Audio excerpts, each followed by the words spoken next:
Thank you, and good morning. That's Charlie. I'm Warren. You can tell us apart because he can hear and I can see. That's why we work together so well. We usually have our specialty. I'd like to welcome you to, we got a lot of out-of-towners here, and I'd like to welcome you to Omaha. It's a terrific...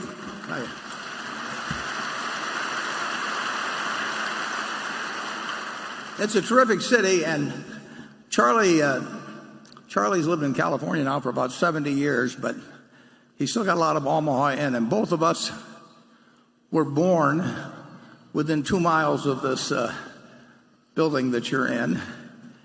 And Charlie, as he mentioned in his description of his amorous triumphs in high school, Charlie graduated from Central High, which is about 1 mile from here. It's a public school.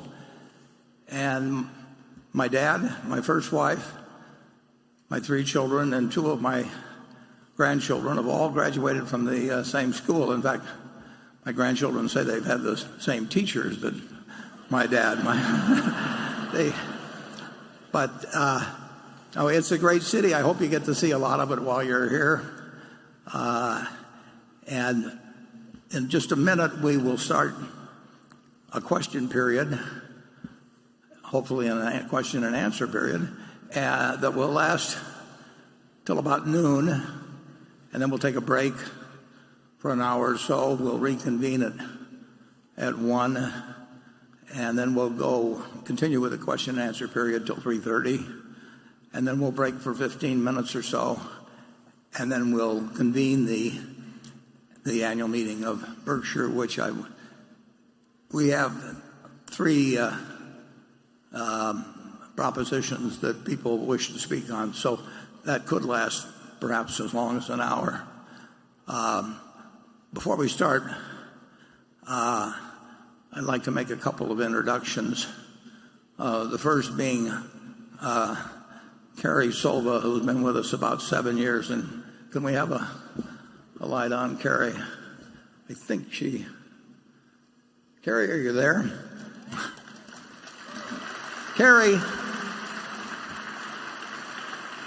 stand up, Carrie, come on.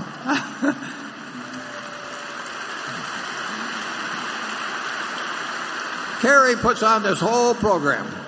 She came with us about 7 years ago, and a few years ago I said, why don't you just put on the annual meeting for me?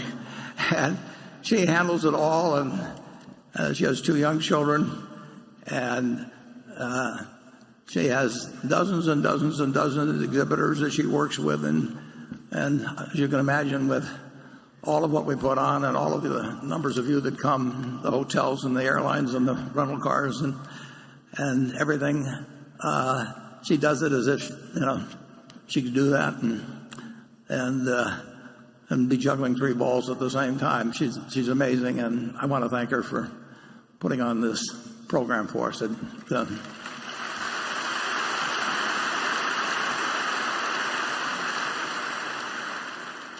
I also would like to welcome and have you welcome our directors. They will be voted on later. So I'll do this alphabetically. They're here in the front row, and if we could just have the spotlight drop on them as they're introduced. And alphabetically, there's Howard Buffett, Steve Burke, Sue Decker, Bill Gates, Sandy Gottesman, Charlotte Guyman. We have Charlie Munger next to me. Tom Murphy, Ron Olson, Scott, and Merrill Whitmer. Yeah.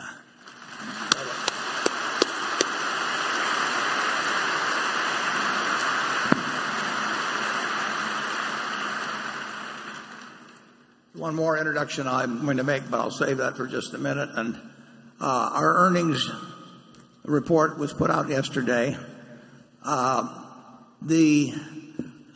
we regularly explain, the realized investment gains or losses in any period really mean nothing. I mean, we could take a lot of gains if we wanted to. We could take a lot of losses we want to do, but we don't really think about the timing of what we do at all, except in relation to the intrinsic value of what we're buying or selling.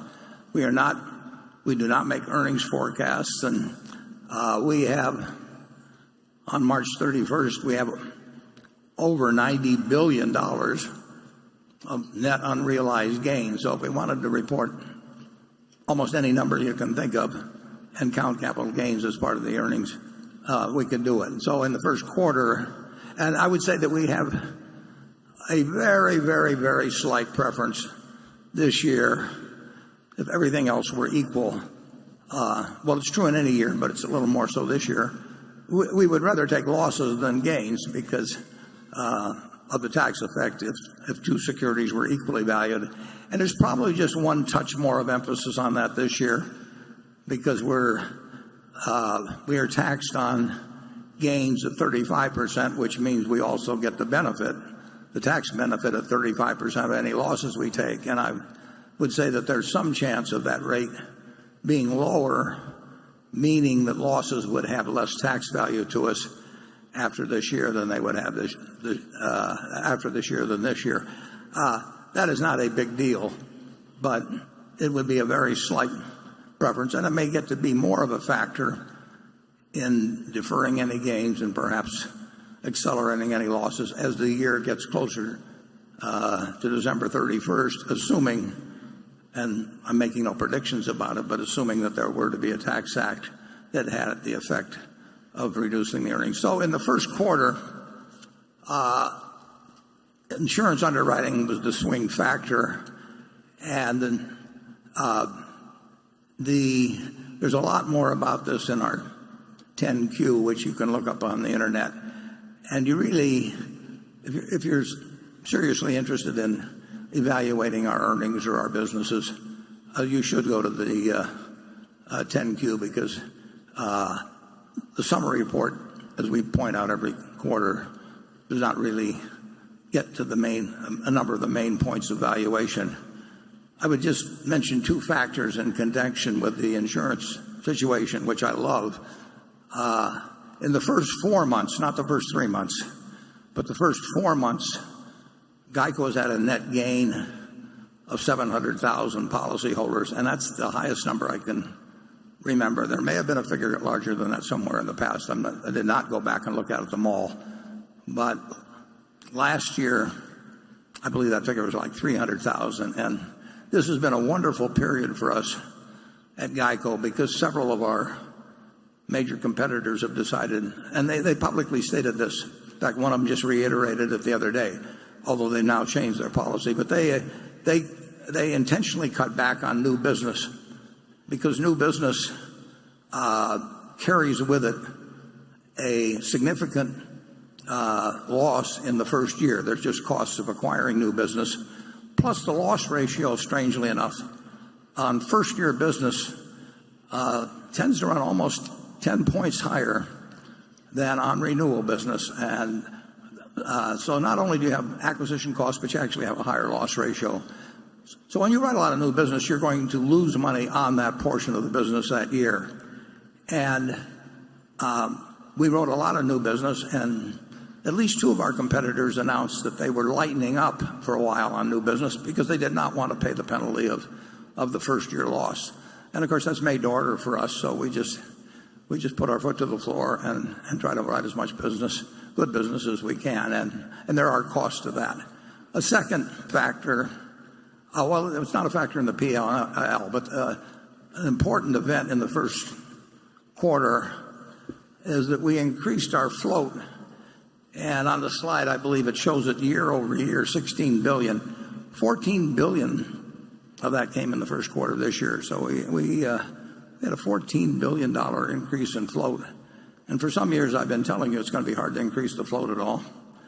And I still will say the same thing. But it's nice to have $14 billion or more, which is one reason, if you look at our 10Q, you will see that our cash and cash equivalents, including Treasury bills, now has come to well over $90 billion. So I think I feel very good about the first quarter, even though our operating earnings were down a little. But one quarter means nothing. I mean, over time, what really counts is whether we're building the value of the businesses that we own. And I'm always interested in the current figures, but I'm always dreaming about the future figures. There's one more person I would like to introduce to you today, and I'm quite sure he's here. I haven't seen him, but I understood he was coming. There's I believe that he's made it today, and that is Jack Bogle, who I talked about in the annual report. Jack Bogle has probably done more for the American investor than any man in the country. Jack, could you stand up? There he is.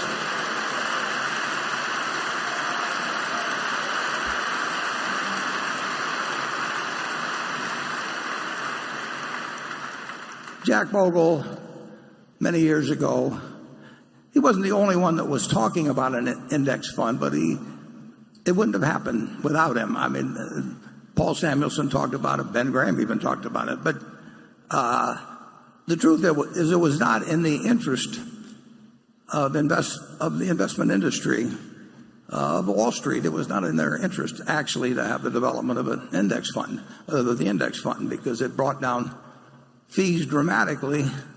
And as we've talked about some in the reports and other people have commented, index funds overall have delivered for shareholders a result that has been better than Wall Street professionals as a whole. And part of the reason for that is that they brought down the costs very significantly. So when Jack started, very few people, certainly Wall Street, did not applaud him. And he was the subject of some derision and a lot of attacks. And now we're talking trillions when we get into index funds, and we're talking a few basis points when we talk about investment fees in the case of index funds, but still hundreds of basis points when we talk about fees elsewhere. And I estimate that Jack, at a minimum, has left in the pockets of investors without hurting them overall in terms of performance at all, gross performance. He's put tens and tens and tens of billions into their pockets, and those numbers are going to be hundreds and hundreds of billions over time. So it's Jack's 88th birthday on Monday. So I just say happy birthday, Jack, and thank you on behalf of American investors.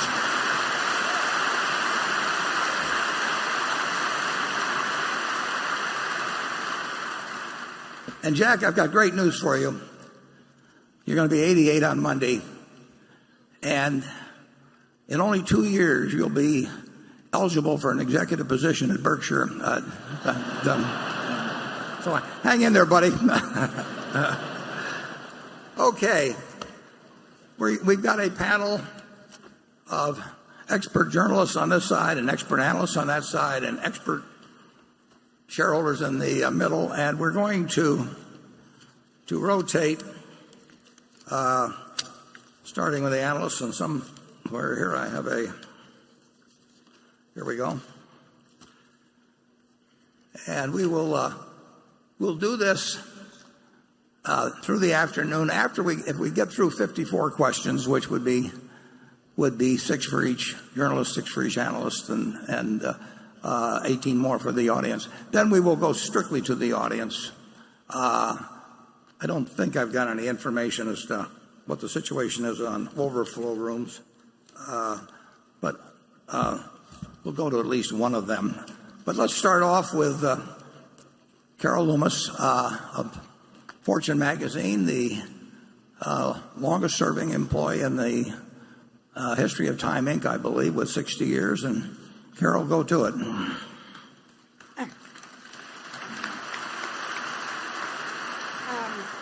Thank you. Thanks from all of us journalists up here. I know that there are many, many people out there who have sent us questions that aren't going to get answered. And I just want to say that it's very hard to get a question answered. The one thing I could suggest is you follow Warren's thought in the annual report that he wants everybody to go away from this meeting more educated about Berkshire than they were when they came. And one way you can do that is keep your questions quite directly Berkshire related or relating to the annual letter. Even then, it will be hard to get your question answered. The three of us only have 18 questions in total. But I encourage you to think in the Berkshire-related direction when you're submitting a question next year. Now, my first question. It's about Wells Fargo, which is Berkshire's largest equity holding, $28 billion at the end of the year. And this question comes from a shareholder who did not wish to be identified. In the wake of the sales practices scandal that last year engulfed Wells Fargo, the company's independent directors commissioned an investigation and hired a large law firm to assist in carrying it out. The findings of the investigation, which were harsh, have been released in what is called the Wells Fargo Sales Practices Report. You can find it on the internet. It concludes that a major part of the company's problem was that, and I quote, Wells Fargo's decentralized corporate structure gave too much autonomy to the community bank's senior leadership, end of quote. Mr. Buffett, how do you satisfy yourself that Berkshire isn't subject to the same risk with its highly decentralized structure and the very substantial autonomy given to senior leadership of the operating companies? Yeah, it's true that we at Berkshire probably we certainly operate on a more decentralized plan than any company of remotely our size. And we count very heavily on principles of behavior rather than loads of rules. It's one reason at every annual meeting you see that Solomon description, and it's why I write very few communiques to our managers, but I send them one once every 2 years, and it basically says that we've got all the money we need. We'd like to have more, but it's not a necessity. But we don't have 1 ounce of reputation more than we need, and that our reputation at Berkshire is in their hands. And Charlie and I believe that if you establish the right sort of culture, and that culture to some extent self-selects who you obtain as directors and as managers, that you will get better results that way in terms of behavior than if you have a 1,000-page guidebook. You're going to have problems regardless. We have 367,000, I believe, employees. Now, if you have a town with 367,000 households, which is about what the Omaha metropolitan area is, people are doing something wrong as we talk here today. There's no question about it. And the real question is whether the managers are in a better, are worrying and thinking about finding and correcting any bad behavior, and whether if they fail in that, whether the message gets to Omaha and whether we do something about it. At Wells Fargo, there were 3 very significant mistakes, but there was one that dwarfs all of the others. You're going to have incentive systems at any business, almost any business. There's nothing wrong with incentive systems, but you've got to be very careful what you incentivize. And you can incentivize bad behavior, and if so, you better have a system for recognizing it. Clearly, at Wells Fargo, there was an incentive system built around the idea of cross-selling and number of services per customer, and the company in every quarterly investor presentation highlighted how many services per customer. So it was the focus of the organization, a major focus, and undoubtedly people got paid and graded and promoted based on that number, or at least partly based on that number. Well, it turned out that was incentivizing the wrong kind of behavior. we've made similar mistakes. I mean, any company's going to make some mistakes in designing a system, but it's a mistake, and you're going to find out about it at some point.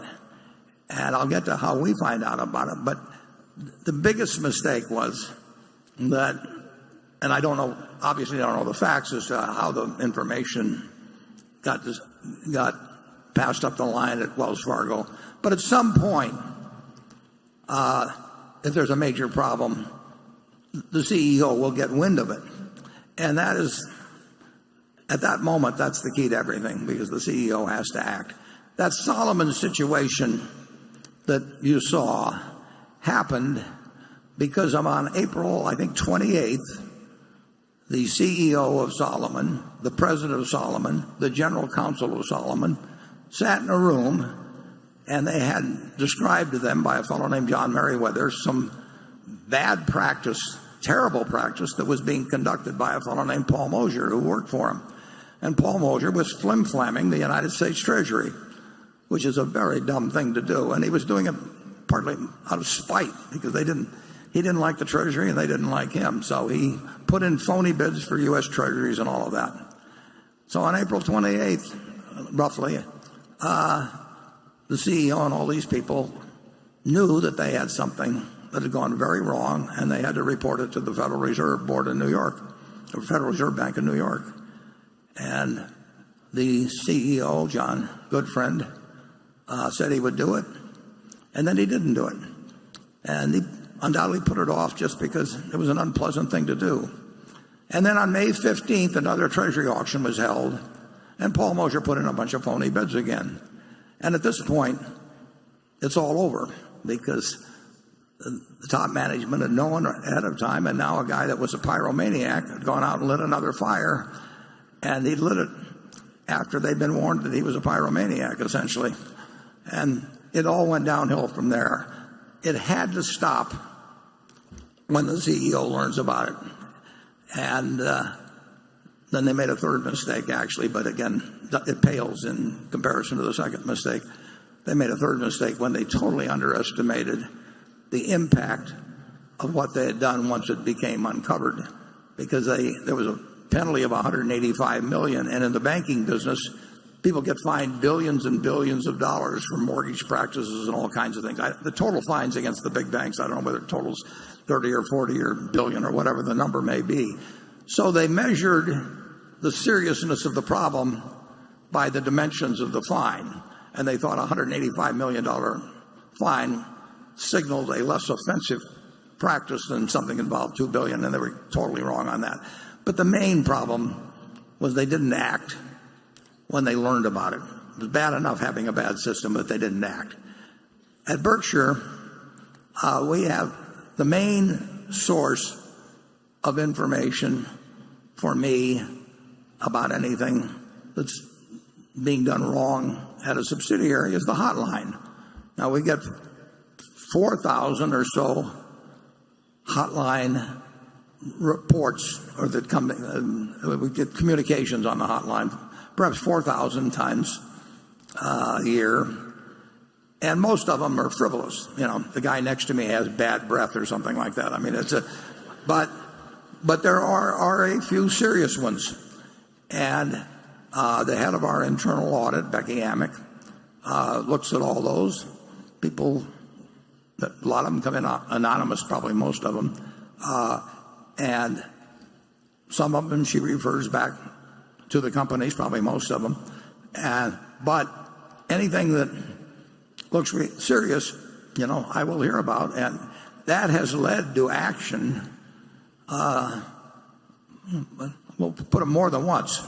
And we spent real money investigating some of those. We put special investigators sometimes on them. And like I say, it is uncovered certain practices that we would not at all condone at the parent company. I think it's a good system. I don't think it's perfect. I don't know I'm sure they've got an internal audit at Wells Fargo, and I'm sure they've got a hotline. And I don't know the facts, but I would just have to bet that a lot of communications came in on that, and I don't know what their system was for for getting them to the right person, and I don't know who did what at any given time.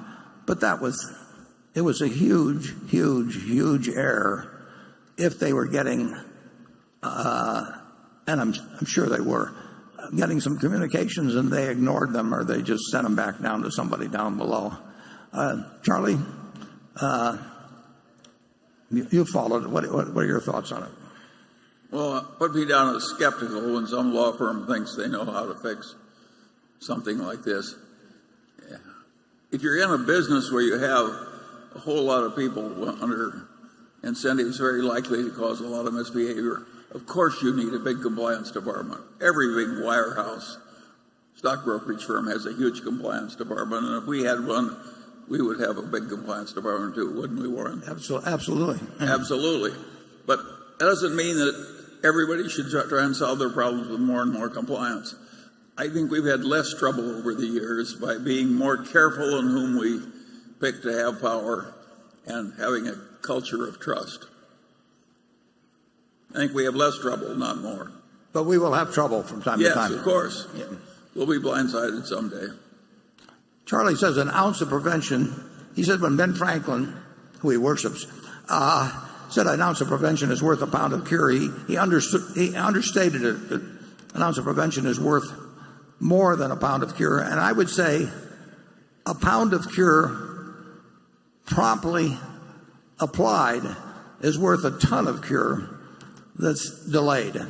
And problems don't go away. John Goodfriend said that problem originally was, he called it a traffic ticket. He told the troops there at Solomon it was a traffic ticket, and it almost brought down a business. Some other CEO that day described the problem that he had encountered as a footfall, and it resulted in incredible damage to the institution and so on. You've got to act promptly, and frankly, I don't know any better system than hotlines and anonymous letters. To me, I get anonymous letters. And I've gotten 3 or 4 of them, probably in the last 6 or 7 years, that have resulted in major changes. And very, very occasionally they're signed. Usually, almost always they're anonymous, but it wouldn't make any difference because there will be no retribution against anybody, obviously, if they call our attention to something that's going wrong. But I will tell you, as we sit here, somebody is doing, quite a few people are probably doing something wrong at Berkshire, and usually it's very limited. I mean, it may be stealing small amounts of money or something like that. But when it gets to some sales practice like was taking place at Wells Fargo, you can see the kind of damage it would do. We will now shift over to the analysts and Johnny Brent. Hi, Warren. Hi, Charlie. Thanks for having me. You've addressed the risk of driverless cars to Geico's business, but it strikes me that driverless trucks could narrow the cost advantage of railroads even if the number of crew members in a locomotive eventually declines from 2 to 0. Is autonomous technology more of an opportunity or more of a threat for the Burlington Northern? Oh, I would say that driverless trucks are a lot more of a threat than an opportunity to the Burlington Northern. And I would say that if driverless cars became pervasive, it would only be because they were safer, and that would mean that the overall economic cost of auto-related losses had gone down, and that would drive down the premium income of Geico. So I would say both of those, and autonomous vehicles, widespread, would hurt us if they spread to trucks, and they would hurt our auto insurance business. I think my personal view is that they will certainly come. I think they may be a long way off, but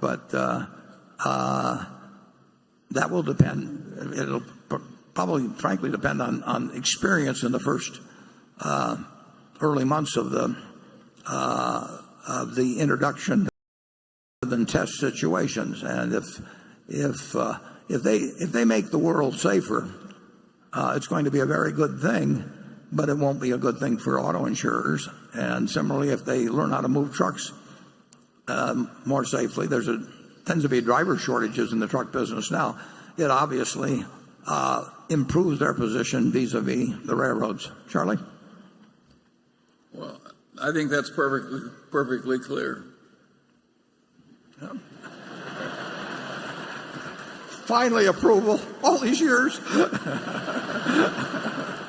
Okay. Station 1, the shareholder. Hi, Warren and Charlie. My name is Brian Martin, and I'm from Springfield, Illinois. In the HBO documentary, Becoming Warren Buffett, you had a great analogy comparing investing to hitting a baseball and knowing your sweet spot. Ted Williams knew his sweet spot was a pitch right down the middle. When both of you look at potential investments, what attributes make a company a pitch in your sweet spot that you'll take a swing at and invest in? Well, I'm not sure I can define it in exactly the terms you would like, but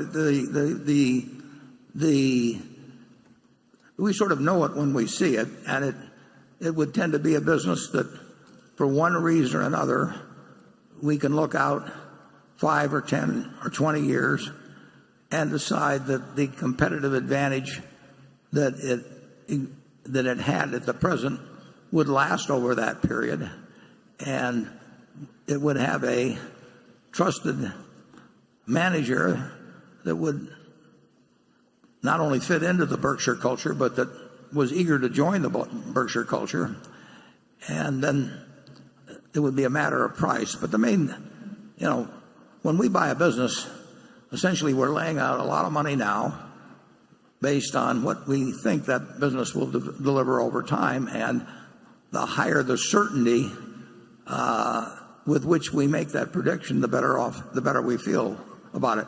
You can go back to the first, wasn't the first outstanding business we bought, but it was kind of a watershed event, which was a relatively small company, See's Candy. And the question when we looked at See's Candy in 1972 was, would people still want to be both eating and giving away that candy in preference to other candies? And it wouldn't be a question of people buying candy for the low bid. And we had a manager we liked very much, and we bought a business that was paid $25 million for it net of cash, and it was earning about $4 million pre-tax then, and we must be getting close to $2 billion or something like that pre-tax that we've taken out of it. But it was only because we felt that people would not be buying necessarily a lower price candy. I mean, it does not work very well if you go to your wife or your girlfriend on Valentine's Day. I hope they're the same person, and say, here's a box of candy, honey. I took the low bid. It doesn't. It loses a little as you go through that speech. And we made a judgment about See's Candy that it would be special, and probably not in the year 2017, but we certainly thought it would be special in 1982 and 1992, and fortunately we were right on it. And we're looking for more See's Candies, only a lot bigger. Charlie? Yeah, but it's also true that we were young and ignorant then. And now we're old and ignorant. Yeah. Yes, that's true too. And the truth of the matter is that it would have been very wise to buy See's Candy at a slightly higher price. And if they'd asked it, we wouldn't have done it. So we've gotten a lot of credit for being smarter than we were. Yeah, and to be more accurate, if it had been $5 million more, I wouldn't have bought it. Charlie would have been willing to buy it. So fortunately, that we didn't get to the point where we had to make that decision that way. But he would have pushed forward when I probably would have faded. It's a good thing. It's a good thing that the guy came around. Actually, the seller was the grandson of Mrs. C, wasn't he, Charlie? He was Larry C's son. Am I correct? Or Larry C's brother. But he was not interested in the business, and he was more interested in girls and grapes, actually. And he almost changed his mind. Well, he did change his mind about selling. And I wasn't there, but Rick Aaron told me that Charlie went in and gave an hour talk on the merits of girls and grapes over having a candy company. This is true, folks. And the fellow sold to us, so that I pulled Charlie out in emergencies like that. We were very lucky that early the habit of buying horrible businesses because they were really cheap. It gave us a lot of experience trying to fix unfixable businesses as they headed downward toward doom. And that early experience was so horrible, fixing the unfixable, that we were very good at avoiding it thereafter. So I would argue that our early stupidity helped us. Yeah. We learned we could not make a silk purse out of a sow's ear. No, so, we learned. So we went around looking for silk. But you have to try it for a long time and fail and have your nose rubbed in it to really understand it. Okay, Becky, quick. This question comes from a shareholder named Mark Blackley in Tulsa, Oklahoma, who says, there has been more news than usual in some of Berkshire's core stock holdings, Wells Fargo and the incentive and new account scandal, American Express losing the Costco relationship and playing catch-up in the premium card space, United Airlines and customer service issues, Coca-Cola and slowing soda consumption. How much time is spent reviewing Berkshire stock holdings, and is it safe to assume if Berkshire continues to hold these stocks that the thesis remains intact? Well, we spend a lot of time thinking. Those are very large holdings. If you add up American Express, Coca-Cola, and Wells Fargo, I mean, you're getting up, well into the high tens of billions of dollars, and those are businesses we like very much. They're different characteristics. In the case of, you mentioned United Airlines, we actually are the largest holder of all four of the large. We're the largest holder of the four largest airlines, and that is much more of an industry thought. But all businesses have problems, and some of them have some very big pluses. I personally, you mentioned American Express. If you read American Express's first quarter report and talk about their platinum card, the platinum card is doing very well.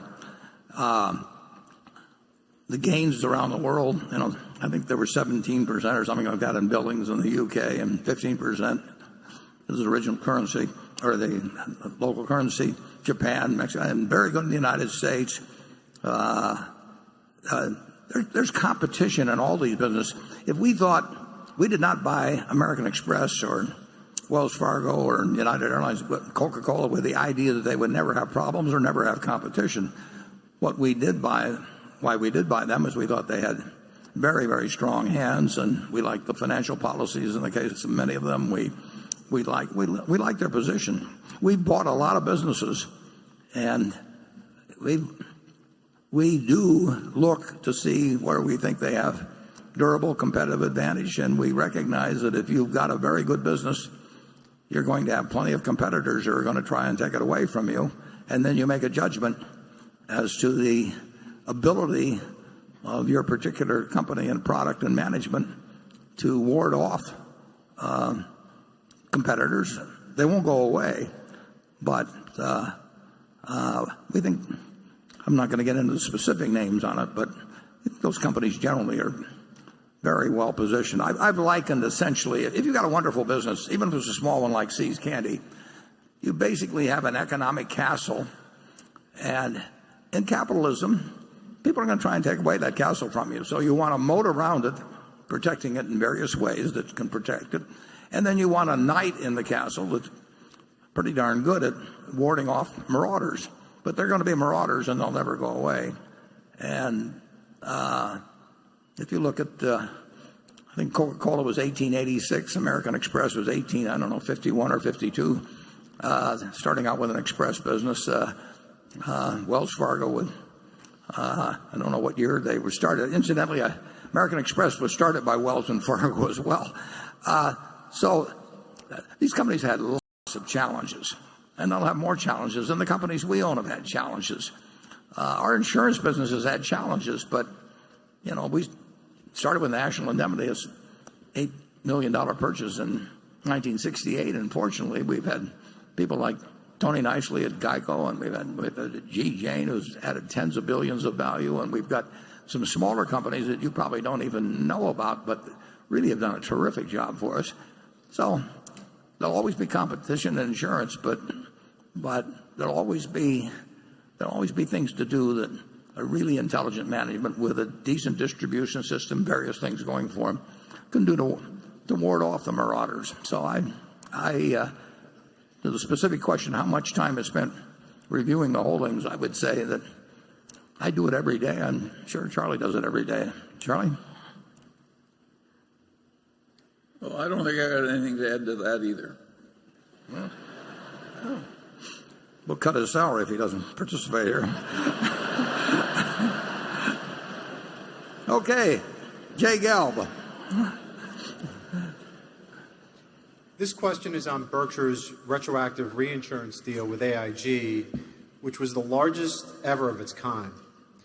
Based on AIG's track record of reserve deficiencies and the opportunity for Berkshire to invest the float, what is your level of confidence that this contract covering up to $20 billion of AIG's reserves in return for $10 billion of premiums will ultimately be profitable for Berkshire? Well, at the time we do every deal, I think it's smart. And then sometimes I find out otherwise as we go along. The deal, that Jay knows, but might be unfamiliar to many people, is that AIG transferred to us the liability for 80% of $25 billion, excess of $25 billion. In other words, they had to pay the first $25 billion, and then on the next $25 billion, we had to pay 80% of what they paid, up to a limit of $20 billion, 80% of 25. And we got paid $10.2 billion for that. And and this applies to their losses in many classes of business, written or earned before December 31st, 2015.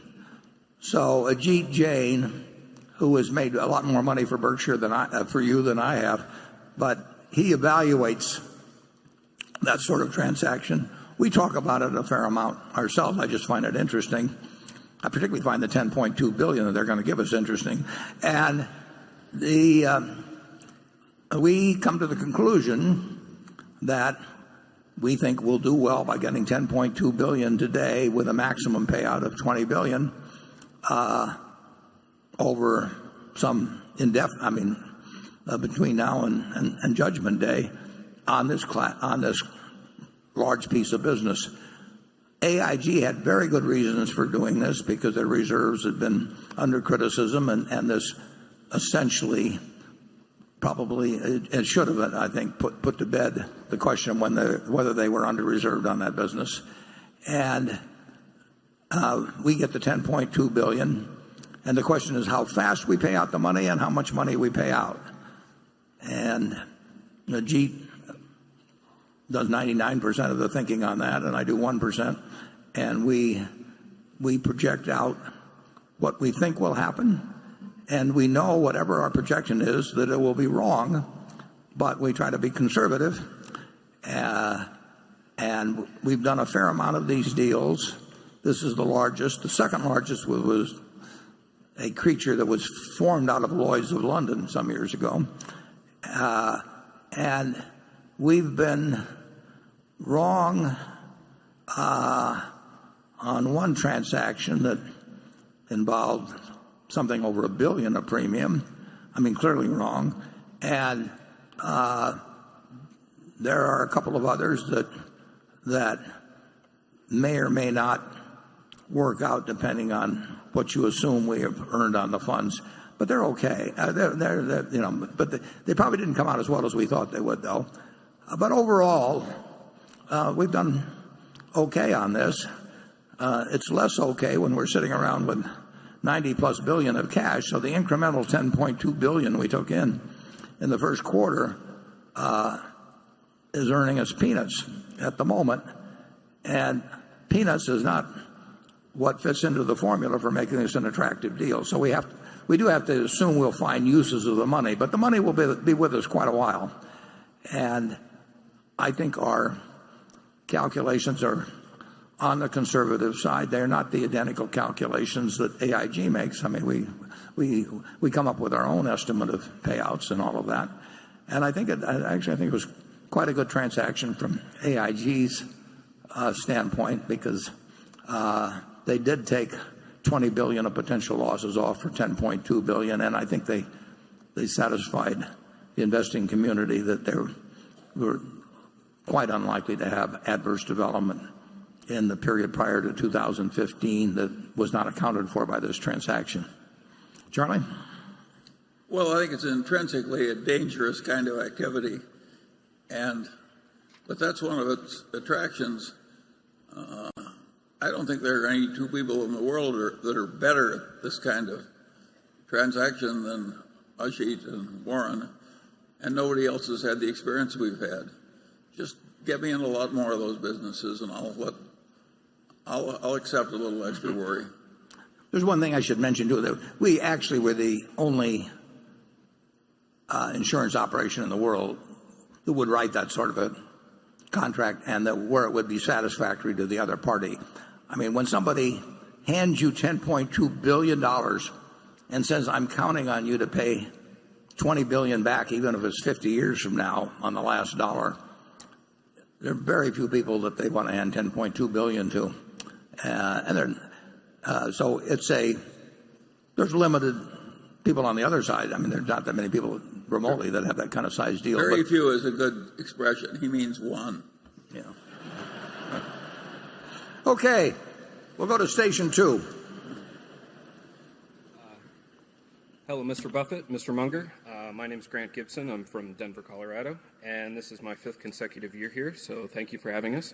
Thanks for coming. Appreciate it. With all due respect, Mr. Buffett, this question is for Mr. Munger. In your career of thousands of negotiations and business dealings, could you describe for the crowd which one sticks out in your mind as your favorite or as otherwise noteworthy? Well, I don't think I've got a favorite, but the one that probably did us the most good as a learning experience was See's Candy. It just, the power of the brand, the unending flow of ever-increasing money with no work. Sounds nice. It was, and I'm not sure we would have bought the Coca-Cola if we hadn't bought the Seas. I think that a life properly lived is just learn all the time. And I think Berkshire's gained enormously from these investment decisions by learning through a long, long period. Every time you appoint a new person that's never had big capital allocation experience, it's like rolling the dice. And I think we're way better off having done it so long. But the decisions blend.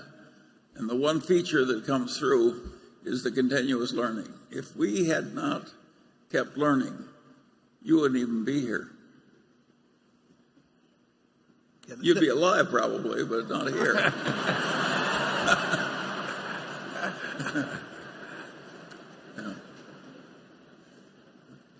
There's nothing like the pain of being in a lousy business to make you appreciate a good one. Well, there's nothing like getting into a really good one. That's a very pleasant experience, and it's a learning experience. I have a friend who says, the first rule of fishing is to fish where the fish are. And the second rule of fishing is to never forget the first rule. And we've gotten good at fishing where the fish are.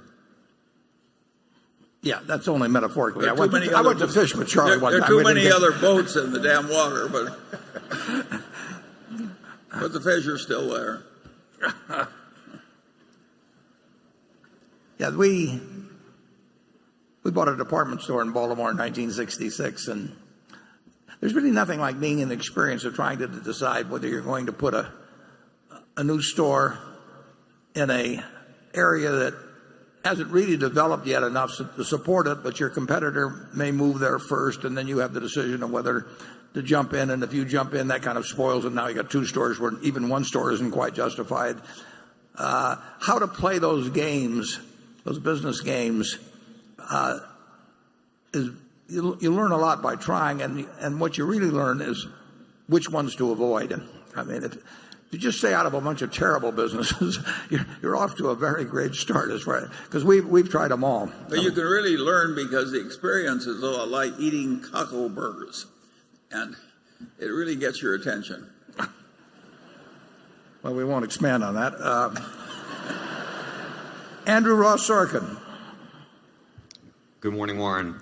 This question comes from a longtime shareholder who, I should tell you, accosted me last night in the lobby of the Hilton Hotel with this question. Warren, for years you stayed away from technology companies, saying they were too hard to predict and didn't have moats. Then you seemed to change your view about technology when you invested in IBM, and again when you recently invested in Apple. But then on Friday you said IBM had not met your expectations and sold a third of our stake. Do you view IBM and Apple differently? And what have you learned about investing in technology companies? Well, I do view them differently, but obviously, when I bought the IBM, started buying it 6 years ago, I thought it would do better in the 6 years that have elapsed than it has. And Apple, I regard them as being a quite different business. I think Apple is much more of a consumer products business in terms of in terms of sort of analyzing moats around it and consumer behavior and all that sort of thing. It's obviously a product with all kinds of tech built into it, but in terms of laying out what their prospective customers will do in the future as opposed to, say, on IBM's customers, it's a different sort of analysis. That doesn't mean it's correct, and we'll find out over time. But they are two different types of decisions, and I was wrong on the first one, and we'll find out whether I'm right or wrong on the second. But I do not regard them as apples and apples, and I don't quite regard them as apples and oranges, but it's somewhat in between on that. Charlie? Well, we avoided the tech stocks because we felt we had no advantage there and other people did. And I think that's a good idea, not to play where the other people are better. But if you ask me in retrospect, what was our worst mistake in the tech field? I think we were smart enough to figure out Google. Those ads worked so much better in the early days than anything else. So I would say that we failed you there. And we were smart enough to do it and didn't do it. We do that all the time, too. Yeah, we were their customer very early on with Geico, for example, and we saw. I don't. These figures are way out of date, but as I remember, we were paying them $10 or $11 a click or something like that. And anytime you're paying somebody $10 or $11 every time somebody just punches a little thing where you've got no cost at all, that's a good business unless somebody's going to take it away from you. And so we were close up seeing the impact of that. And incidentally, if any of you don't have anything to do in your hotel rooms tonight, just keep punching Progressive or something, and you're gonna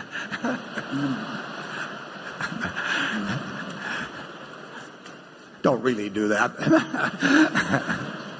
The thought just happened to cross my mind. But that is, you've never seen almost never seen a business like it where and I think for LASIK surgery and things like that, I think the figures were, $60 or $70 a click with no cost. So, and I knew the guys. I mean, they actually designed their prospectus. They came to see me, and a little bit after the original one, when they went public, a little bit after Berkshire even. And so I had plenty of ways to ask questions or anything of the sort, educate myself, but I blew it. We blew Walmart, too. When it was a total cinch, we were smart enough to figure that out, and we didn't. Yeah, figuring out execution is what counts. So, anyway, well, and I could be making two mistakes on IBM. I mean,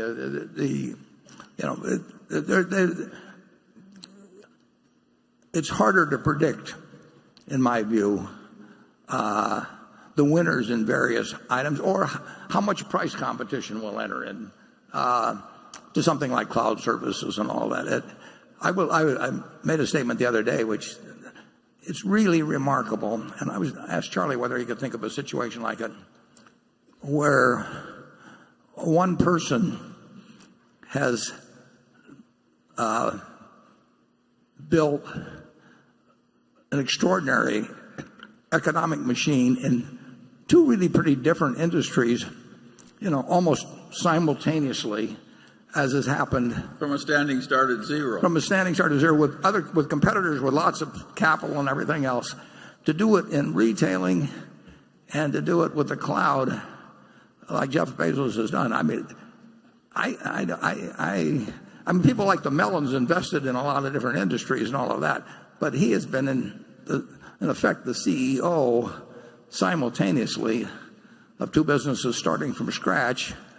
That if Andy Grove at Intel used to say, think about if you had a silver bullet and you could shoot it and get rid of one of your competitors, who would it be? Well, I think that both in the cloud and in retail, there are a lot of people that would aim that silver bullet at Jeff, and he's done it's a different sort of game. But he's, at the Washington Post, he's played that hand as well as anybody I think possibly could. So it's a remarkable business achievement where he's been involved actually in the execution, not just bankrolling it, of two businesses that are probably as feared by their competitors almost as any you can find. Charlie, you got further thoughts? Well, we're sort of like the Mellons, old-fashioned people who've done all right. And Jeff Bezos is a different species. And we missed it entirely, incidentally. We never owned a share of Amazon. Okay, Greg Warren. Warren, my question relates to some recent stock purchases as well. Unlike the railroads, which benefit from colossal barriers to entry due to their established, practically impossible to replicate networks of rail and rights-of-way, the airline industry seems to have few, if any, advantages. Even with the consolidation we've seen during the past 15 years, the barriers to entry are few and the exit barriers are high. The industry also suffers from low switching costs and intense pricing competition and is heavily exposed to fuel costs, with rising fuel prices being difficult to pass on and declining fuel prices leading to more price competition. Compare this with rail customers who have few choices and thus wield limited buying power, and where fuel charges allow the industry to mitigate fuel price fluctuations. While you've noted several times since the airline stock purchases were announced that the two industries are quite different and that comparisons should not be made to Berkshire's move into railroads a decade ago, could you walk us through what convinced you that the airlines were different enough this time around for Berkshire to invest close to $10 billion in the four major airlines? Because it would seem to me that UPS, which you have a small stake in, and FedEx, both of which have wider economic moats built on more identifiable and durable competitive advantages, would be a better option for long-term investors. Yeah, the decision in respect to airlines had no connection with our being involved in the railroad business. I mean, you can classify them in, maybe in as transportation business or something, but it had no connection, and no more connection than the fact we own Geico or any other business. You couldn't pick a tougher industry, ever since Orville went up, and I said, that if anybody had really been thinking about investors, they should have had Wilbur shoot him down and saved everybody a lot of money for 100 years. You can go to the internet and type in airlines and bankrupt, and you'll see that something like 100 airlines in that general range, gone bankrupt in the last few decades. And actually, Charlie and I were directors for some time of U.S. Air, and people write about how we had a terrible experience in U.S. Air. It was one of the dumbest things I've ever done. And there's a lot of made a fair amount of money out of it, too. Yeah, and we made a lot of money out of it. It was undeserved. Yeah, but we made a lot of money out of it because there was one little brief period when people got all enthused about U.S. Air. And after we left as directors and after we sold our position, U.S. Air managed to go bankrupt twice in the subsequent period. I mean, you've named not all of them, but you've named a number of factors that just make for terrible economics. And I will tell you that if capacity, it's a fiercely competitive industry. The question is whether it's a suicidally competitive industry, which it used to be. I mean, when you get virtually every one of the major carriers and dozens and dozens and dozens of minor carriers going bankrupt, it ought to come upon you finally that maybe you're in the wrong industry. It has been operating for some time now at 80% or better of capacity being available seat miles. And you can see what deliveries are going to be and that sort of thing. So if you make I think it's fair to say that they will operate at higher degrees of capacity over the next 5 or 10 years than the historical rates, which caused all of them to go broke. Now the question is whether even when they're doing it in the 80s, they will do suicidal things in terms of pricing. Remains to be seen. They actually, at present, are earning quite high returns on invested capital. I think higher than either FedEx or UPS if you actually check that out. But that doesn't mean tomorrow morning, if you're running one of those airlines and the other guy cuts his prices, you cut your prices. And as you say, there's more flexibility when fuel goes down to bring down prices than there is to raise prices when prices go up. So the industry, it is no cinch that the industry will have some more pricing sensibility in the next 10 years than they had in the last 100 years.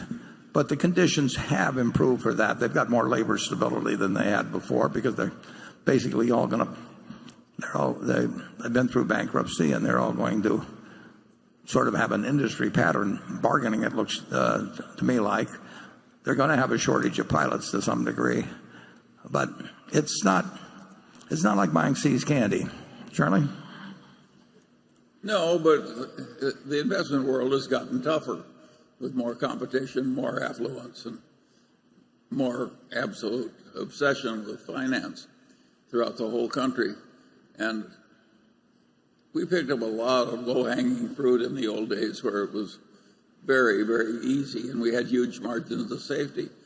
Now we operate with a less advantageous general climate, and maybe we have small statistical advantages where in the old days it was like shooting fish in a barrel. But that's all right.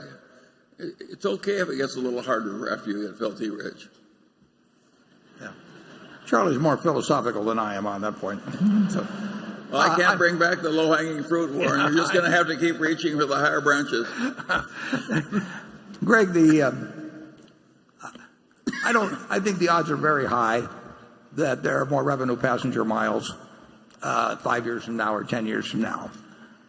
If the airlines, if the airline companies are only worth 5 or 10 years from now what they're worth now in terms of equity, we'll get a pretty reasonable rate of return because they're going to buy in a lot of stock at fairly low multiples. So if the company's worth the same amount at the end of the year and there's fewer shares of stock outstanding, over time we make decent money, and all four of the major airlines are buying in stock at a... You got to remember that the railroads were a terrible business for decades and decades and decades, and then they got good. Yeah, I like the position. Obviously, by buying all four, it means that it's very hard to distinguish who will do at least in my mind, it's hard to distinguish who will do the best. I think the odds are quite high that if you take revenue passenger miles flowing 5 or 10 years from now, it will be a higher number, and there'll be low-cost people to come in, and the Spirits of the world and JetBlues, whatever it may be. But my guess is that all four of the companies we have will have higher revenues The question is what their operating ratio is. They will have fewer shares outstanding by a significant margin. So even if they're worth just what they're worth today, we could make a fair amount of money, but it is no cinch by a long shot. Okay, station 3. Good morning, everybody. My name is Sibylle Arians. I'm from Germany, and I'm member of board of Ethicon Foundation, Ethics and Economy. I'm very happy that I could put my question here, and maybe you are not as happy as I am to listen to it. Well, we'll try to stay happy. Thank you for coming. Thank you. Mr. Buffett, a few years ago, I saw a movie in which you proclaimed that the print of the dollar bill, "In God We Trust," does not really oppress your philosophy. In your opinion, only cash counts, and your credo is, "In the dollar I trust." I don't think I've ever said that, actually, but well, I can show you the movie. That would prove. Oh, well, send me a clip. Maybe it was just joking, but always behind a joke there is also a truth. So, well, you laughed heartily at that moment. You, as one of the most richest men of all times on this earth, a good-humored, friendly, elderly gentleman. Whatever motivated those who designed the dollar notes, they certainly wanted to say that there is something higher than the value of this printed paper. Regrettably, you have shown many times in your life that you see this differently. You have accumulated billions of dollars, showed extraordinary cleverness and skill, and you know better to pick up than many others who, like you, use the rules which are inherent to capitalism for their own intentions. But have you ever given a thought to what troubles and sacrifices, slavery and destruction of Mother Earth, and even diseases and deaths stick to the dollar bills which you gather so eagerly? Let's take Coca-Cola. Ethicon Foundation Ethics and Economy from Germany has awarded the Black Planet Award to the members of the board of directors, as well as to the large shareholders, Warren Buffett and Herbert Allen, because you are co-responsible for all of what makes this group make so much money, isn't it? Among other things, Coca-Cola deprives people of their drinking water in drought-prone areas of the world. Are you asking a question? Contaminate the groundwater in these areas. I don't want to interrupt you, but are you making a speech or asking a question? I put my question right now. Okay, good. Will you give up your Coca-Cola shares if the destruction of the environment, the monopolization of the right to healthy drinking water, and the shameless exploitation of the workers continue? Well, that's more of a speech than a question. Yeah.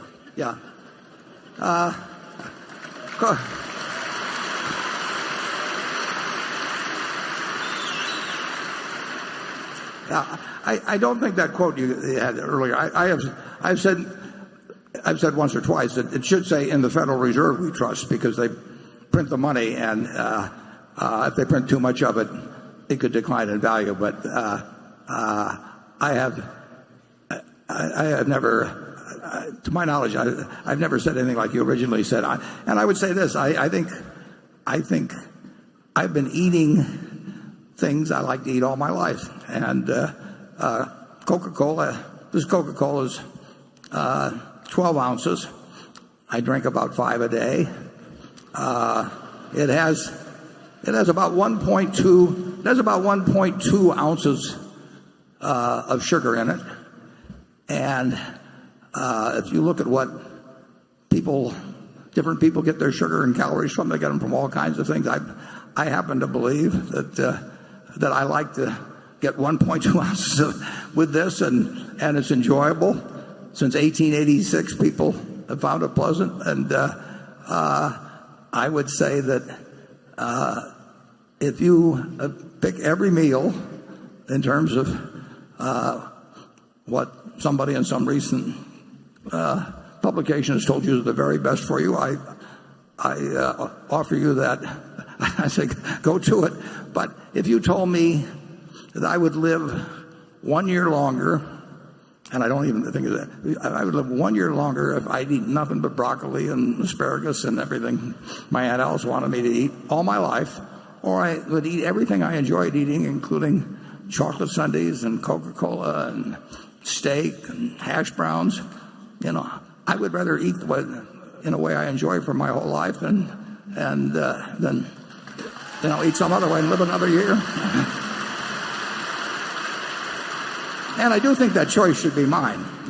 If somebody decides sugar is harmful, maybe you'd encourage the government to ban sugar, but sugar and Coca-Cola is not different than eating sugar, put on my grape nuts in the morning or whatever else I'm having.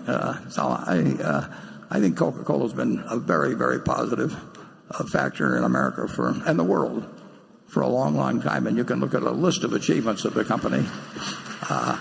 And I really don't want anybody telling me I can't drink it. Charlie?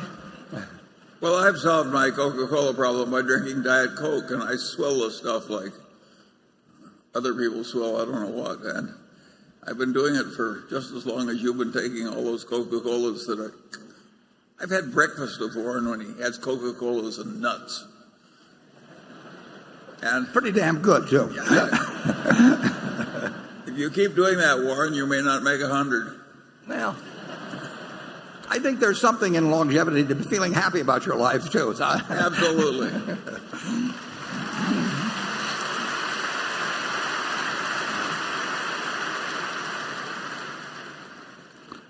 Okay, Carol?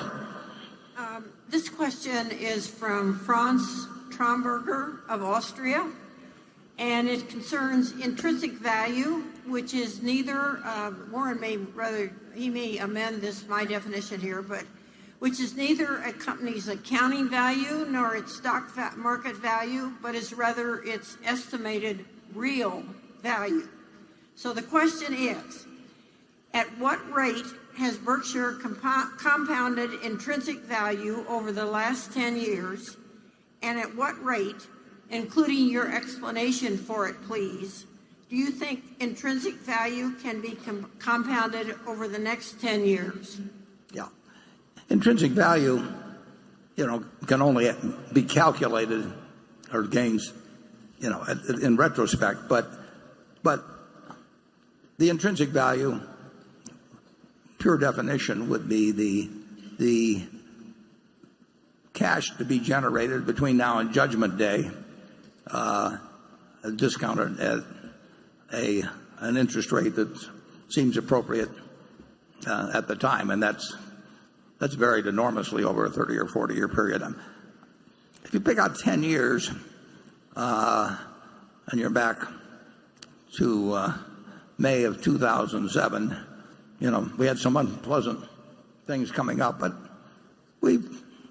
I would say that we've probably compounded at about 10%, and I think that's going to be tough to achieve, in fact, almost impossible to achieve if we continued in this interest rate environment. That's the number one question. If you ask me to give the answer to the question, if I could only pick one statistic to ask you about the future before I gave the answer, I would not ask you about GDP growth. I would not ask you about who was going to be president. A million things. I would ask you what the interest rate is going to be over the next 20 years on average, the 10-year or whatever you wanted to do. And if you assume our present interest rate structure is likely to be the average over 10 or 20 years, then I would say it'd be very difficult to get to 10%. On the other hand, if I were to pick with a whole range of probabilities on interest rates, I would say that rate might be it might be somewhat aspirational, and it might be doable. And you would say, well, we can't continue these interest rates for a long time. I would ask you to look at Japan, where 25 years ago, we couldn't see how their interest rates could be sustained, and we're still looking at the same thing. So I do not think it's easy to predict the course of interest rates at all. And unfortunately, predicting that is embedded in giving a good answer to you. I would say the chances of getting a terrible result in Berkshire are probably as low as about anything you can find. Chances of getting a sensational result are also about as low as anything you can find. So if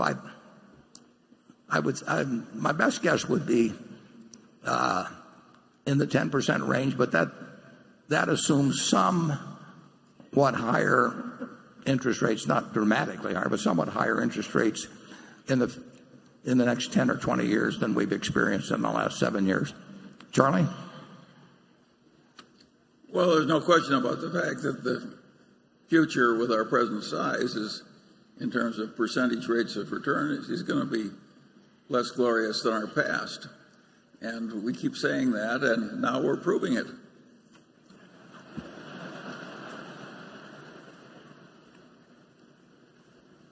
Do you want to end on that note, Charlie, or would you care to?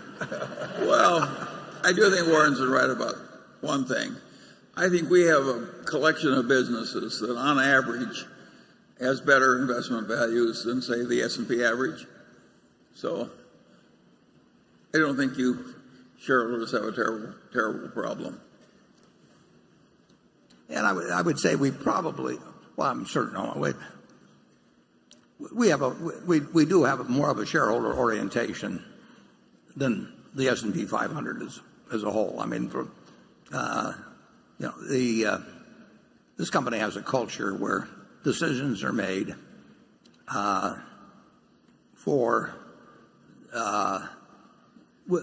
as an owner, as a private owner, would make them. And frankly, that's a luxury we have that many companies don't have. I mean, they are under pressures today sometimes to do things. One of the questions I asked the CEO of every public company that I meet is, what would you be doing differently if you owned it all yourself?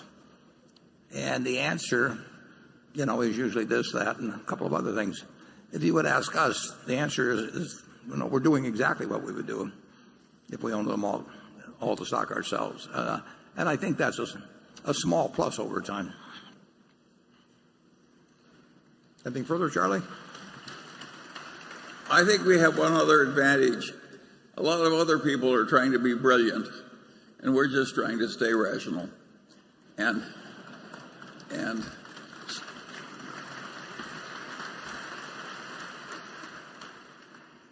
it's a big advantage. Trying to be brilliant is dangerous, particularly when you're gambling. Okay, Jonathan. If corporate tax rates are reduced meaningfully, Berkshire will enjoy a one-time boost to book value because of its sizable deferred tax liability, and its go-forward earnings should be higher too, at least in theory. How much of the reduced tax rate will be passed along to Berkshire's customers through, for instance, lower electricity rates or lower railroad shipping rates, and how much will go to Berkshire shareholders? Yeah, the question is, in the case of our utility businesses, all benefit of lower tax rates goes to customers, and it should be, because we are allowed a return on equity in general. I mean, I'm simplifying a little bit, but we're allowed a return on equity that's computed on an after-tax basis, and the utility commissions would, if taxes were raised, would presumably give us higher rates to compensate for that, and if taxes are lowered, they would say you're not entitled to make more money just because tax rates on equity, because tax rates have been lowered. So forget about the utility portion of the deferred taxes.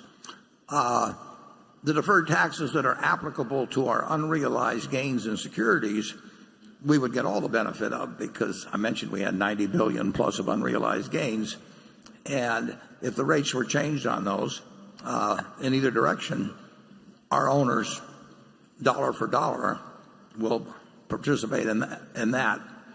And then you get into the other businesses. You mentioned the railroad, but it can be all of our other businesses. To some extent, if tax rates are lowered, to different degrees in different industries, depending on the number of players, the competitive conditions. Some of it almost certainly gets competed away, and some of it would likely not be competed away. And economists can argue about that a lot, but I've seen it in action in a lot of cases. You've had a big decline in rates, for example, in the UK, and we've had them over my lifetime. We had 52% corporate rates. We've had a lot of different numbers. So I have seen how economic behavior works. And I would say that it's certain that some of any lower rate would be competed away, and it's virtually certain that some would inure to the benefit of the shareholders. And it's very industry and company specific in how that plays out. Charlie? Well, with dollar for dollar, I mean, there's 90 or 95 billion. If the rate were to drop 10%, that $9.5 billion is by 10 percentage points. That $9.5 billion is real. On the other hand, if it goes up, as it did, went up from 28 to 35%, they can take it away from us too. Well, I think it's true that we're peculiar in one way. If things go to hell in a handbasket and then get better later, we're likely to do better than most others. And we don't wish for that, and we don't want our country to have to suffer through it. And we fear what might happen if the country went through the ringer like that. But if that real adversity comes, we're likely to do better in the end. We're good at navigating through that kind of stuff. Yeah, and occasionally there will be a lot. In fact, we're quite good at it. There'll be occasional hiccups in the American economy. It doesn't have much to do with who's president or anything like that. Those people may get blamed or given credit for different things, but it's just it is the nature of market systems to occasionally go haywire in one direction or other, and it's been ever thus. It'll be ever thus. It's not on a regular sine wave type picture or anything of the sort, but it's certain to happen from time to time, and we will probably have a fair amount of money and credit at that time, and we're not affected. When the rest of the world is fearful, we know America's going to come out fine, and we will not have any trouble psychologically acting at all. And then the question is, how much do we have in the way of resources? We'll also never put the company in any kind of risk just because we see a lot of opportunities. We'll grab all the ones we can that we can handle and not lose a day of sleep. I didn't quite get that, but in any event, we will now go to Station 4, and if the person yelling on. Are we up there in Station 4? Are you in Station 4? Dr. Bruce Hertz from Glenview, Illinois. I wanted to thank you for allowing me to attend. I feel both honored and blessed. My question for Mr. Buffett is, you've always advised us to purchase equities that appreciate in value. Yet, a few years ago, you sold your used Cadillac at a tremendous profit. How can you justify selling a depreciating asset for its significant profit? Thank you. Yeah, well,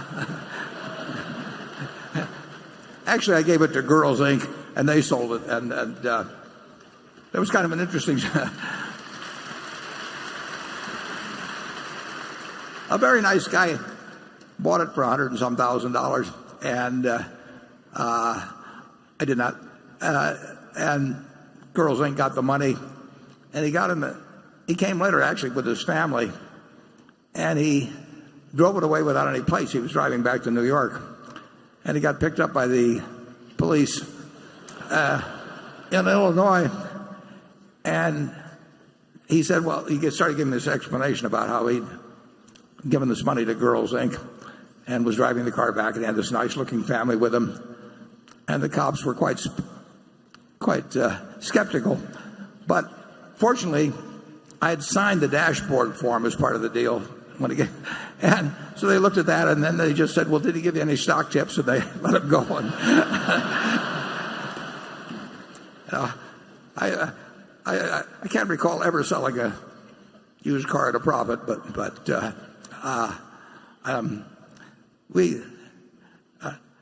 I don't think I've sold any personal possession.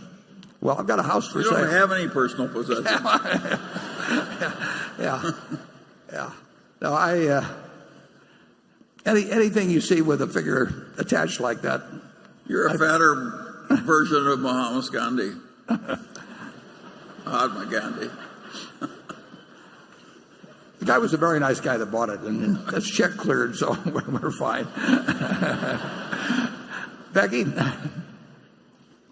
I'd like to ask a question that can serve as a follow-up to the question that Carol had asked, and Charlie in that response said that he thinks the Berkshire's businesses on the whole will do better than the S&P 500. Clark Cameron from Birmingham, Alabama, who owns 281 shares of Berkshire B, writes in and asks, why have you advised your wife to invest in index funds after your death rather than Berkshire Hathaway? I believe Munger has counseled his offspring to, quote, not be so dumb as to sell. Yeah.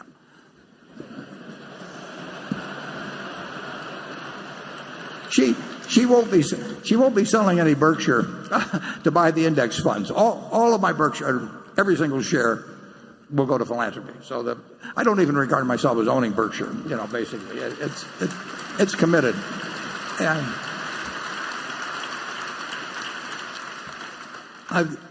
so far about 40% has already been distributed.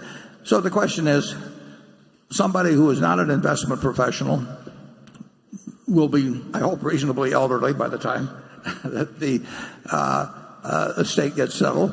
And what is the best investment, meaning one that there would be less worry of any kind connected with, and less people coming around and saying, why don't you sell this and do something else and all those things. She's going to have more money than she needs. And the big thing then you want is money not to be a problem. And there will be no way that if she holds the S&P, or virtually no way, absent something happened with weapons of mass destruction, but virtually no way that she'll have all the money that she possibly can use. She'll have a little liquid money so that if stocks are down tremendously at some point, they close the stock exchange for a while, anything like that, she'll still feel that she's got plenty of money. And the object is not to maximize. It doesn't make any difference whether the amount she gets doubles or triples or anything of the sort. The important thing is that she never worries about money the rest of her life. And I had an Aunt Katie here in Omaha, who Charlie knew well, and worked for her husband, as did I. And she worked very hard all her life and had lived in a house she paid, $8,000 for at 45th and Hickory all her life.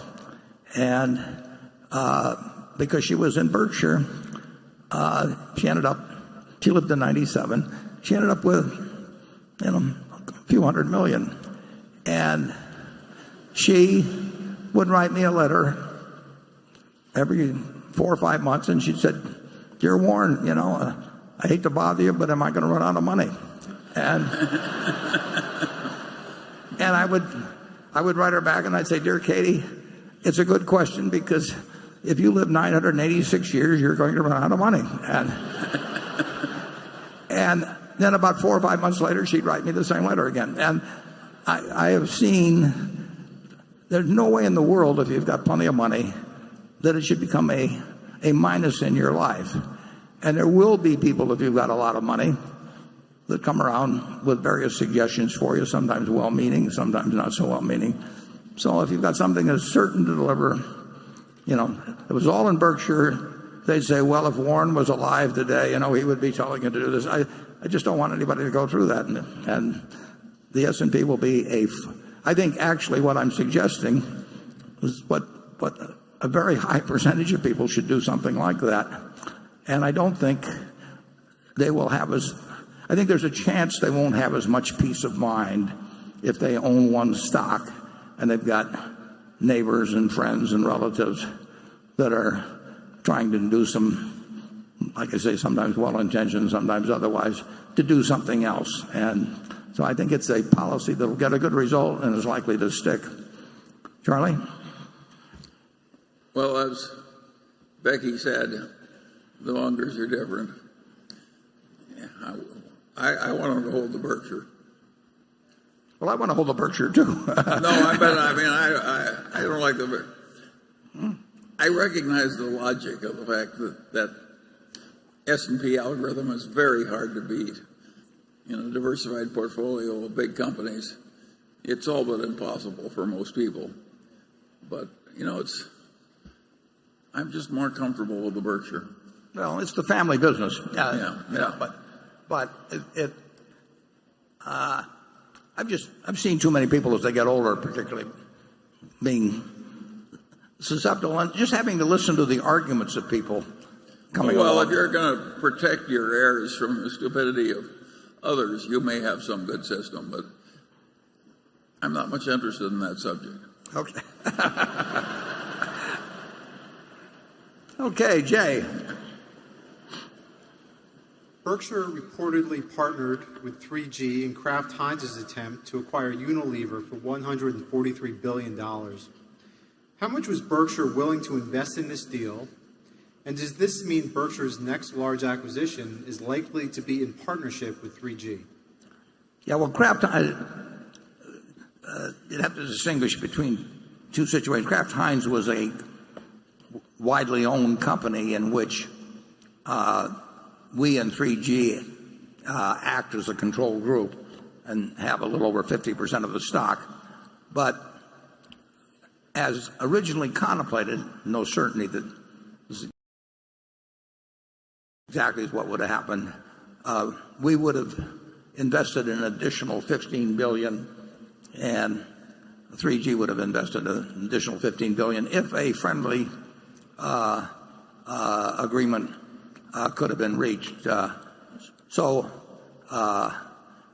if the deal had been made, if the independent directors of Kraft Heinz had approved the transaction, the likelihood is that we would have invested $15 billion, but it would have required the approval of the independent directors as well. Now, Kraft Heinz, in going forward with making that offer, wanted to be sure that there would be enough equity capital in addition to the debt that would be incurred to make the deal, and so informally we had basically committed the $15 billion.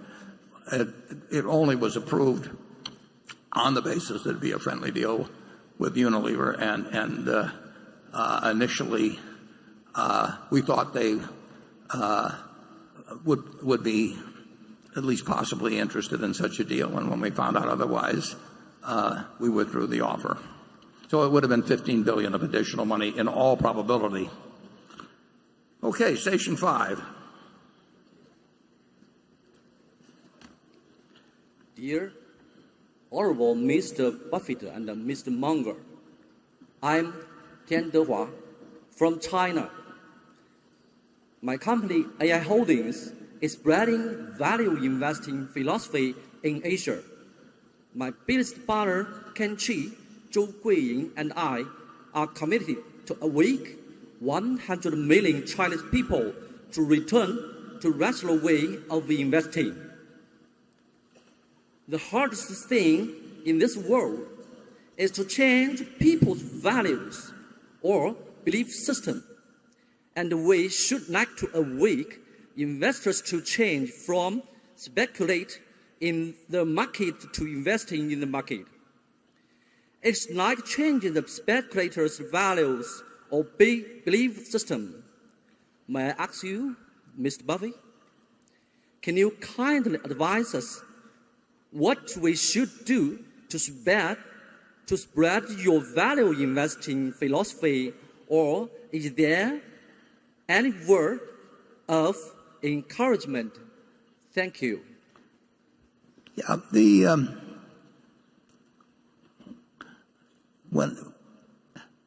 in any system,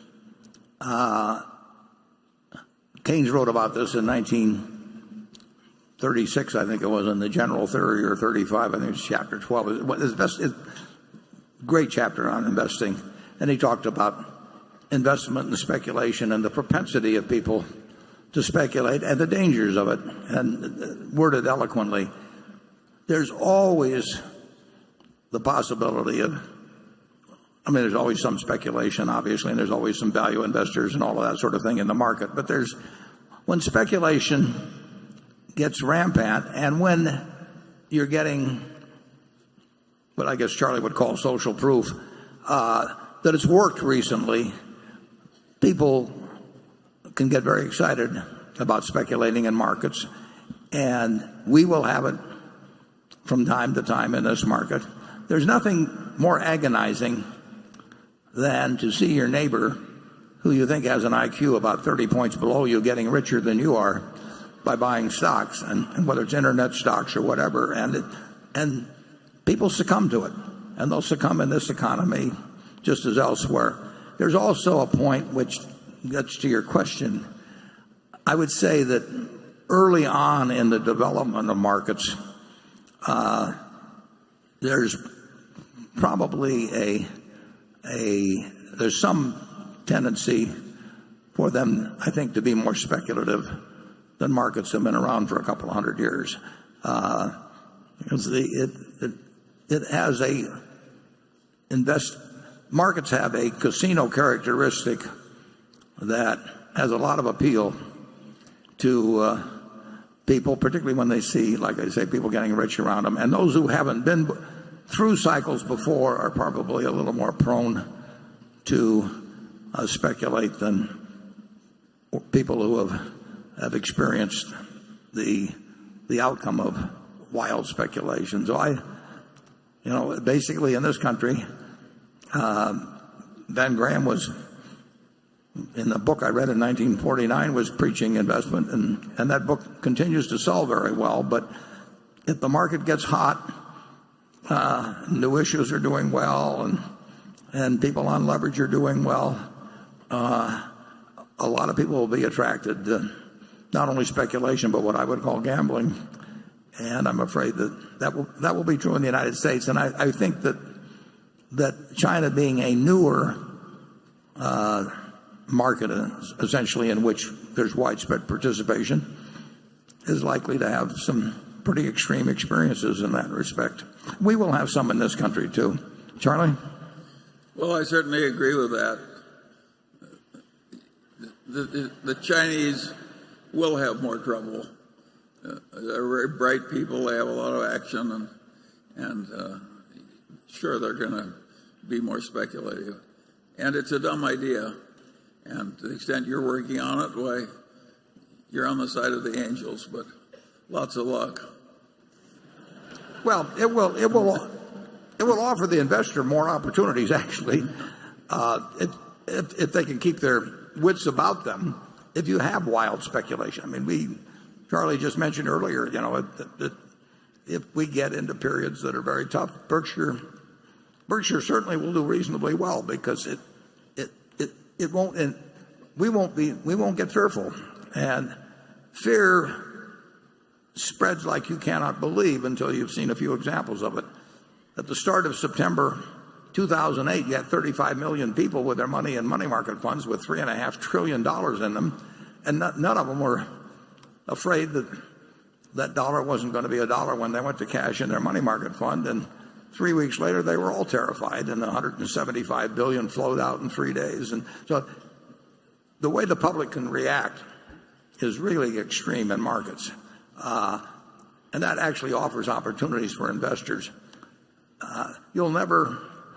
People like action, and they like to gamble. And if they think there's easy money to be made, a lot of them, you'll get a rush to it. And for a while, it will be self-fulfilling and create new converts until the day of reckoning comes. So just keep preaching investing, and if the market swings around a lot, you'll keep adding a few people here and there to a group that recognizes that markets are are there to be taken advantage of rather than to instruct you as to what is going on. Okay, Andrew, do you have any more on that, Charlie? We've done a lot of preaching, Warren, without much effect. Right. And that's probably good from our standpoint. Okay, Andrew? Thank you, Warren. This question comes from Ryan Prince. President Donald Trump and his advisors have talked about proposing a substantial investment tax credit to provide incentives for long-term corporate fixed capital investment. In BNSF, Berkshire owns a sprawling infrastructure portfolio requiring regular routine maintenance investment of substantial scale. What impact would an investment tax credit have on BNSF's capital investment decision-making from a return on investment a capital perspective, as well as in terms of timing?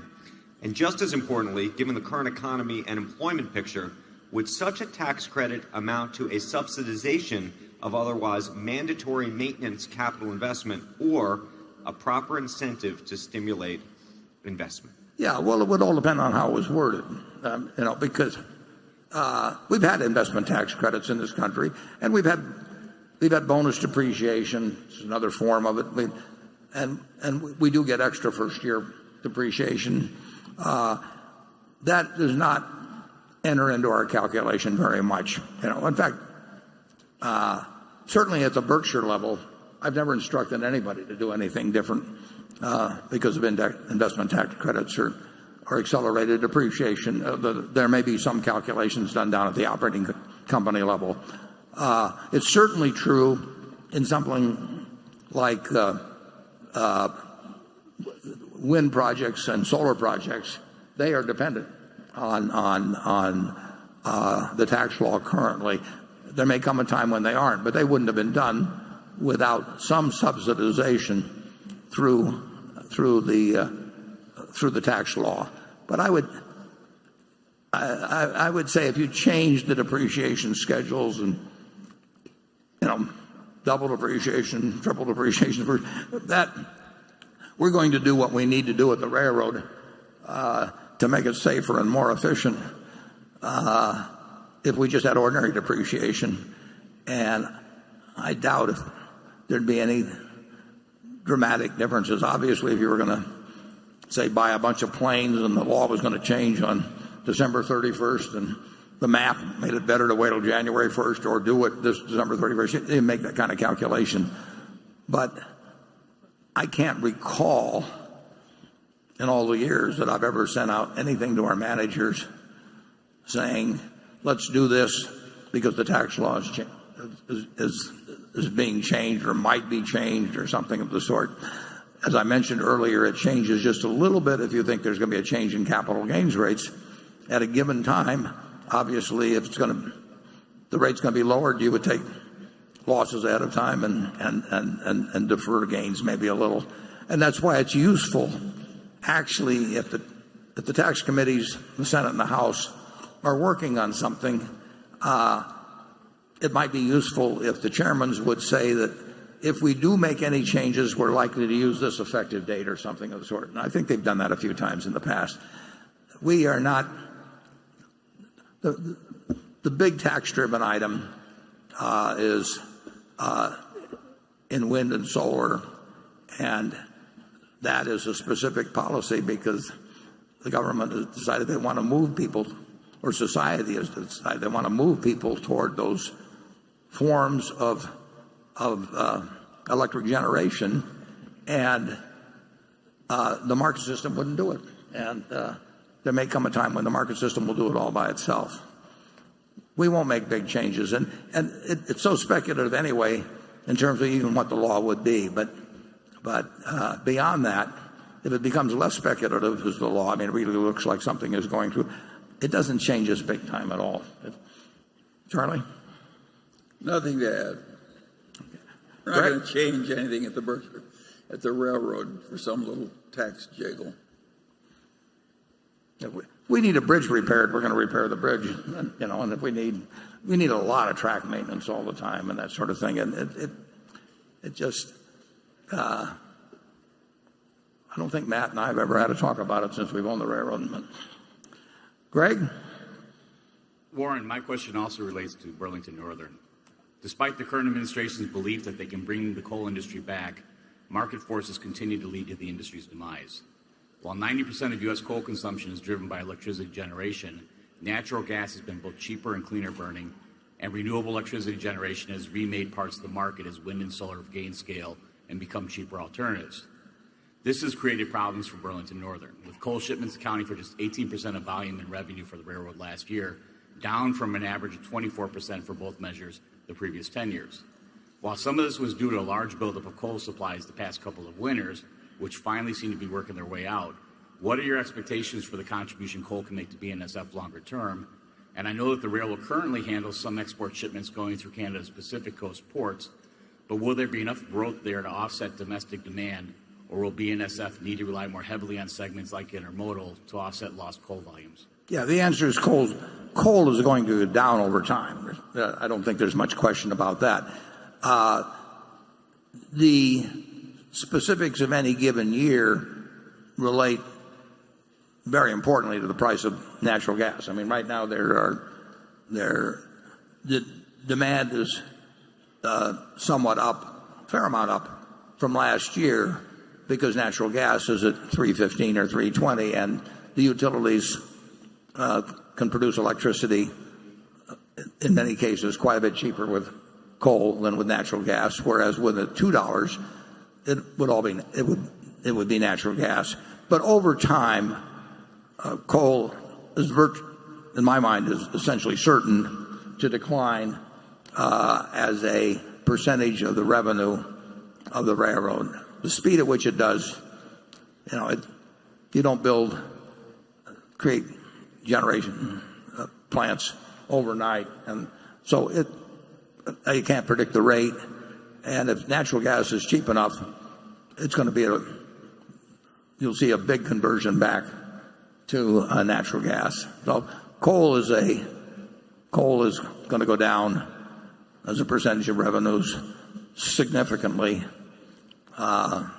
Certainly over 10 years it'll be quite significant, and who knows exactly year by year. We are looking for other sources of growth than coal. If you're tied to coal, you've got problems. Charlie? Well, if you go out over the extremely long term, I think that all the hydrocarbons will be used, including all the coal. So I think that in the end, these hydrocarbons are a huge resource for humanity, and I don't think we've got any good substitute. And I've never minded saving them for the next generation. I don't like using them up very fast. So I'm off on a little road on my own on this one. And people think that all this hydrocarbons are going to be stranded and the whole world's going to change. I think we're going to use every drop of the hydrocarbons sooner or later. We'll use them as chemical feedstocks. I regard all these things as very hard to predict, and I'm not at all sure that I would eventually expect natural gas to be pretty short in supply. A change in storage would make a big difference. We will produce within a few years as much electricity in Iowa, or virtually as much electricity in Iowa from wind as our customers use, but the wind only blows about 35% of the time or something like that, and sometimes it blows too hard. But the storage, having it 24 hours a day, 7 days a week, is a real problem, even if we've got the capability of producing, like I say, a self-sufficient amount, essentially, in Iowa before very long. Coal, our shipments of coal are up fairly substantially this year on the BNSF, but they were very low last year, and as you said, stockpiles grew and have come down somewhat. They're still on the high side. But in my mind, Charlie's got a longer-term outlook on this. In my mind, we're going to be shipping a whole lot less coal 10 or 20 years from now than we are now. On the other hand, I think there's some decent prospects in other long hauls. I mean, it's a pretty cheap way to move bulk commodities long distance. Rail is, and I think it's a good business, but the coal aspect of it is going to diminish. Okay, station 6. Hi, good morning. Good morning. It's Marcus Burns from Sydney, Australia. My question, Mr. Buffett, is you used to buy capital-light, cash-generative businesses that now buy lower-growth, capital-consumptive businesses. I realise Berkshire generates a lot of cash flow, but would shareholders have been better off if you had continued to invest in capital-light companies? Well, we'd love to find them. I mean, there's no question that buying a high return on assets, very light capital intensive business that's going to grow beats the hell out of buying something that requires a lot of capital to grow. And this varies from day to day, but I believe, and I don't think it's sufficiently appreciated, I believe that probably the 5 largest American companies by market cap, and some days we're in that group and some days we aren't. Let's assume we're not in that group on a given day. They have a market value of over $2.5 trillion. And that $2.5 trillion is a big number. I don't know whether the aggregate market cap of the U.S. market is, but that's probably getting up close to 10% of the whole market cap of the United States. And if you take those 5 companies, essentially you could run them with no equity capital at all. None. That is a very different world than when Andrew Carnegie was building a steel mill and then using the earnings to build another steel mill and getting very rich in the process, or Rockefeller was building refineries and buying tank cars and everything. Generally speaking, for a very long time in our capitalism, growing and earning large amounts of money required considerable reinvestment of capital and large amounts of equity capital. The railroads being a good example. That world has really changed, and I don't think people quite appreciate the difference. You literally don't need any money to run the 5 companies that are worth collectively more than $2.5 trillion and who have outpaced any number of those names that were familiar if you looked at the Fortune 500 list 30 or 40 years ago, whether it was Exxon or General Motors or you name it. So we would love, there's no question that a business that doesn't take any capital and grows and has, almost infinite returns on required equity capital is the ideal business. And we own a couple of businesses, a few businesses that earn extraordinary returns on capital, but they don't grow. We still love them, but if they were in fields that would grow, believe me, we would, they would be number 1 on our list. We aren't seeing those that we can buy and that we understand well.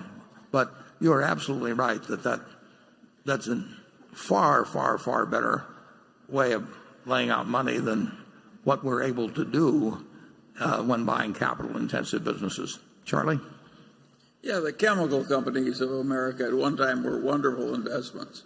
Dow and DuPont sold at 20 sometimes earnings, and they kept building more and more complicated plants and hiring more PhD chemists, and it looked like they owned the world. Now most chemical products are sort of commoditized, and it's a tough business being a big chemical producer. And in comes all these other people like Apple and Google, and they're just on top of the world. I think the questioner's basically right that the world has changed a lot, and that the people who have made the right decisions in getting into these new businesses that are so different from the old ones have done very well. Yeah, Andrew Mellon would be absolutely baffled by looking at the high cap companies now. The idea that you could create hundreds of billions of value essentially without assets, without tangible assets. Fast, yeah. but that is the world. I mean, when Google can sell you something where Geico was paying $11 or something every time somebody clicks something, that is a lot different than spending years finding the right site and developing, iron mines to supply the steel plants, and railroads to haul the iron to where the steel is produced, and distribution points and all that sort of thing. Our world was built, and when we first looked at it, our capitalist system basically was built on tangible assets and reinvestment and all that sort of thing, and a lot of innovation and invention to go with it. But this is so much better, if you happen to be good at it, to essentially be able to build hundreds of billions of market value without really needing any capital. That is a different world than existed in the past, and I think it's a world that's likely to continue. I mean, the trend is. I don't think the trend in that direction is over by a long shot. A lot of the people who are chasing that sort of thing very hard now in the venture capital field are losing a lot of money. It's a wonderful field, but not everybody's going to win big in it. A few are going to win big in it. Okay, Carol.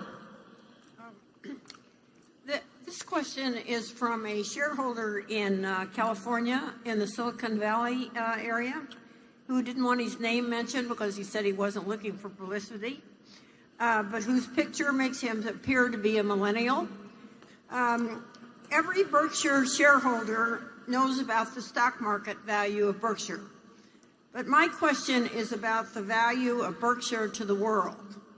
For instance, the value of Apple to the world has been iPhones. The value of Geico is cost-effective auto insurance. The value of 3G, and I will tell you that there aren't some shareholders who would be arguing about here, but the value of 3G is improved operations. But about Berkshire, I just don't know. In managing Berkshire's subsidiaries, as Mr. Munger once famously said, you practice delegation just short of abdication. So hands-on management can't be the answer. That means the majority of Berkshire's subsidiaries would do just as well if they were to stay independent companies. So that's my question. What is the value of Berkshire to the world? Yeah, well, I would say the question about I'm with him to the point where he says that, which he accurately describes as delegation to the point of abdication, but I would argue that abdication actually, in many cases, will enable those businesses to be run better than they would if they were part of the S&P 500 and the target perhaps of activists or somebody that wants to get some kind of a jiggle in the short term. So I think that our abdication actually has some very positive value on the companies, but that you'd have to look at it company by company. That we've got probably 50 managers in attendance here, and naturally they're not going to say anything publicly on television or anything where they knock us or anything, but get them off in a private corner and just ask them whether they think their business can be run better with a management by abdication from Berkshire, but with also all the capital strengths of Berkshire, that when any project that makes sense can be funded in a moment without worrying whether the banks are still lending like in 2008, or whether Wall Street will applaud it or something of that sort. So I think our hands-off style actually, I think, can add significant value in many companies. But we do have managers here you could ask about that. We certainly don't add the value by calling them up and saying that we've developed a better system, for turning out additives at Lubrizol or running Geico better than Tony nicely can run it or anything of the sort. But we do we have a very objective view about capital allocation. We can free managers. I would say that we might very well free up at least 20% of the time of a CEO in the normal public, who would otherwise have a public company, just in terms of meeting with analysts and the calls and dealing with banks and all kinds of things that essentially we relieve them of. That they can spend all of their time figuring out the best way to run their business. So I think we bring something to the party, even if we're just sitting there with our feet up on the desk. Charlie? Yeah, we're trying to be a good example for the world. I don't think we'd be having these big shareholder meetings if there weren't a little bit of teaching ethos in Berkshire. And I've watched it closely for a long time. I'd argue that that's what we're trying to do, is set a proper example. Stay sane, be honest. Yeah. So I'm proud of Berkshire, and I don't worry too much if we sell Coca-Cola. I would say, GEICO is an extraordinarily well-run company, and it would be extraordinarily well-run if it were public. But it has gone from 2.5% of the auto insurance market to 12%. And part of the reason, the small part, the real key is GEICO and Tony Nicely, but part of the reason is that when at least two of our competitors, big competitors, said that they would not meet their profit objectives if they didn't lighten up their interest in new business 8 or 10 months ago, I think our business decision to step on the gas is a better business decision, but I think that GEICO as a public company would have more trouble making that decision than they do when they're part of GEICO, because we are thinking about nothing but where GEICO is going to be in 5 or 10 years. And if that requires having we want new business costs to penalize our earnings in the short term, and other people have different pressures. I'm not arguing about how they behave, because they have a different constituency than GEICO has with Berkshire and what Berkshire has with its shareholders in turn. And I think in that case our system's superior. But it's not because we work harder. Charlie and I don't do hardly anything. Jonathan? Could you please talk about your periodic payment annuity business? The weighted average interest rate on these contracts is 4.1%, which doesn't sound particularly attractive given the current interest rate environment.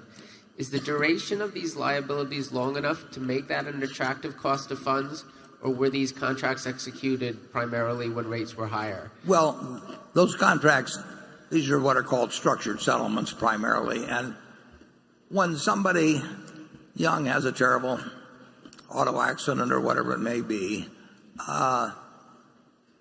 perhaps urged by the court, urged by family members who really do have the interest of the injured party at heart, they may convert what could be a large sum settlement, probably against the insurance company, maybe $1 million, maybe $2 million, into periodic payments for the rest of the life of the injured party.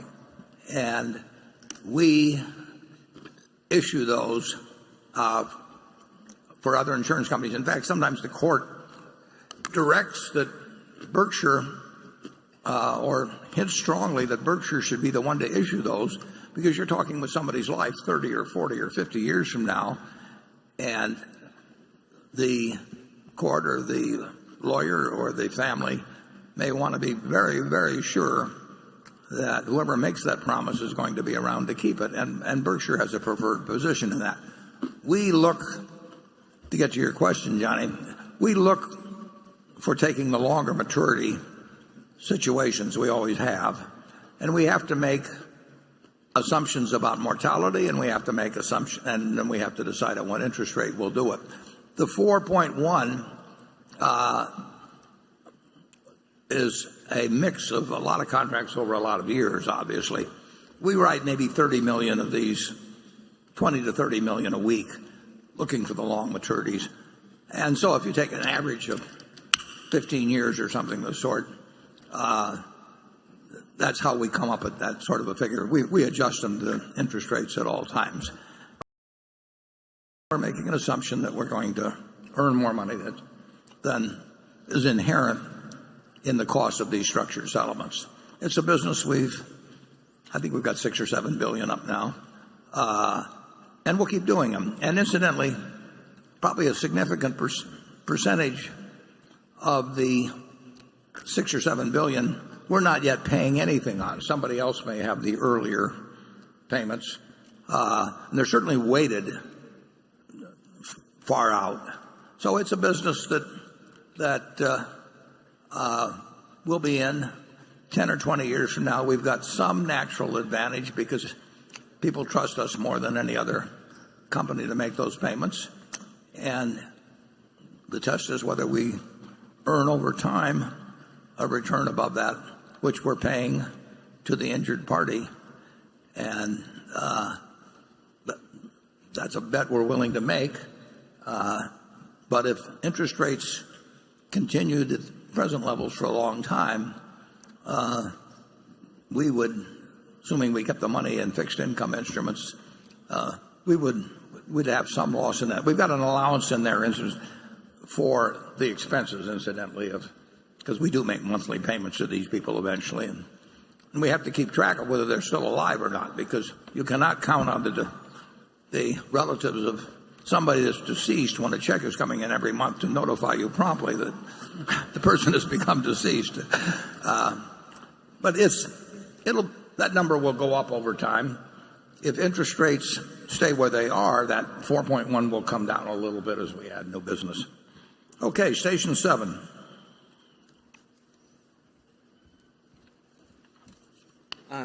Thank you, Mr. Buffett and Mr. Munger, for all you've done and the opportunity to learn even more from your approach to investing in life. My name's Harry Hong, and I'm a respirologist from Vancouver, British Columbia. The question involves, back in 2001, you made an initial investment in USG shortly before the company declared bankruptcy due to the mounting asbestos liability. You held those shares through the bankruptcy process, even though standard wisdom says that the equity in Chapter 11 is usually worthless. Can you explain why USG's equity was a safe investment?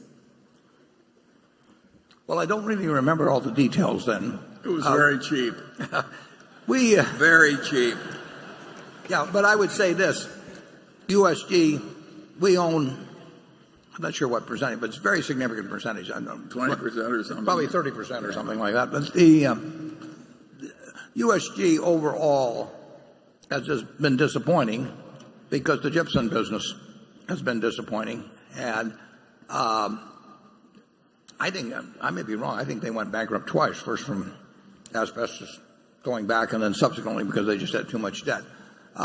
So it has not been a brilliant investment. Now, if gypsum prices were at levels that they were in some years in the past, it would have worked out a lot better. But it hasn't been terrible. No, it hasn't been terrible. But gypsum has taken a real dive several times, and there has been too much gypsum capacity.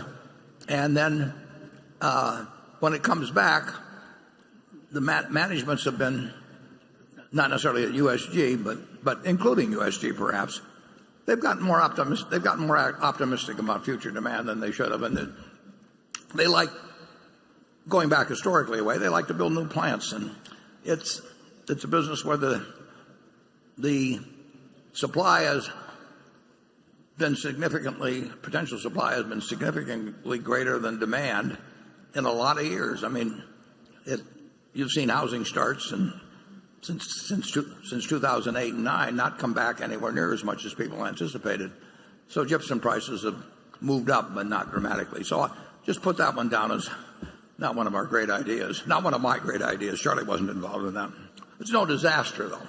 No, it isn't. Becky?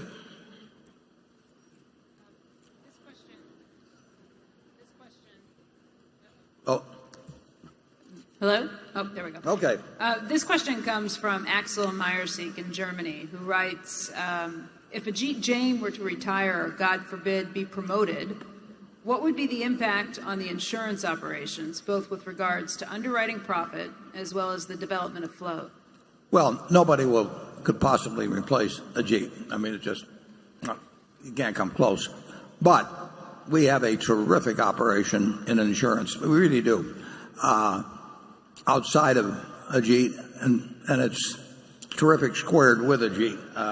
There are things only he can do, but there are a lot of things that are institutionalized, a lot of things in our insurance business where we've got extraordinarily able management too. So Ajit, for example, bought a company that nobody here has heard of, probably, called Guard Insurance a few years ago, based in workers' comp primarily. It's based improbably in Wilkes-Barre, Pennsylvania, and it's expanding like crazy in Wilkes-Barre. And it's been a gem.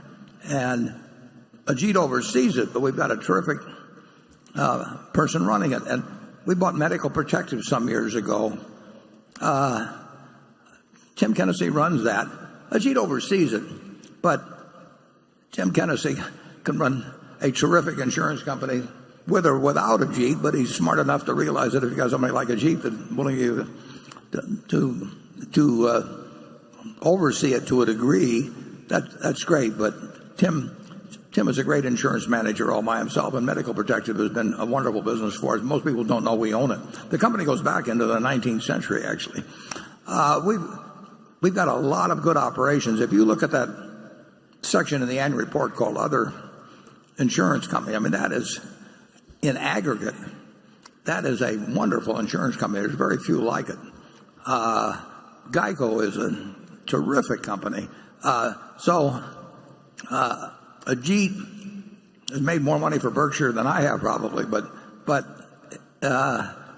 we've still got what I would consider the world's best property casualty insurance operation,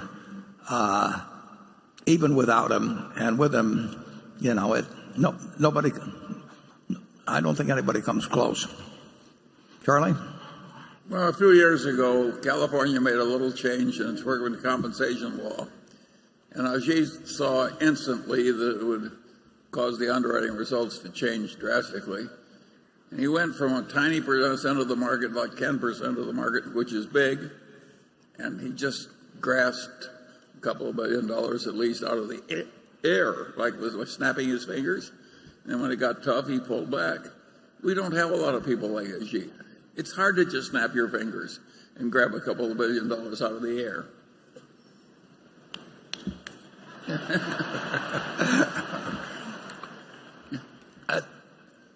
But we've actually, the California workers' comp, though, Guard has moved into that. We have got a lot of terrific insurance managers. I mean, I don't know of a better collection anyplace. And Ajit has found some of those. I've gotten lucky a few times. I mean, Tom Nerney at U.S. Liability, that goes back, 15, 16 years. He is a terrific operation. It's not huge, but it is so well managed. And people don't even know we own these things. But you look at that last line, and now we've added Peter Eastwood with Berkshire Hathaway especially. And these are really good businesses, I got to tell you. When you can produce underwriting profits and on top of that just hand more float, we don't have many businesses like that. Those are great businesses. We've got 100 billion plus of money that we get to earn on, while at the same time, overall, on balance, we're likely to make some additional money for holding it. If you can get somebody to hand you $104 billion and pay you to hold it while you get to invest and get the proceeds, it's a good business. Now, most people don't do well at it. And, the problem is that what I just described tempts lots of people to get into it, and recently people have got into it really just for the investment management. It's a way to earn money off.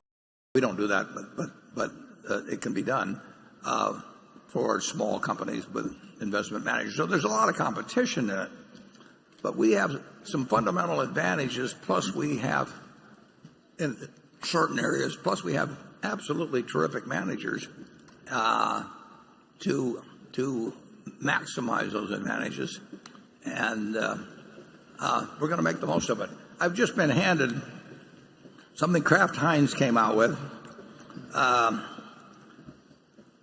They just came out with it commercially a few days ago, maybe a few weeks ago. At the directors' meeting, they had this. I had 3 of these. I'm sure that there's a member or 2 of the audience that may not approve of it, but they. I got to tell you, folks, it's good. It's a cheesecake arrangement with topping and Philadelphia cream cheese special on. So you create your own cheesecake. And I thought that I can eat it while Charlie's talking, and you'll be able to get it at the halftime. It's selling very well, and I think, just so you don't feel too guilty, I think it's 170 calories for this cherry one. Like I say, I had 3 of these. I don't mind having 500 or 600 calories for dessert. I'll let somebody else eat the broccoli, and I'll have the dessert. So we'll be eating this, but you too, at halftime. I think they brought 8,000 or 9,000 of these. I'll be disappointed if we don't run out. Actually, I'll be disappointed in you, not them. Okay. Jay? This question is on the topic of succession planning. Warren, there seems to be fewer mentions by name of top-performing Berkshire managers in this year's annual letter. Does this mean you're changing your message regarding the succession plan for Berkshire's next CEO? Well, the answer to that's no. And I didn't realize there were fewer mentions by name. I write that thing out and send it to Carol, and she tells me go back to work. I don't actually think that much about how many personally get named. I would say this, and this is absolutely true. We have never had more good managers. Now it's because we got more good companies, but we have never had more good managers than we have now. So but it has nothing to do with succession. Charlie? Well, I certainly agree with that. We don't seem to have a whole lot of 20-year-olds.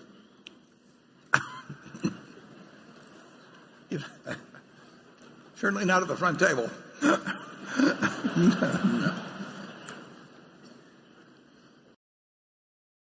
Now we've got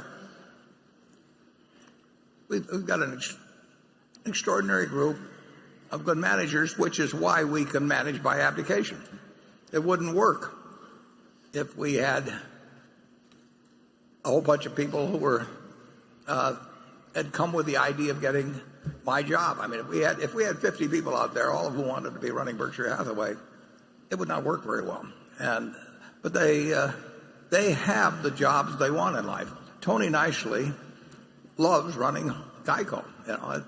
And you go down the line, they have jobs they love, and that's a lot better in my view than having a whole bunch of them out there that are kind of doing their job there, kind of hoping the guy that's competing with them will fail, so that when I'm not around, that they'll get the nod. It's a much different system than exists at most large American corporations. Charlie, got any? Well, we'll go to station 8. Hi, Warren and Charlie. My name is Vicky Wei. I'm an MBA student from the Wharton School of Business. This is my first time to be in the annual meeting. I'm really excited about it. Thanks for having us here. Thanks for coming. My question is, where do you want to go fishing for the next 3 to 5 years? Which sectors are you most bullish on, and which sectors are you most bearish on? Thank you. Yeah. Charlie and I do not really discuss sectors much, nor do we let the macro environment or thoughts about it entered into our decision. We're really opportunistic. And we obviously are looking at all kinds of businesses all the time. I mean, it's a hobby with us almost, probably more with me than Charlie. But we're hoping we get a call, and we've got a bunch of filters. And I would say this is true of both of us. We probably know in the first 5 minutes or less whether something is likely to or has a reasonable chance of happening.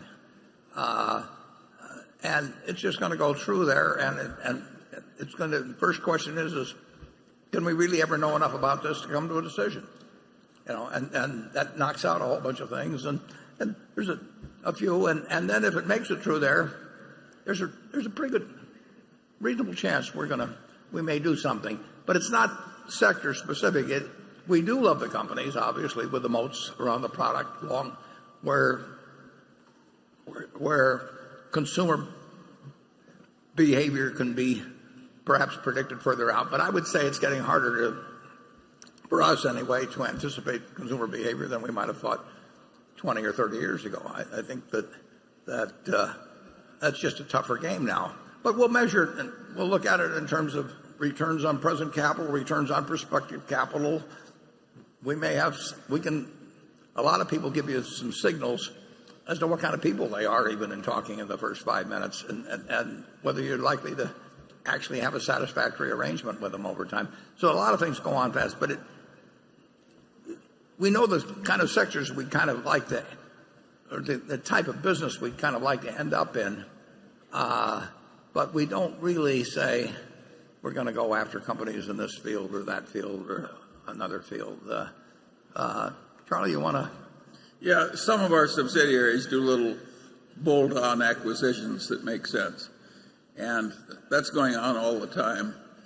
And of course we like it.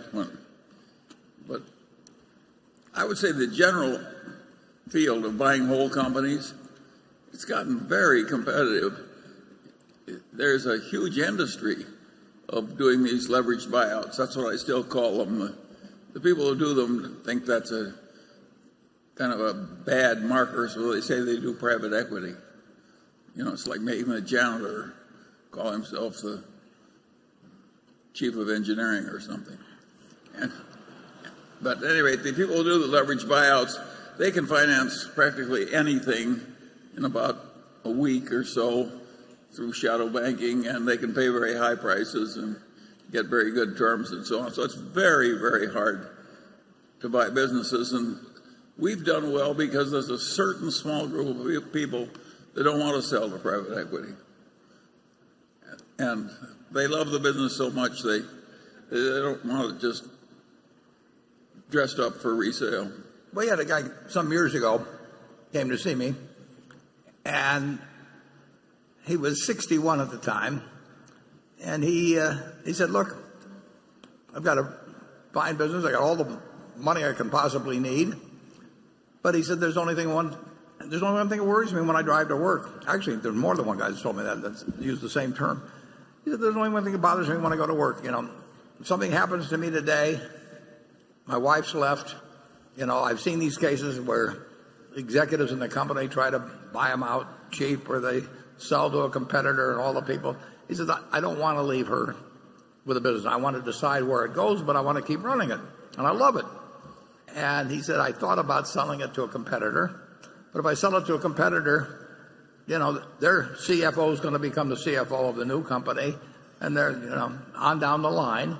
And all these people who help me build the business, a lot of them are going to get dumped, and I'll walk away with a ton of money, and some of them will lose their job. He said, I don't want to do that. And he said, I can sell it to a leveraged buyout firm who would prefer to call themselves private equity, but they're going to leverage it to the hilt, and they're going to resell it, and they're going to dress it up some, but in the end, it's not going to be in the same place. I don't know where it's going to go. He said, I don't want to do that. So he said, it isn't because you're so special. He says, there just isn't anyone else. If you're ever proposing to a potential spouse, don't use that line.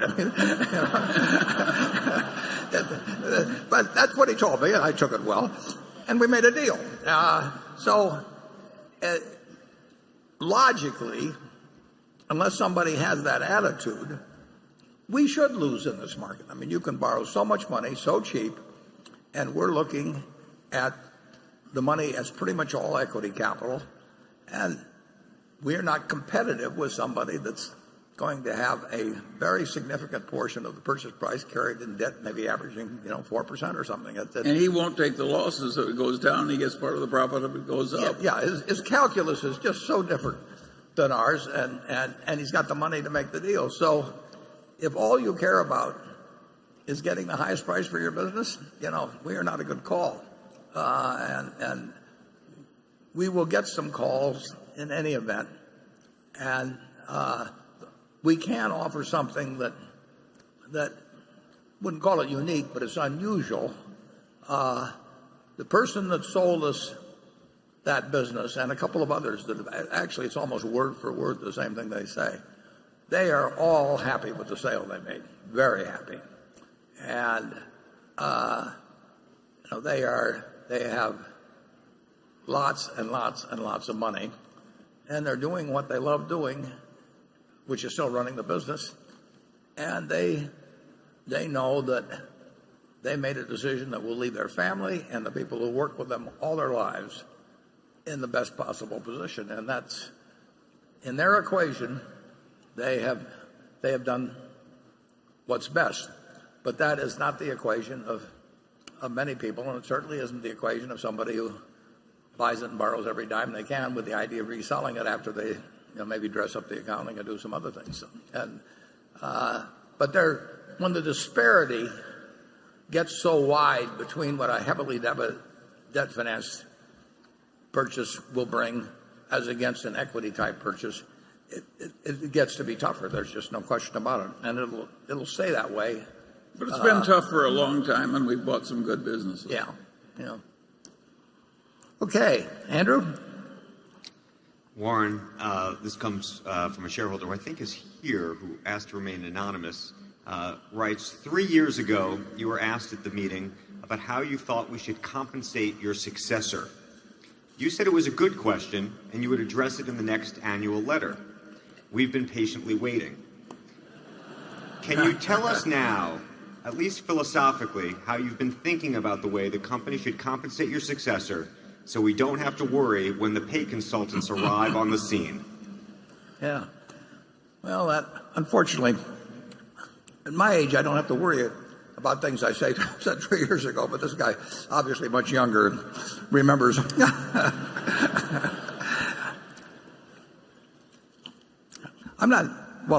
I'll accept his word that I said that. There's a couple possibilities, actually.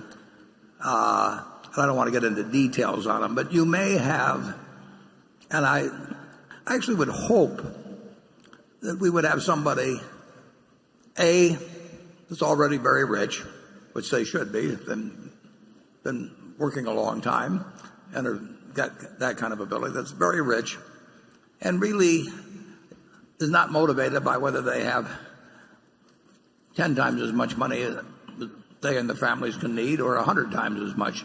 And they might even wish to perhaps set an example by engaging for something far lower than actually what you could say their true market value is. And that could or could not happen. I think it'd be terrific if it did, but I can't blame anybody for wanting their market value. And then if they didn't elect to go in that direction, I would say that you would probably pay them a very modest amount and then have an option which increased in value or increased in striking price annually. Nobody does this hardly. The Graham Holdings has done it. The Washington Post Company did a little bit, but would increase because, assuming that there were substantial retained earnings every year, because why should somebody retain a bunch of earnings and then claim they'd actually improve the value simply because they withheld the money from shareholders? So very easy to design that, and in private companies, people do design it that way. They just don't want to do it in public companies because they get more money the other way. But they might have a very substantial one that could be exercised, but where the shares had to be held for a couple of years after retirement, so that they really got the result over time that the majority of the stockholders would be able to get and not be able to pick their spots as to when they exercised and sold a lot of stock. It's not hard to design, and it really depends who you're dealing with in terms of actually how much they care about money and having money beyond what they can possibly use. And most people do have an interest in that, and I don't blame them. But I don't know. What do you think, Charlie? Well, one thing I think is that I have avoided all my life compensation consultants. To me, it's sort of, I hardly can find the words to express my contempt. I will say this: if the board hires a compensation consultant after I go, I will come back. Mad. So I think there's a lot of mumbo jumbo in this field, and I don't see it going away. Oh, it isn't going to go away. Yeah. No, it's going to get worse. I mean, if you look at, the way compensation gets handled, everybody looks at everybody else's proxy statement and says we can't possibly hire a guy that isn't been. It's ridiculous. So on, and the human relations department, work for the CEO, come in and suggest a consultant. What consultant is ever going to get another assignment? He says you should pay your CEO below down in the fourth quartile because you're getting a fourth quartile result. I mean, it just, it isn't that the people are evil or anything. It's just the nature of the situation. It produces a result that is not consistent with how representatives of the owners should behave. It's even worse than that. Capitalism is the golden goose that we all live on. And if people generally get so they have contempt for it because they don't like the pay arrangements and the system, your capitalism may not last as well. And that's like killing the golden goose. So I think the existing system has a lot wrong with it. I think there is something coming in pretty soon. I may be wrong about this, where companies are going to have to put in their proxy statement the CEO's pay to the average pay or something like that. That isn't going to change anything. I mean, it won't change a thing. It won't change a thing, and it'll cost us. And by the way, it won't get any headlines either. It'll be tucked away. It'll cost us a lot of money, with 367,000 people employed around the world, and I mean, we'll hope to get something that makes it somewhat simpler so we can use estimates or something of the sort. But to get the median income or whatever, however the rules may read, and that's what consultants are for, Warren. Yeah, it's it is human nature that produces this, and I write in this letter to the managers every 2 years. I said the only excuse I won't take on something is that everybody else is doing it. But of course, everybody else is doing it is exactly the rationale for why people did not want to count the cost of stock options as a cost. I mean, it was ridiculous. All these CEOs went to Washington. They got the Senate, I think, to vote 88-9 to say that stock options aren't a cost. And then a few years later, that it became so obvious that they finally put it in, so it was a cost. It reminded me of Galileo or something. I mean, all these guys. Worse. It was way worse. The Pope behaved better to Galileo than he was. Well, anyway, I would hope, like I say, somebody, whoever, and it doesn't even have to be, I'm not talking about the current successor or anybody else. I mean, these successors down the line are probably going to have gotten very, very wealthy by the time they're running Berkshire, and the incremental value of wealth gets very close to zero at some point, and there is a chance to use it as a different sort of model. But I don't have any problem if a system is devised that recognizes retained earnings. I've never heard anybody talk about it. At the 20 boards I've been on, or if you and I were partners in a business, and we kept retaining earnings in the business, and I kept having the value to buy a portion of you out at a constant price, you say this is idiocy. But of course, that's the way all the option systems are designed, and it's better to be for the CEO and for the consultants, and of course, usually if there's some correlation between what CEOs are paid and what boards are paid. If CEOs were getting paid at the rate that they got paid 50 years ago, adapted to present dollars, director pay would be lower. So it's got all these built-in things that, to some extent, sort of kindle the. No Berkshire director is in it for the money.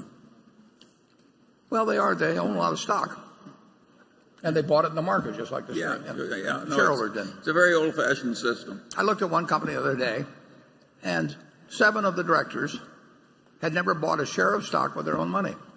Now they've been given stock, but not one of the. I mean, I didn't say not one. 7 of the directors had never actually bought a share of stock, and there they are, making decisions on who should be CEO and how they should be paid and all that sort of thing. But they've never felt like shelling out a dollar themselves. Now they've been given a lot of stock. It's we're dealing with human nature here, folks, and that what you want is to have a system that works well in spite of how human nature is going to drive it.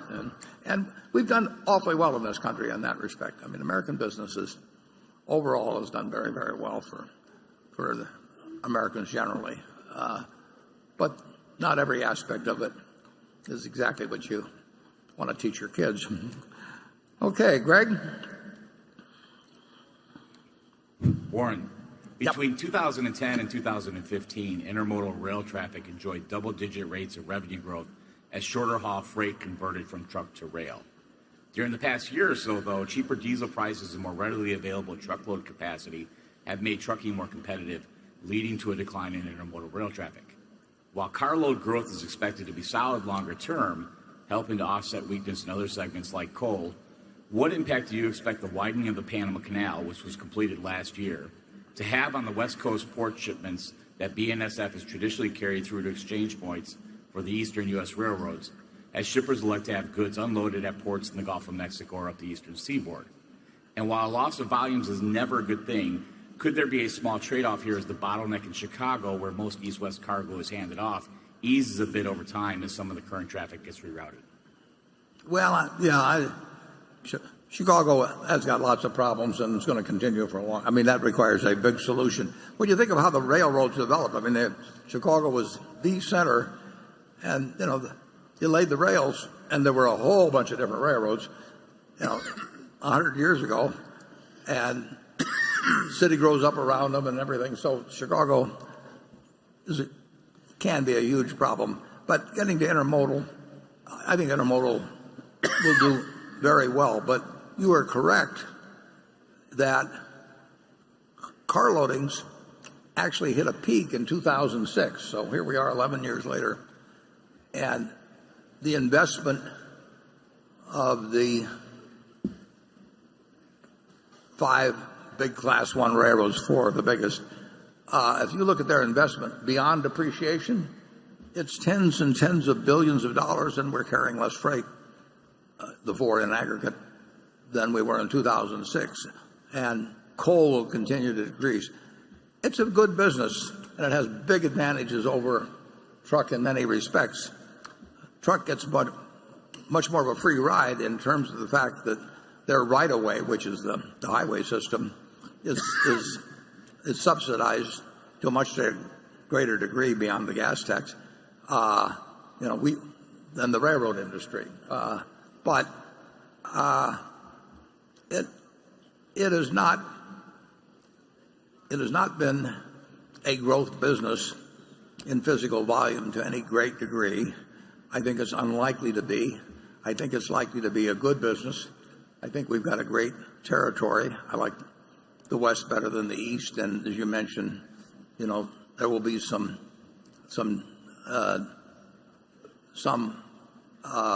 intermodal traffic that gets diverted to eastern ports, perhaps, or so on.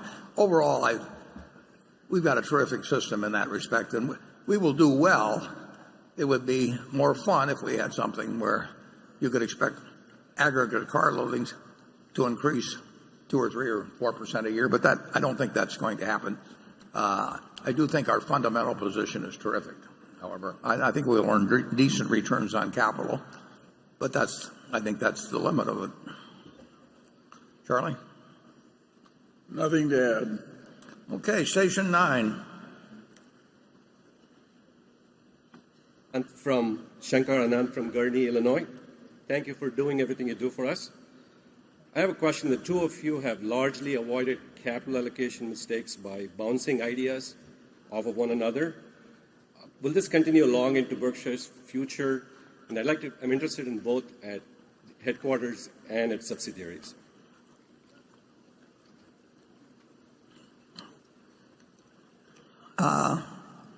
It can't continue very long. Don't get defeatist, Charlie. Any successor that's put in at Berkshire, capital allocation abilities and proven capital allocation abilities are certain to be uppermost in the board's minds, or in the current case, in terms of my recommendation, Charlie's recommendation, for what happens after we're not around. Capital allocation is incredibly important at Berkshire. Right now we have 280 or 90 billion, whatever it may be, of shareholders' equity. If you take the next decade alone, nobody can make accurate predictions on this, but in the next 10 years, if you just take and depreciation right now is another $7 billion a year, something on that order. The next manager in the decade is going to have to allocate maybe $400 billion or something like that, maybe more, and it's more than already has been put in. So 10 years from now, Berkshire will be an aggregation of businesses where more money has been put in that decade than everything that took place ahead of time. So you need a very sensible capital allocator in the job of being CEO of Berkshire, and we will have one. It would be a terrible mistake to have someone in this job where really capital allocation might even be their main talent. It probably should be very close to their main talent. And of course, we have an advantage at Berkshire in that we do know how important that is, and there is that focus on it. And in a great many companies, people get to the top through ability and sales. Sometimes they come from the legal side, sometimes all different sides, and they then have the capital allocation sort of in their hands. Now, they may not establish strategic thinking divisions, and they may listen to investment bankers and everything, but they better be able to do it themselves. And if they've come from a different background or haven't done it, it's a little bit, as I put in one of my letters, I think it's like getting to Carnegie Hall, playing the violin, and then you walk out on the stage and they hand you a piano. I mean, it is something that Berkshire would not do well if somebody was put in who had a lot of skills in other areas, but really did not have an ability of capital allocation. I've talked about it as being something I call a money mind. I mean, people can have 120 IQs or 140 IQs or whatever it may be, very similar scoring abilities in terms of intelligence tests, and some of them have minds that are good at one kind of thing and some of them another. I've known very bright people that do not have money minds, and they can make very unintelligent decisions. They can do all kinds of other things that most mortals can't do, but it just isn't the way their wiring works. And I've known other people that really would not do that brilliantly. They do fine, but on an SAT test or something like that. but they've never made a dumb money decision in their life. And Charlie, I'm sure, has seen the same thing. So we do want somebody, and hopefully they've got a lot of talents, but we certainly do not want somebody that, if they lack a money mind. Charlie? Well, there's also the option of buying in stock, which, so it isn't like it's some hopeless problem. One way or another, something intelligent will be done. And a money mind will recognize when it makes sense to buy in stock and doesn't. And in fact, it's a pretty good test for some people in terms of managements, how they think about something like buying in stock. Because it's not a very complicated equation if you sort of think straight about that sort of a subject. But some people think that way and some don't, and they're probably miles better at something else.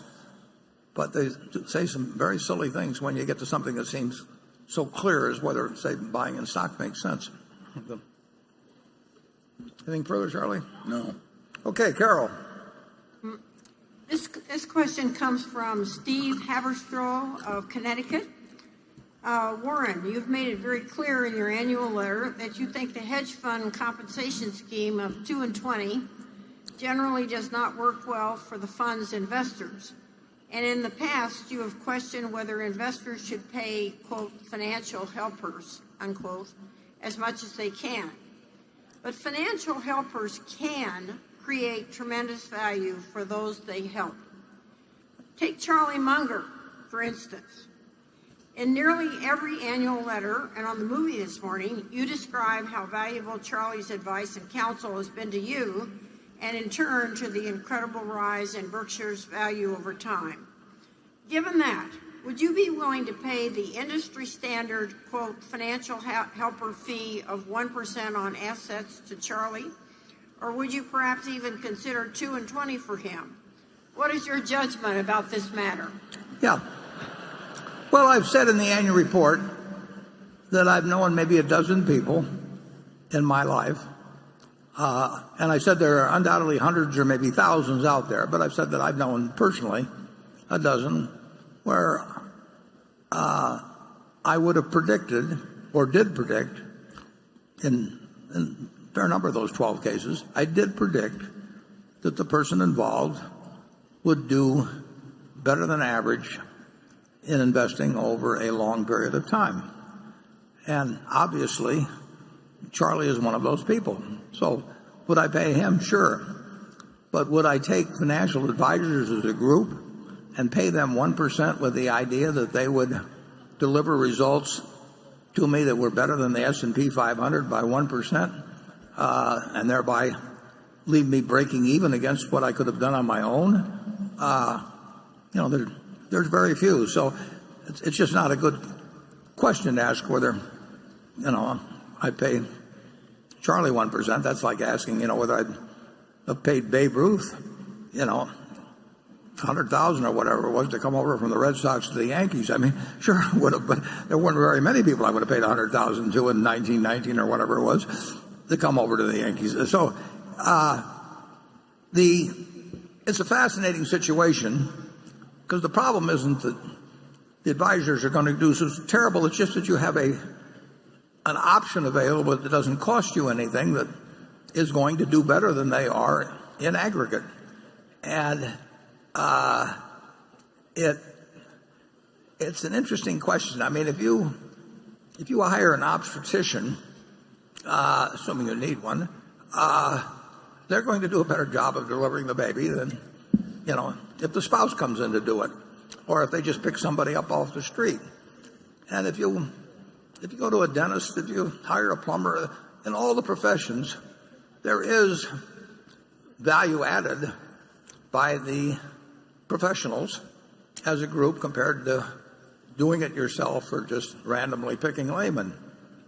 In the investment world, it isn't true. I mean, the active group, the people that are professionals in aggregate, cannot do better than the aggregate of the people who just sit tight. And if you say, well, in the active group, there's some person that's terrific, I will agree with you. But the passive people can't all pick that person, and they don't know how to identify him. So it's even worse than that. The expert who's really good, when he gets more and more money in, he suffers just terrible performance problems. Yeah. And so you'll find the person who has a long career at 2 and 20, and if you analyze it, net all the people have lost money because some of the early people have had a good record, but more money come in later and they lose it. So the investing world is it's a morass of wrong incentives, crazy reporting, and I'd say a fair amount of delusion. Yeah, if you ask me whether those 12 people I picked would do better than the S&P working with $100 billion, I would answer that probably none of them would. I mean, that would not be their perspective performance. But when I was talking of them, or referencing them, and when they actually worked in practice, they dealt generally with pretty moderate sums. And as the sums grew, their relative advantage diminished. I mean, it's so obvious from history. The example I used in the report, I mean, the guy who made the bet with me, and incidentally, all kinds of people didn't make the bet with me because they knew better than to make the bet with me. There were hundreds, at least a couple hundred underlying hedge funds. These guys were incented to do well. The fund-to-fund manager was incented to pick the best ones they could pick. The guy who made the bet with me was incented to pick the best fund-to-funds. And tons of money, and just with those 5 funds, a lot of money went to pay managers for what was subnormal performance over a long period of time. And it can't be anything but that. And it's an interesting profession when you have tens of thousands or hundreds of thousands of people who are compensated based on selling something that in aggregate can't be true, superior performance. So, but it'll continue, and the best salespeople will tend to attract the most money, and because it's such a big game, people will make huge sums of money, far beyond what they're going to make in medicine or you name it. I mean, repairing the country's infrastructure. I mean, the big money, huge money, is in selling people the idea that you can do something magical for them. And if you even have $1 billion fund, and get 2% of it for terrible performance, that's $20 million. In any other field, it would just blow your mind. But people get so used to it, in the field of investment, that it just sort of passes along. And $10 billion, $200 million fees. We've got 2 guys in the office, that are managing $11 billion. No, they're not. I'm sorry. They're managing $20 billion. Between the two of them, $21 billion maybe. We pay them $1 million a year, plus the amount by which they beat the S&P. They have to actually do something to get contingent compensation, which is much more reasonable than 20%. But how many hedge fund managers in the last 40 years have said, I only want to get paid if I do something for you? Unless I actually deliver something beyond what you can get yourself, I don't want to get paid. It just doesn't happen. And, it gets back to that line that I've used. But when I asked the guy, how can you, in good conscience, charge 2 and 20? And he said, because I can't get 3 and 30. Any more, Charlie, or are we used up our... I think you've beaten up on them enough. Yeah, well. Jonathan. Precision Cast Parts represents the second largest acquisition Berkshire has ever made. There wasn't much qualitative or quantitative information about it in the 2016 annual. Would you be willing to update us here with how it is doing currently, what excites you about its prospects, and what worries you most about it? I'm also curious if there were any meaningful purchase price adjustments beyond intangible amortization that negatively impacted Precision's earnings in 2016, as was the case with Van Tile in 2015. And finally, are there any opportunities in sight for bolt-on acquisitions? Yeah, we've actually made acquisitions, and we'll make more that fit there because we've got an extraordinary manager, and we've got a terrific position in the aircraft field. So there will be the chance for sensible acquisitions, and we've already made 2 anyway, and we will make more over time.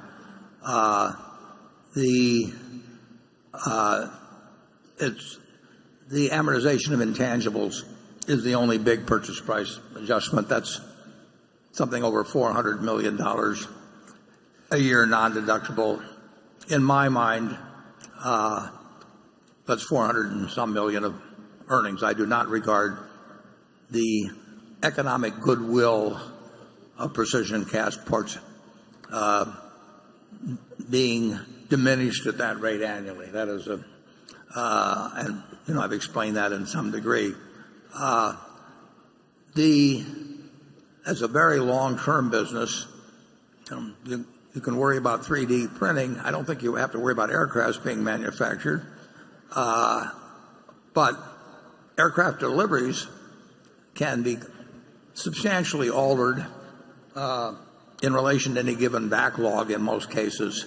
So the deliveries can be fairly volatile, but I don't think the long-term demand is anything I worry about. And the question is whether anybody can do it better or cheaper, or like I say, whether 3D printing at least takes away part of the field in some respect. But overall, I will tell you, I feel very good about Precision Castparts. It is a very long-term business. I mean, we have contracts that run for a very long time, and like I say, the initiation of a new plane may be delayed or something of the sort. But if you take a look at the engine that's in the other adjoining room here and in our exhibition hall, you would, if you were putting that engine together with a 20 or 25-year life or whatever it may have, carrying hundreds of people, you would care very much about your supplier, and you'd care not only in the quality, which would be absolutely, you'd care of the work being done, but you also, if you were an engine manufacturer or an aircraft manufacturer further down the line, you would care very much about the reliability of delivery on something, because you do not want a plane that, or an engine, is 99% complete while somebody is dealing with the problem of faulty parts or anything else that would delay delivery. So the reliability is incredibly important. I don't think anybody has a reputation better than Mark Donegan and the company for delivery. So I love the fact we bought Precision Castparts. Charlie? Yeah, well, what's interesting about it, too, is that it's a very good business purchased at a fair price but this is no screaming bargain like the old days. No. For quality businesses, you pay up now a lot more than we used to. Yeah, that's absolutely true. And you don't get a bargain price. The 400 plus million, incidentally, goes on for quite a while, too. And we'll explain it in the report, just as we'll explain that the depreciation charge at a railroad would not be adequate. I mean, it's the way accounting works. And starting, I don't even want to tell you about this one, but starting the first of next year, accounting is going to become sort of a nightmare in terms of Berkshire and other companies, because they're going to have us mark our equities to market, just like we were a Wall Street trading firm or something.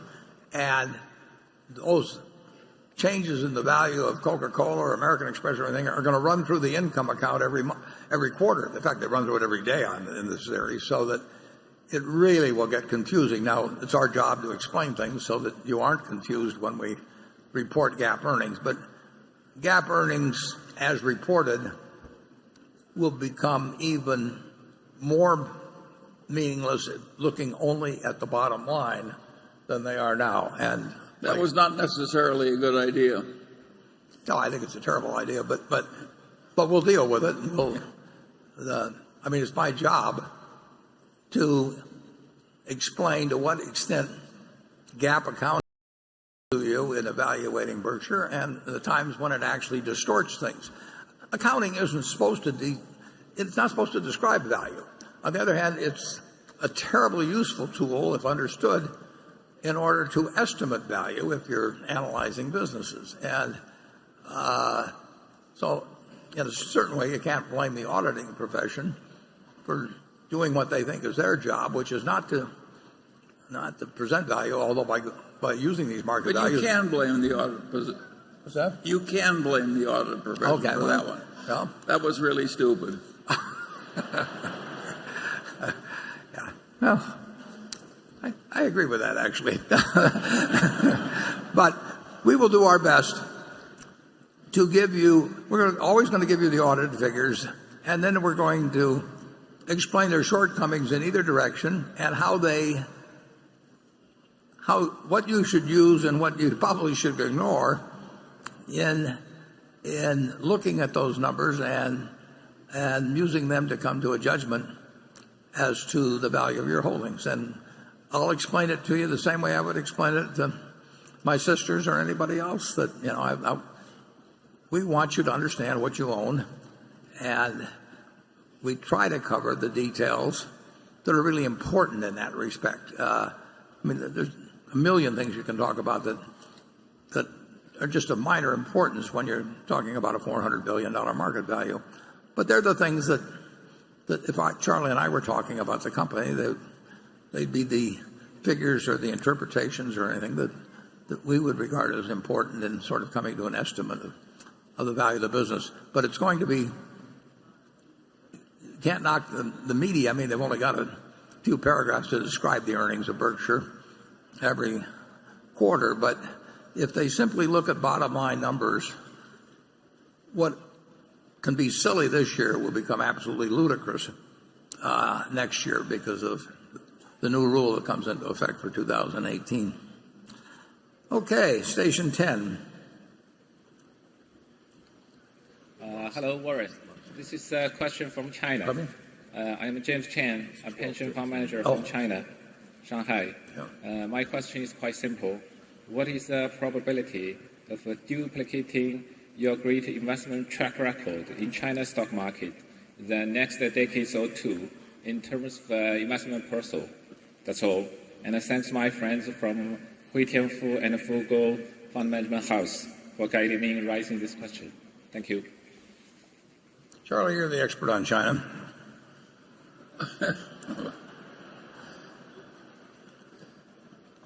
It's like determining the order of presidency between a louse and a flea.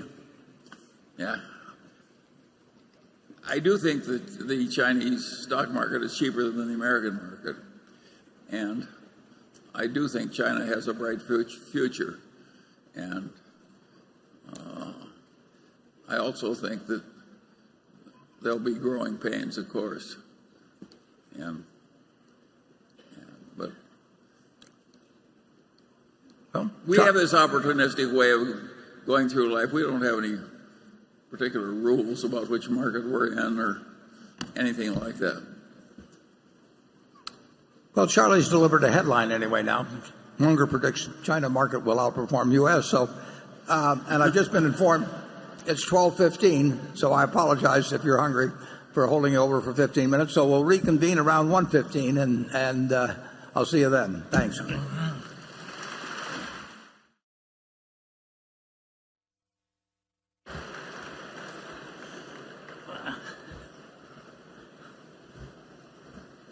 Panel here. Okay, we're back for action. And we'll go right to Becky. All right, this question comes from Ann Newman. She says that she's a shareholder of the Class B stock, And her question is, the primary investment strategy of 3G Capital is extreme cost-cutting after the purchase of a company. This typically includes the elimination of thousands of jobs. With the current U.S. president focusing on retention of U.S. jobs, will Berkshire Hathaway still consider future investments in 3G Capital if those investments result in the purchase of U.S. companies and the elimination of more U.S. jobs? Essentially, 3G management, and I've watched them up very close at Kraft Heinz, is basically they believe in having a company as productive as possible. And of course, the gains in this world, for the people in this room and people in Omaha and the people throughout America, have come through gains in productivity. If there had been no change in productivity, we would be living the same life as people lived in 1776. Now, the 3G people do it very fast, and they're very good at making a business productive with fewer people than operated before. But we've been doing that in every industry, whether it's steel or cars or you name it, and that's why we live as well as we do. We prefer at Berkshire, I wrote about this a year ago, we prefer to buy companies that are already run efficiently, because frankly, we don't enjoy the process at all of getting more productive. I mean, it's not pleasant, but it is what has enabled the country to progress, and nobody has figured out a way to double people's consumption per capita without in some way improving productivity per capita. It's a good question in whether it's smart overall if you think you're going to suffer politically, because political consequences do hit businesses. So I don't know that I can answer the question categorically, but I can tell you that they not only focus on productivity and do it in a very intelligent way, but they also focus to a terrific degree on product improvement, innovation, and all of the other things that you want a management to focus on. And I hope that at the lunchtime, if you had the Kraft Heinz cheesecake, you'll agree with me that product improvement and innovation there is just as much a part of the 3G playbook as productivity. I don't personally, we have been through the process of buying into a textile business that employed a couple thousand people and went out of business over a period of time, or a department store business that was headed for oblivion. And it is just not as much fun to be in a business that cuts jobs rather than one that adds jobs. So Charlie and I would probably forego personally having Berkshire directly buy businesses where the main benefits would come from increasing productivity by actually having fewer workers. But I think it's pro-social to think in terms of improving productivity, and I think the people of 3G do a very good job at that. Charlie? Well, I agree. I don't see anything wrong with increasing productivity. On the other hand, there's a lot of counterproductive publicity to doing it. Just because you're right doesn't mean you should always do it. Yeah, I'd agree with that. Jay? Berkshire's cash and treasury bill holdings are approaching $100 billion. Warren, a year ago, you said Berkshire might increase its minimum valuation for share buybacks above 1.2 times book value if this occurred. What are your latest thoughts on raising the share repurchase threshold? Yeah, when the time comes, and it could come reasonably soon, even while I'm around, where we really don't think we can get the money out in a reasonable period of time into things we like, we have to re-examine then what we do with those funds that we don't think can be deployed well. And at that time, it would make a decision, and it might include both, but it could be repurchases, it could be dividends. There are different inferences that people draw from dividend policy than from a repurchase policy, that in terms of expectations that you won't cut a dividend and that sort of thing. So you have to factor that all in. But if we felt that we had cash that was unlikely to be used, excess cash, in a reasonable period of time, and we thought repurchases at a price that was still attractive to continuing shareholders was feasible in a substantial sum, that could make a lot of sense. At the moment, we're still optimistic enough about deploying the capital that we wouldn't be inclined to move to a price much closer, where there's only a narrow spread between an intrinsic value and the repurchase price. But at a point, the burden of proof is definitely on us. I mean, the last thing we like to do is own something at 100 times earnings where the earnings can't grow. I mean, as you point out, we've got almost $100 billion. It's $90+ billion invested in a business, we'll call it a business, where we're paying almost 100 times earnings, and it's kind of a lousy business. It's more after tax earnings. Yeah, so we don't like that, and we shouldn't use your money that way for a long period of time.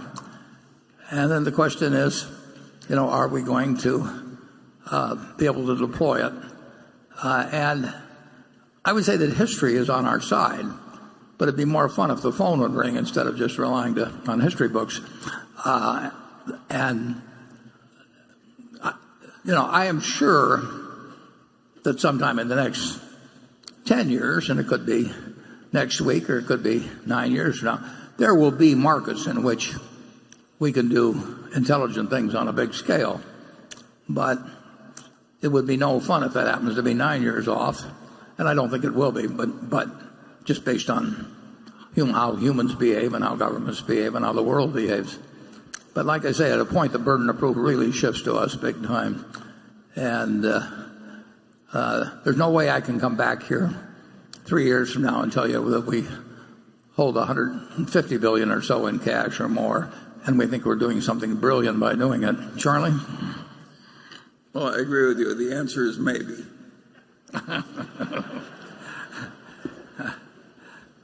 He does have a tendency to elaborate. Station 11. Thank you, Mr. Buffett and Mr. Munger.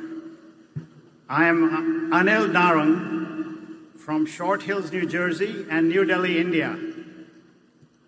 This is my 18th time to this wonderful event, and profoundly thank you for your extraordinary wisdom, generosity, and time.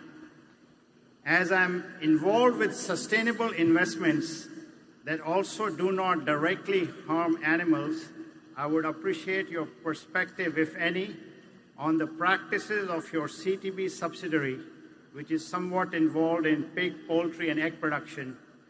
Somewhat indirectly related, as you shared your concern on nuclear war extensively at the last annual meeting, I would love to pick your brain on Albert Schweitzer's Nobel Peace Prize acceptance speech shortly after the first nuclear bombs were detonated, that compassion can attain its full breadth and depth if it is not limited to humans only. Thank you. Well, that's a pretty broad question. I would say on your first point, we have a subsidiary, CTB, run by Vic Mancinelli.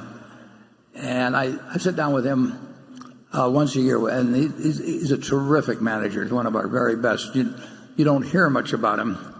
And they do make the equipment for poultry growers. And I can't answer your question specifically, but I would be glad to have you get in contact with Vic directly, because I know that what question you raised is it's a major factor in what they do. I mean, they do care about how how the equipment is used in terms of poultry and egg production. And as you know, a number of the largest purchasers and the largest producers are also in the same camp. But I can't tell you enough about it directly that I can give you a specific answer. But I can certainly put you in touch with Vic, and I think you would find him extremely well informed and doing some very good things in the area that you're talking about. In terms of the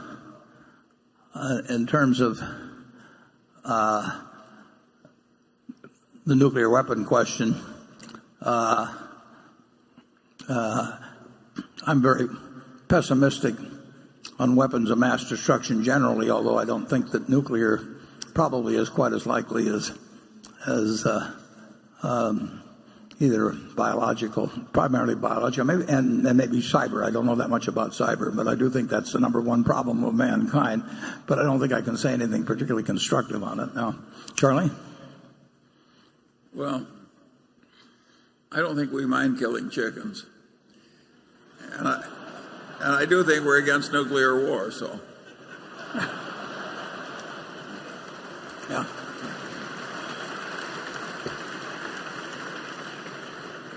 We are not actually a poultry producer, but we do.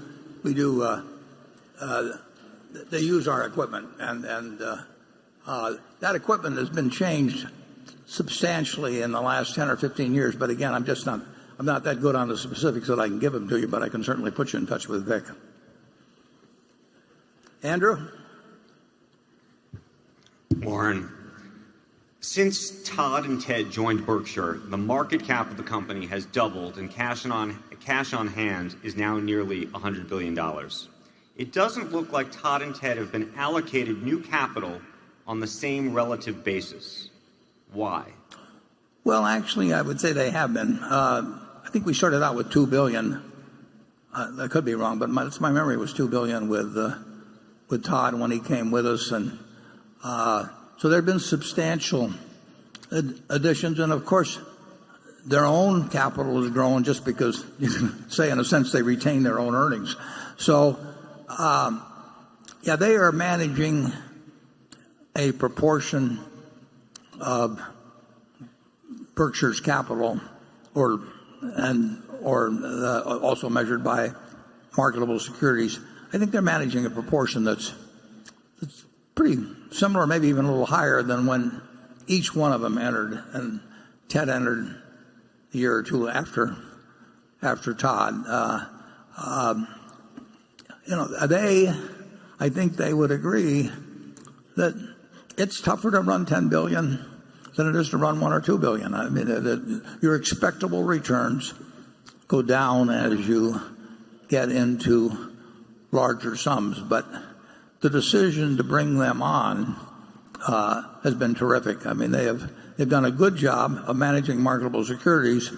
They made more money than I would have made with that same what is now $20 billion, but originally was $2 billion. And they've been of terrific help in a variety of ways beyond just money management. So that decision, that's been a very, very good decision. And they're smart. They're good. They have money minds. They are good specifically at investment management, but they're absolutely first-class human beings, and they really fit Berkshire. So that was Charlie gets credit for Todd. He met Charlie first, and I'll claim credit for Ted, and I think we both feel very good about the decisions. Charlie?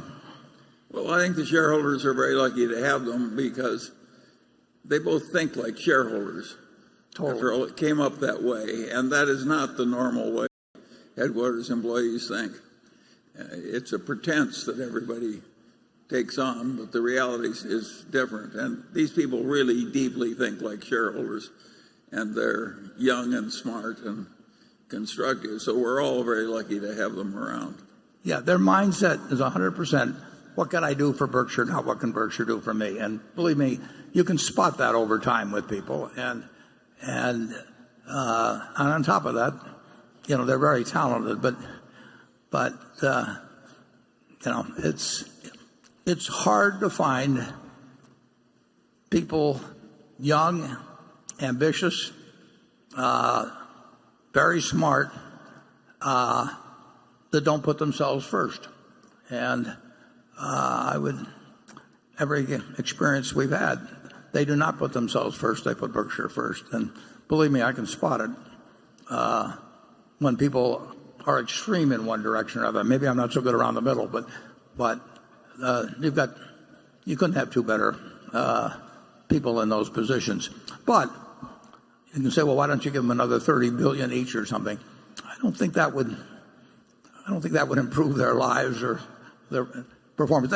They may be handling more as they go along, but the truth is, I've got more assigned to me than I can handle at the present time, as proven by the fact that we've got this $90 billion plus around.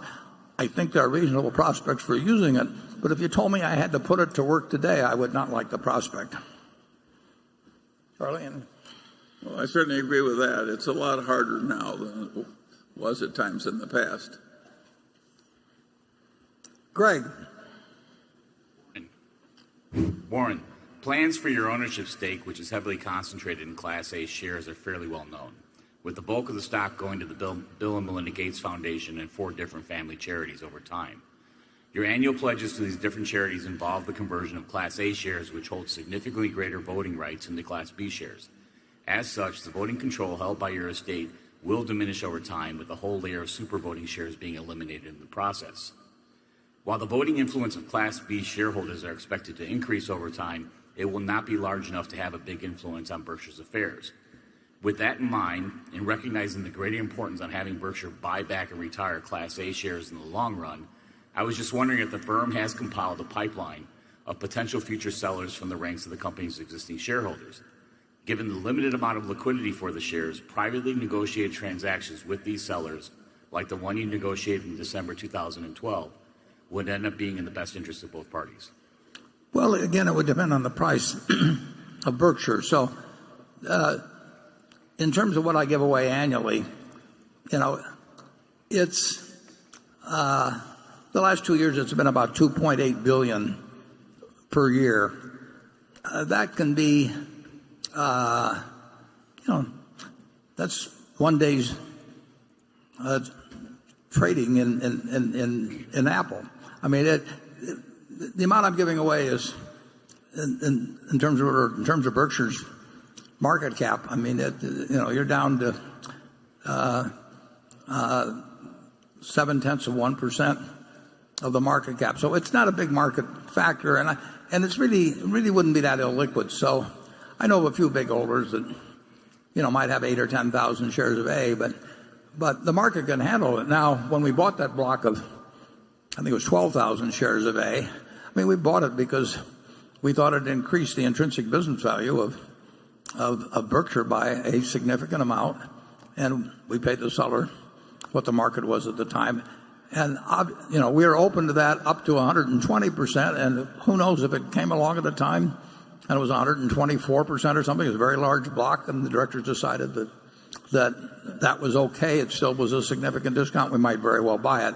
But in terms of the orderly flow of the market or anything like that, there will be no problems, just as there haven't been, when I've given away, I do it every July, when I've given away the last 2 years, some of the foundations may keep it for a while, but they have to spend what I give them.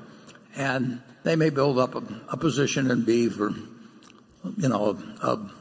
a fairly significant dollar amount, but they're going to sell it. And it is true that for a period after I died, there'll be a lot of votes still in the estate and later in a trust. But, that will get reduced over time. I see no problem with our capitalization over time. I like the idea of a fair number of votes being concentrated with people that believe in the culture strongly and would not be thinking about whether they get a 20% jump in the stock if somebody came along with some particular plan. But eventually that's going to get diminished. It continues to get diminished. And I think in terms of, there's a very good market in Berkshire shares. And if we can buy them at a discount from intrinsic business value, and somebody offers them a big piece, and it may be at 100, stock may be selling at 122%, 124%. I would pick up the phone and call the directors and see if they didn't want to make a change. And we did it once before, and if it made sense, I'm sure they'd say yes, and if it didn't make sense, I'm sure they'd say no. So I don't think we have any problem in terms of blocks of stock or anything. I don't think people that own it have a problem selling it, and I don't think we have a problem in terms of evaluating the desirability of repurchasing it. Charlie? Nothing to add. Okay. Station 1. Hello, my name is Erin Byer, and I was born and raised in Pasadena, California, and I currently live in New York City. It's been a dream of mine to come here today. I've been a proud beer shareholder for almost 20 years. I asked my dad for stock for Christmas when I was 15, and I kept thinking at the opportunity to ask you a question today that I should make it one that would change my life. Well, that question is, do you know any eligible bachelors living in the New York City area?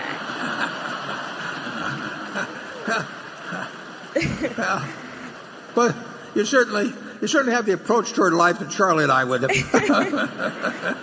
But the question that might make my Monday, back in the office, back in 2011, you purchased Bank of America preferred stock with a warrant. You had the opportunity at a later date to exercise and convert those into common shares. When you're looking at evaluating that decision to exercise that position, which would increase all of our Berkshire holdings, or the value of the Berkshire holdings, what are you going to consider when you're looking at that? Well, it's almost, if the price of the stock is above $7 a share, which seems quite likely, whether we were going to keep it or not, it would still make sense for us to exercise the warrant shortly before it expired, because it would be a valuable warrant, but it's only a valuable warrant if it's converted, or if it's exercised and exchanged into common, and that warrant does expire. So as I put in the annual report, our income from the investment would increase if the Bank of America ever got to where it was paying 11 cents a quarter. We get $300 million a year off the preferred, and for us to use the preferred as payment in the exercise of the warrant, we would want to feel we were getting more than $300 million a year and that would take 11 cents quarterly. They may or may not get to where they pay that amount before the warrant expires in 1921 or 2021. If it does get to there, we'll exercise the warrant, and then instead of owning the $5 billion of preferred and the warrant, we'll have 700 plus million shares of common. Then that becomes a separate decision. Do we want to keep the 700 million shares of common? If it were to happen today, I would definitely want to keep the stock. Now, who knows what other alternatives may be available in 2021. But as of today, if our warrant were expiring tomorrow, we would use the preferred to buy 700 million plus shares of common, and we would keep the common. If they get to 11 cents quarterly dividend, we'll convert it, and we'll very likely keep the common. And if we get to 2021, if the common's above $7, which I would certainly anticipate, we will exercise. So that's all I can tell you on that, but I certainly wish you success on your other objective.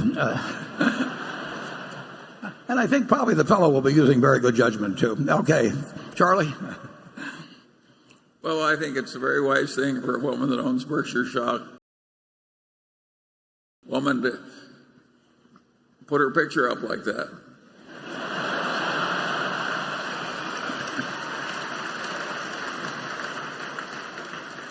It does give me a thought, though. We might actually start selling ads in the annual report.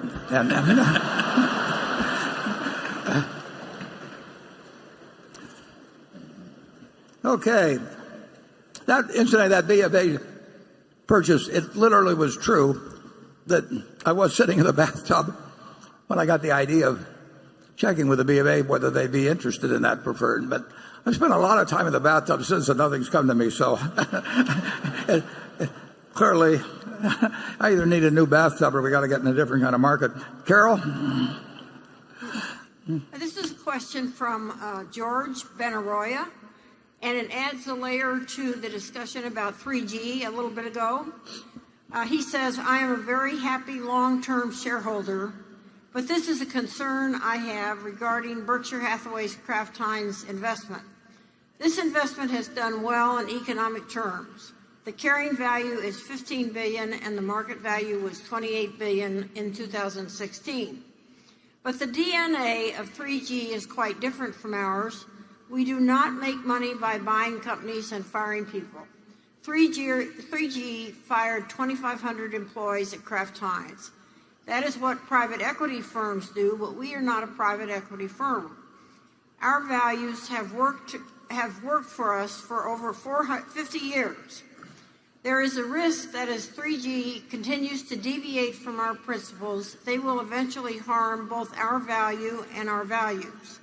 How do we prevent that from happening? Well, it's interesting. I mentioned earlier that it was very gradual, but it would have been probably a better decision. We fired 2,000 people over time, and some retired and left and all of that. But at the textile operation, it didn't work. And at Hochschild Kohn, the successor, we fortunately sold it to somebody else, but eventually they closed up the department stores because department stores, at least that particular one, and a good many actually, including our competitors in Baltimore, could not make it work. Walmart came along with something, and now Amazon's coming along with something that changed the way people bought things. We mentioned our poultry, the CTB, which is a lot of different farm equipment. The farm equipment often that CTB develops, the idea is that it's more productive than what already is out there, which means fewer people are employed on farms. We had 80% of the American population, working population, working on farms a couple of hundred years ago. And if nobody had come up with things to make it more productive, farming, we'd have 80% of people working on farms now to feed our populace, and it means that we'd be living in a far, far more primitive way. So if you look at the auto industry, it gets more productive. If you look at any industry, they're trying to get more productive. Walmart was more productive than department stores, and that will continue in America, and it better continue, or our kids won't live any better than we do. Our kids will live better than we do because America does get more productive as it goes along, and people do come up with better ways of doing things. When Kraft Heinz finds that they can do whatever amount of business, $27 billion worth of business or something, and they can do it with fewer people, they are doing what American business has done for a couple hundred years and why we live so well, but they do it very fast. They're more than fair in terms of severance pay and all of that sort of thing, but they don't want to have two people doing the job that one can do. And I frankly don't like going through that, having faced that. I faced that down at Dempster in Beatrice, Nebraska, and it really needed change. But the change is painful for a lot of people, and I just would rather spend my days not doing that sort of thing, having had one or two experiences. But I think that it's absolutely essential to America that we become more productive because that is the only way we have more consumption per capita, is have more productivity per capita. Charlie? Well, you're absolutely. We don't want to go back to subsistence farming. I had a week of that when I was young on a western Nebraska farm, and I hated it. And I don't miss the elevator operators who used to sit there all day in the elevator and run the little crank, So, on the other hand, as you say, it's terribly unpleasant for the people that have to go through it. And why would we want to get into the business of doing that over and over ourselves. We did it in the past when we had to, when the businesses were dying. I don't see any moral fault in 3G at all. But I do see that there's some political reaction that doesn't do anybody any good. Milton Friedman, I think it was, used to talk about the time, probably apocryphal. He would talk about the huge construction project in some communist country, and they had thousands and thousands and thousands of workers out there with shovels digging away on this major project. And then they had a few of these big earth-moving machines behind, which were idle, and which could have done the work in 1/20th of the time of the workers. So the economist suggested to the local party worker or whoever it was that, why in the world didn't they use these machines to get the job done in 1/10 or 1/20th the time instead of having all these workers out there with shovels? And the guy replied, well, yeah, but that would put the workers out of work. And Friedman said, well, then why don't you give them spoons to do it instead? Jonathan? I understand that Berkshire is much more liquid than is ideal right now, with $113 billion of consolidated cash and bonds versus policyholder float of $105 billion. But I have trouble calculating how much incremental buying power Berkshire has at any point in time. You've talked about having a minimum of $20 billion in cash on a consolidated basis, but for regulatory, risk control, or liquidity purposes, is there some minimum amount of float beyond the $20 billion that has to be in cash, bonds, or, say, preferred stocks? Or can all but $20 billion be put into either common stocks or invested into wholly owned businesses if you found attractive opportunities? Yeah. What does the balance sheet look like if you were fully invested, and where does additional debt fit into the equation, if at all? Yeah. I wouldn't conflate the cash and the bonds. I mean, when we talk about $20 billion of cash, we could own no bonds beyond that. $20 billion would be the absolute minimum. It's a practical matter. Since I've said $20 billion is a minimum, I'm not going to operate with $21 billion any more than I'm going to see on a highway a truck sign that says maximum load 30,000 pounds or something, and then drive 29,800 across it. So we won't come that close. But the answer is that we're not inclined to use debt. Obviously, if we found something that really lit our fire, we might use some more debt, although it's unlikely under today's circumstances. But we can, 20 billion is an absolute minimum. You can say that because I say 20 billion is an absolute minimum, it probably wouldn't be below 24 or 25. And we could do a very large deal if we thought it was sufficiently attractive. I mean, we have not put our foot to the floor on anything for really a very long time. But if we saw something really attractive, we spent $16 billion back when we were much smaller in a period of 2 or 3 weeks, probably 3 weeks maybe, in the fall of 2008, and we never got to a point where it was any problem for me sleeping at night. Now we obviously have a lot more money to put out. So Charlie, at what point, if I called you, would you say, I think that's a little bit big for us today? I would say about $150 billion. Yeah. Well, in that case, I'll call you. Yeah. I'm a little more conservative on that than actually Charlie, but we both would do a very, very big deal. We don't have to agree perfectly. Yeah, it'd have to be. But if we find compelling sense, now you're talking. We're going to do it. Okay, station 2. Hello, Mr. Buffett, Mr. Munger. My name is Felipe Piccioni. I'm 19 years old from Brazil. And your partnership with George Paulo Lehman and his associates at 3G has been very successful, taking into account great outcome of transactions such as the Kraft-Heinz merger. Even though you and George Paulo have different investment methods, would you and Charlie consider him to be a member of your board or even your successor?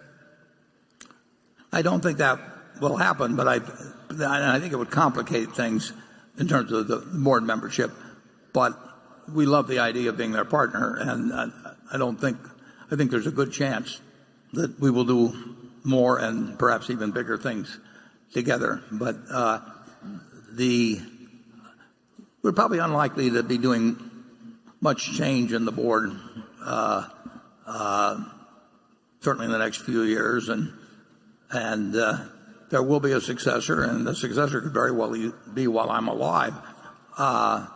But that will be, there's a very high probability that will be from somebody that's been in our company for some time. I mean, the world could change in very strange ways, but that's a very, very high probability. Charlie? All I can say is that my back hurts, and I come to these functions because I want to indicate to my fellow shareholders that they probably got 7 more good years to get out of Warren.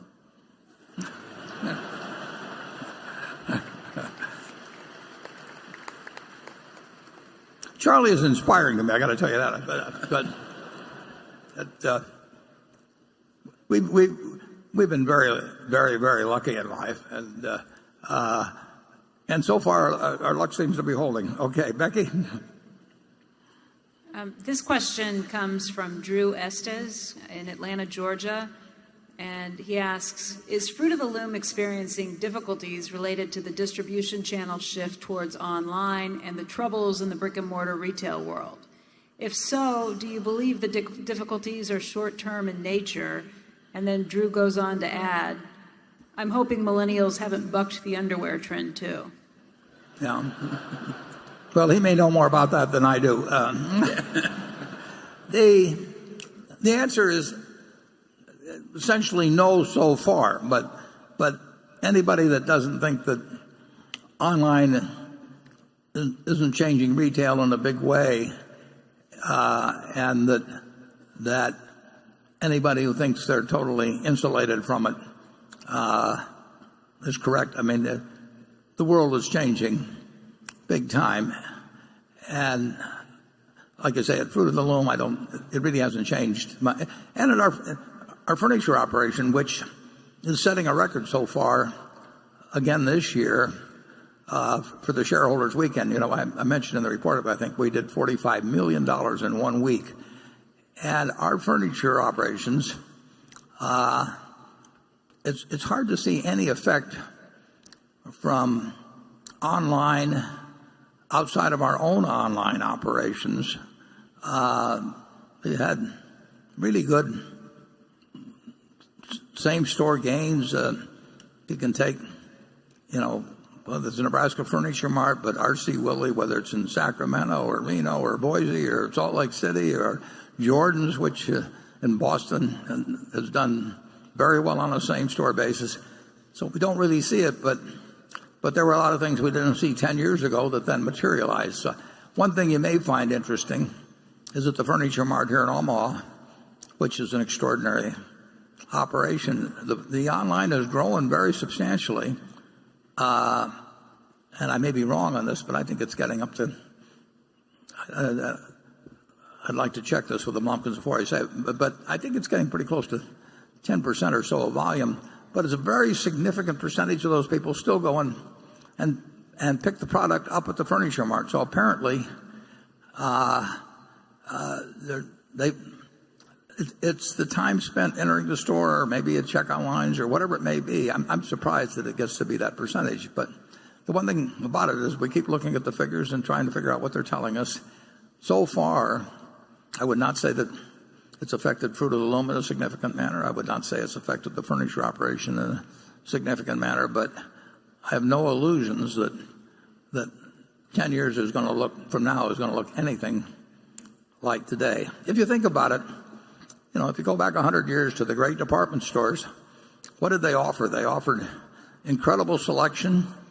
If you had a big department store in Omaha, you had 1,000 bridal dresses, and if you lived in a small town around, the local guy had 2 or something of the sort. So the department store was the big, exciting experience of variety and decent prices and convenient transportation because people took the streetcars to get there. And then along came the shopping center, and they took what was vertical before and they made it horizontal, and they changed it into multiple ownerships, but they still kept incredible variety and assortments and convenience of going to one place and accessible transportation, because now the car was the method. And now you go to, and then we went through the discount stores and all of that. But now you've got the internet, and you've got the ultimate in terms of assortments, and you've got people that are coming in at low prices, and the transportation is taken care of entirely. So the evolution that has taken place, the department store is online now, basically, except much expanded in assortment, much more convenient, and lower prices. So the world has evolved, and it's going to keep evolving, but the speed has increased dramatically. And what will happen with the brands are going to be tested in a variety of ways that and have to make decisions as to whether they try to do it online themselves or work through an Amazon, or whether they try to hang on to the old methods of distribution while embracing new ones. There's a lot of questions in retail and in branding that are very interesting to watch, and you'll get some surprises in the next 10 years, I can promise you that. Charlie? It would certainly be unpleasant if we were in the department store business. Just think of what we avoided, Warren. Yeah, we got very lucky, actually, because we were in the department store business, and our business was so lousy that we recognized it. If it had been a little bit better, we would have hung on, and we owe a tremendous gratitude to Sandy Gottesman, our director, who's here in the front row, because he got us out of the business when Charlie and I and Sandy were partners in that. And something that we paid $6 a share for, I think it's worth about $100,000 a share now, because we got out of the business. And if it had been a somewhat better business, it might be worth $10 or $12 a share now. So sometimes you get lucky. We don't miss it either, do we, Charlie? Osholko. No, we don't miss it. Jay. This question is on Berkshire's intrinsic value. A substantial portion of the company's value is driven by operating businesses rather than the performance of the securities portfolio. Also, the values of previously acquired businesses are not marked up to their economic value, including Geico, Mid-American, and Burlington Northern. Based on these factors, is book value per share still a relevant metric for valuing Berkshire? Well, it's got some relevance, but it's got a whole lot less relevance than it used to, and that's why I don't want to drop the book value per share factor, but the market value tends to have more significance as the decades roll along. It's a starting point, and clearly our securities aren't worth more than we're carrying them for at that time. And on the other hand, we've got the kind of businesses you mentioned, but we've got some small businesses that are worth 10 times or so, what they're carried for. We've also got some clunkers too. But I think the best method, of course, is just to calculate intrinsic business value, but it can't be precise. We know, we think the probability is exceptionally high that 120% understates it. Although if it was all in securities, 120% would be too high.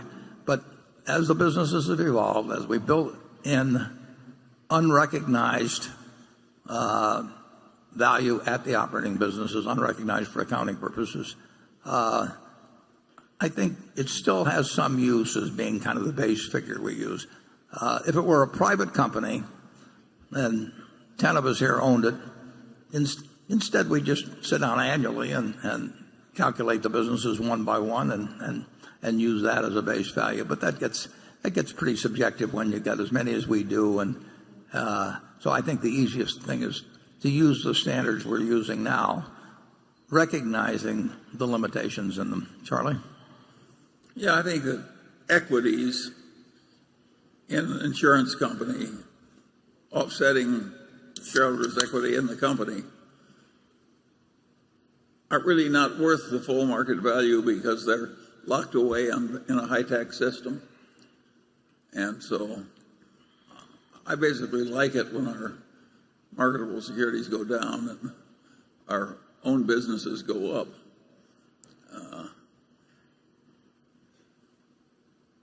Yeah, we're working to that end. We've been working that way for 30 years now or something like that. We've done a pretty good job, too. Yeah. We've replaced a lot of marketable securities with unmarketable securities that are worth a lot more. Yeah, and it's actually a more enjoyable way to operate, too, beyond that. But, yeah, we know a lot of people we wouldn't otherwise be with. Good people. Okay, station 3. Hello. Hi. My name is Michael Monahan, and I'm from Long Island, New York.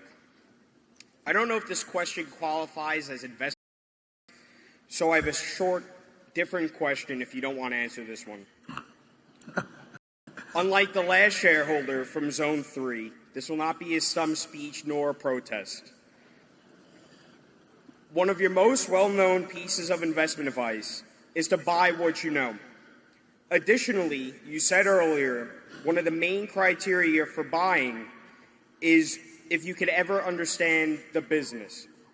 Ever since I came to my first meeting in 2011, you were not known for being a tech guy. You have said smartphones are too smart for you, you don't have a computer at your desk, and you've only tweeted 9 times in the last 4 years. It was either that or going to a monastery. Despite this, you've recently been investing, looking, and talking more about tech companies. My question to you, and also to Charlie to comment, is what turned you from the Oracle of Omaha to the tech maven of Omaha? Well, I don't think I would. I don't think I've talked that much about tech companies, but the truth is we made a large investment in IBM. I made a large investment in IBM, which has not turned out that well. We haven't lost money, but in terms of the bull market we've been in, it's been a significant laggard.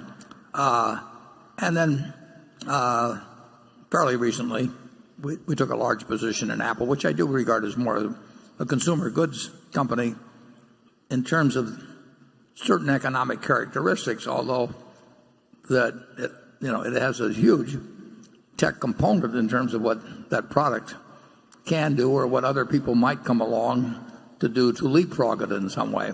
But I think I'll end up being, no guarantees, but I think I'll end up being 1 for 2 instead of 0 for 2, but we'll find out. Charlie?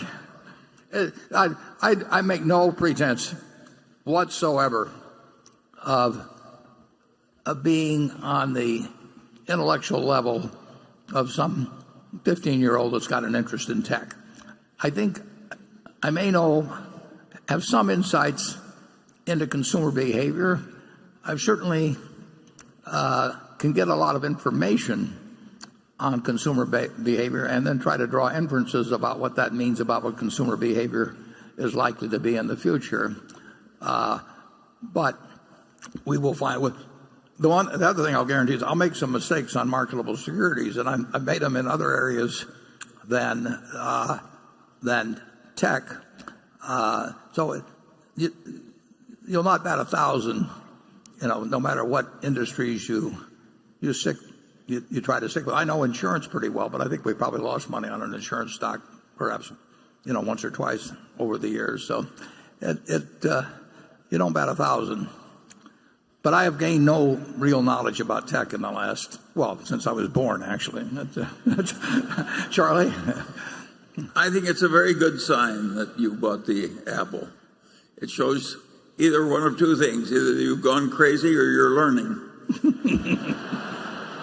I prefer the learning explanation. Well, so do I, actually. Andrew? Hi, Warren. This one's a fun one. Thomas Kamei is here. He's a 27-year-old shareholder from Kentfield, California. And I should preface this question by saying that he was here 17 years ago. At 10 years old, asked you a question from the audience, asking you if the internet might hurt some of Berkshire's investments. At the time, you said you wanted to see how things would play out. He's now updated the question. What do you think about the implications of artificial intelligence on Berkshire's businesses beyond autonomous driving and Geico, which you've talked about already? In your conversations with Bill Gates, have you thought through which other businesses will be most impacted?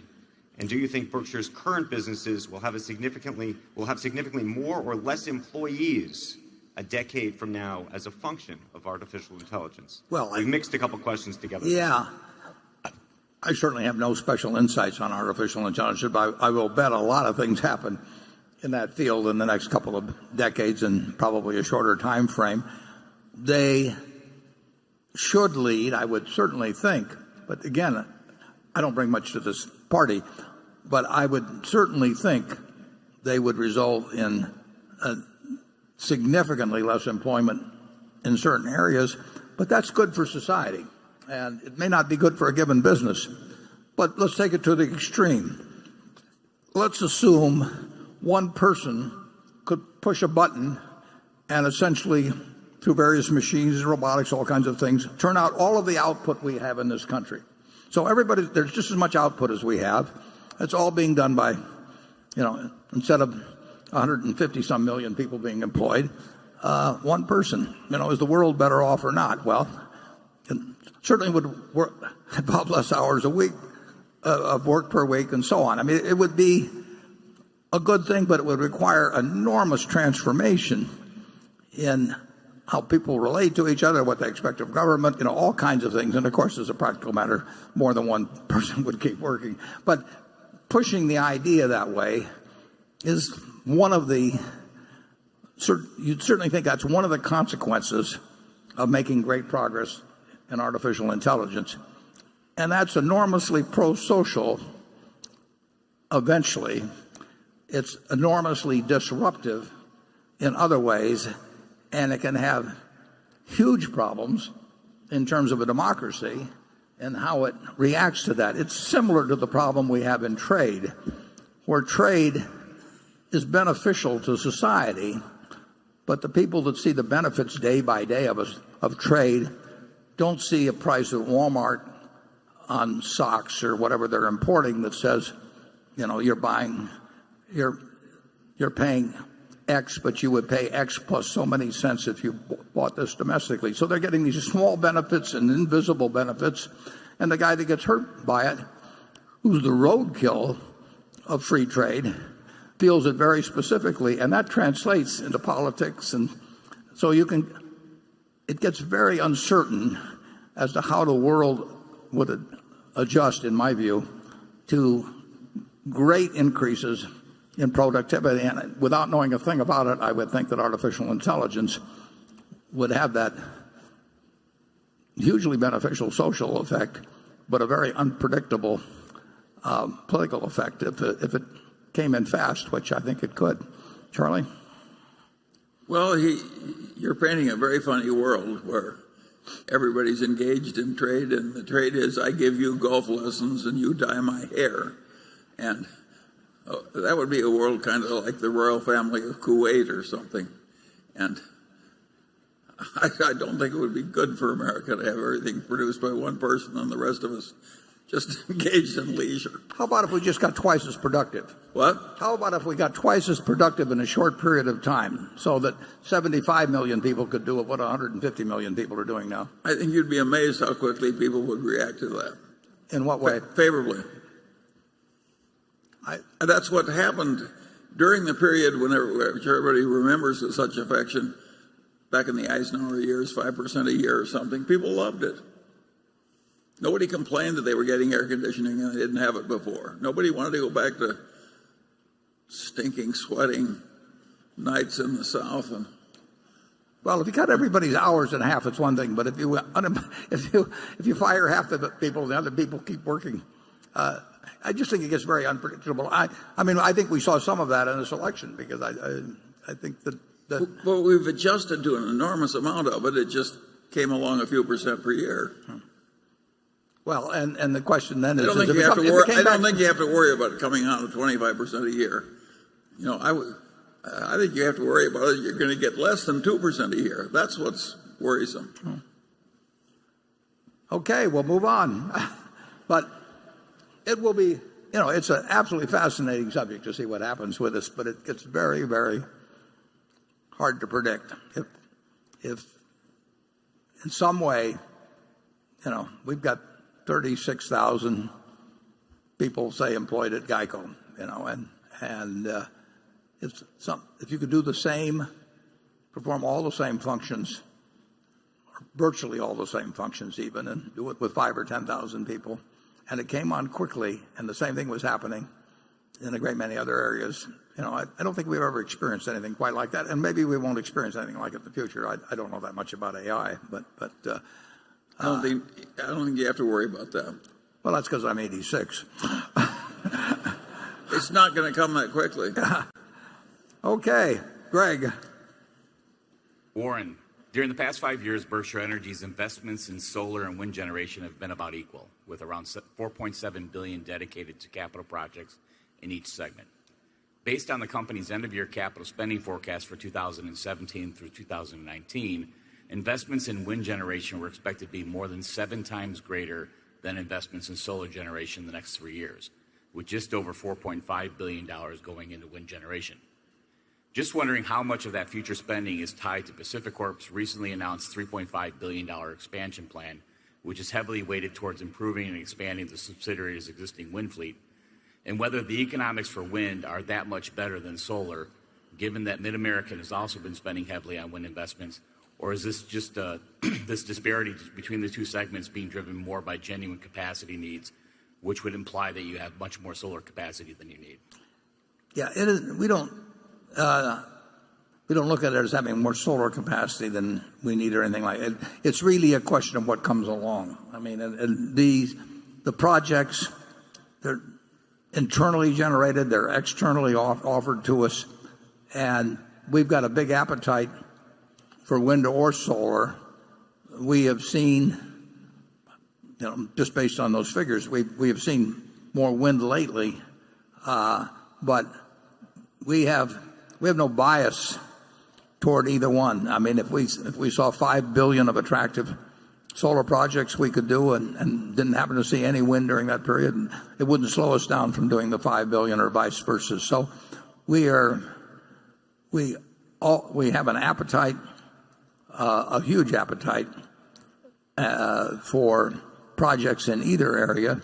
We're particularly well situated, as I think I've explained or talked about in the past, because we pay lots of taxes, and therefore solar and wind projects all involve a tax aspect to them, and we can handle those much better than many other, certainly electric utilities. Most electric utilities really don't have that much money left over after dividends, and frequently the taxes aren't that significant. At Berkshire, we pay lots of taxes and we've got lots of money, so it's really just a question of doing the math on the deals as they come along. We've been very fortunate in Iowa in finding lots of projects that made sense, and as a result, we've got a much lower price for electricity than our main competitor in the state. We've got a lower price than in any states that touch us. We've told the people of Iowa they won't have a price increase for many, many, many years, guaranteed that. So it's worked out extremely well. But if somebody walks in with a solar project tomorrow and it takes $1 billion or it takes $3 billion, we're ready to do it. There's no specific, and the more the better. There's no specific preference between the two. It obviously depends where you are in the country. I mean, Iowa's terrific for wind, and obviously California's terrific for sun, and there are geographical advantages to one or the other, but from our standpoint, we can do them any place, and we will do them any place. Okay, station 4. Hi, my name is Joey, and I'm an MBA candidate at Wharton. Thank you for having us. Due to the brilliance of Jeff Bezos, whom Charlie earlier called the business mind of. What is your current outlook on Amazon, and why hasn't Berkshire bought in? Well, because I was too dumb to realize what was going to happen. Even though I admired Jeff, I've admired him for a long, long time and watched what he was doing, but I did not think that he could succeed on the scale he has, and I certainly didn't even think about the possibility of doing anything with Amazon Web Services or the cloud. So if you'd asked me the chances that while he was building up the retail operation, that he would also be doing something that was disrupting the tech industry, that would have been a very, very long shot for me. And I've really underestimated the brilliance of the execution. I mean, it's one thing to dream about doing this stuff online, but it takes a lot of ability. And you can read his 1997 annual report, and he laid out a roadmap, and he's done it in spades. And if you haven't seen his interview on Charlie Rose 3 or 4 months ago, charlierose.com, go to and listen to it, because you'll learn a lot. At least I did. So I just plain, it always looked expensive, and I really never thought that he would be where he is today. I thought he was really brilliant, but I did not think he would be where he is today when I looked at it 3, 5, 8, 12 years ago, whenever it may have been. Charlie, how did you miss it? It was easy. What was done there was very difficult, and it was not at all obvious that it was all going to work as well as it did. I don't feel any regret about missing out on the achievements of Amazon, but other things were easier, and I think we screwed up a little. No. We won't pursue that line. Well, I meant Google.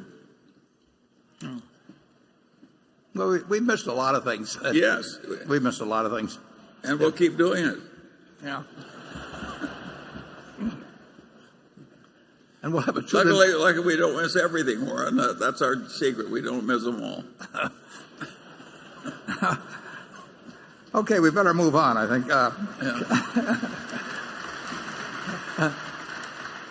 He may start getting specific. Carol. The creator of this question, Jim Kiefer of Atlanta, has even higher for Warren's longevity than Charlie does. Mr. Buffett, we all record as mankind's oldest living person. But at some point, you or Charlie will go. And Berkshire stock may then come under selling pressure.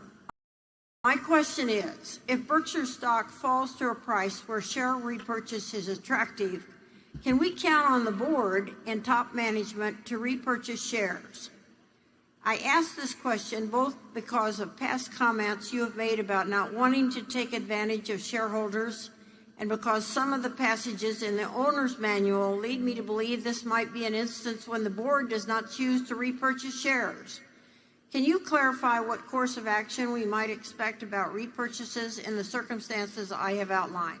Yeah, well, as far as I'm concerned, they're not taking advantage of shareholders if they buy the stock when it's undervalued. That's the only way they should buy it, and they should. But in doing so, there were a few cases back when Charlie and I were much younger where there were very aggressive repurchases or the equivalent of repurchases by people, and the repurchases incidentally made a lot more sense than they do now, but they were done by people who either, for various techniques, tried to depress the shares. And if you're trying to encourage your partners to sell out at a depressed price by various techniques, including misinformation, but there's other techniques. I think that's reprehensible, but our board wouldn't be doing that. I'll take exception to the first part of it, but I'll still answer the second. I think the stock is more likely to go up. If I died tonight, I think the stock would go up tomorrow, and there'd be speculation about breakups and all that sort of thing. So it would be a good Wall Street story that this guy that's obstructed breaking up something where some of the parts might sell for more than the whole. They wouldn't necessarily probably be worth less than the whole, but might sell for temporarily for more than the whole, and it would happen. So I would bet in that direction. But if for some reason it went down to a level that's attractive, I don't think the board is doing anything in the least that's reprehensible by buying in the stock at that point. No false information, no nothing. And their buying means that the seller would get a somewhat better price. Or if there are a lot of sellers, they'd get a mildly better price than if they weren't buying. And the continuing stockholders would benefit. So I think it's obvious what they would do, and I would think it's obvious that it's pro-shareholder to do it. And I think they would engage in pro-shareholder acts as far as the eye can see. I mean, we've got that sort of board. Charlie? Well, I think you or I might suddenly get very stupid very quickly, but I don't think our board is going to have that problem.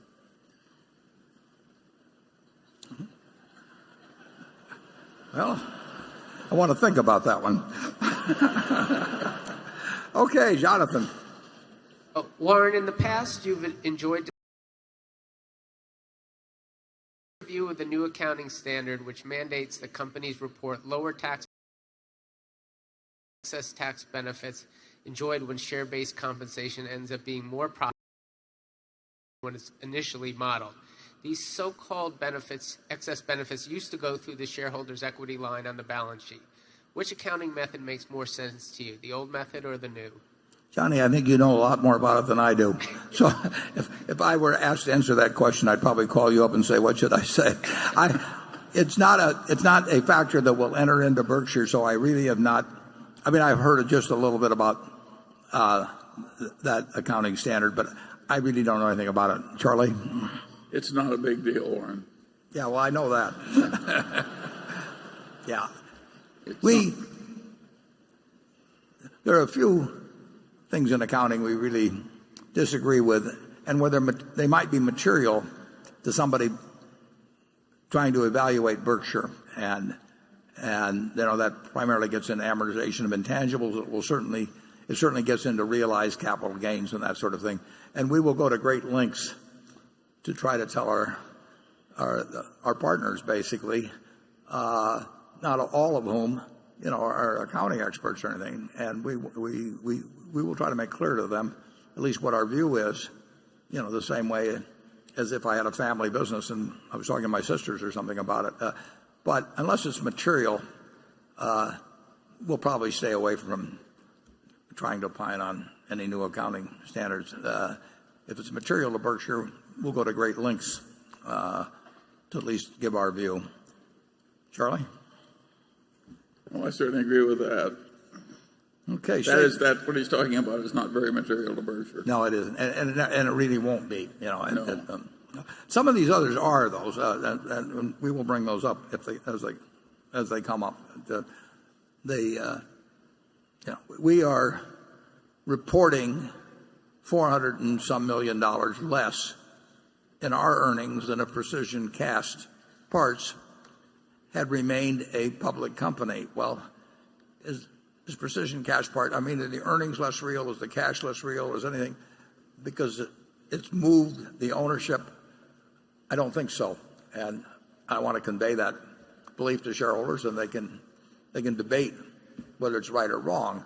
But I think it's a mistake not to comment and just assume that the owners understand that, because it's a fairly arcane point, and so we point it out. But we also point out if we think depreciation is inadequate as for valuation purposes, that depreciation is inadequate at a very capital intensive business like BNSF. which I must say, still love anyway. Charlie, any more? No. Okay, Section 5. Thank you, and good afternoon. I'm Adam Bergman with Sterling Capital. Earlier today, Mr. Munger commented on the valuation of the U.S. market. My question for you is, are market and cyclically adjusted PE still to consider market valuation, and how do those influence decisions? Thank you. Charlie, I think, distracted, I guess Charlie's overall value in China. I would say that both of the standards you mentioned are not paramount at all in our valuation of securities. It's harder. People are always looking for a formula. And there is an ultimate formula, but the trouble is you don't know what to stick in for the variables in it. But that's the value of anything being the present value of all the cash it's ever going to distribute. But the PE ratios, every number has some degree of meaning, means more sometimes than others. Evaluation of a business is, it's not reducible to any formula where you can actually put in the variables perfectly. And both of the things that you mentioned get bandied around a lot. It's not that they're unimportant, but sometimes they can be very important. Sometimes they can be almost totally unimportant. It's just not quite as simple as having one or two formulas and then saying the market is undervalued or overvalued, or a company is undervalued or overvalued. The most important thing is future interest rates, and people frequently plug in the current interest rate, saying that's the best they can do. After all, it does reflect a market's judgment, and the 30-year bond should tell you what people who are willing to put out money for 30 years and have no risk of dollar gain or dollar loss at the end of the 30-year period, what better figure can you come up with? I'm not sure I can come up with a better figure, but that doesn't mean I want to use the current figure either. So I would say that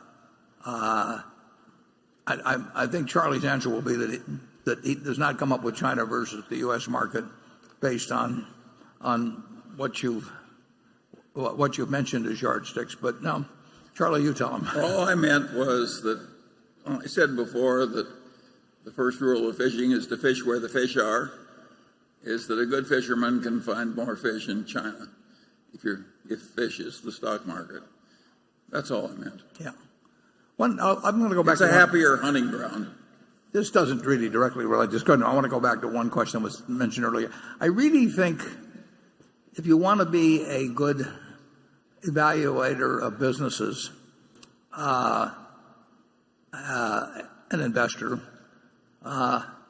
you really ought to figure out a way without too much personal damage to run a lousy business for a while.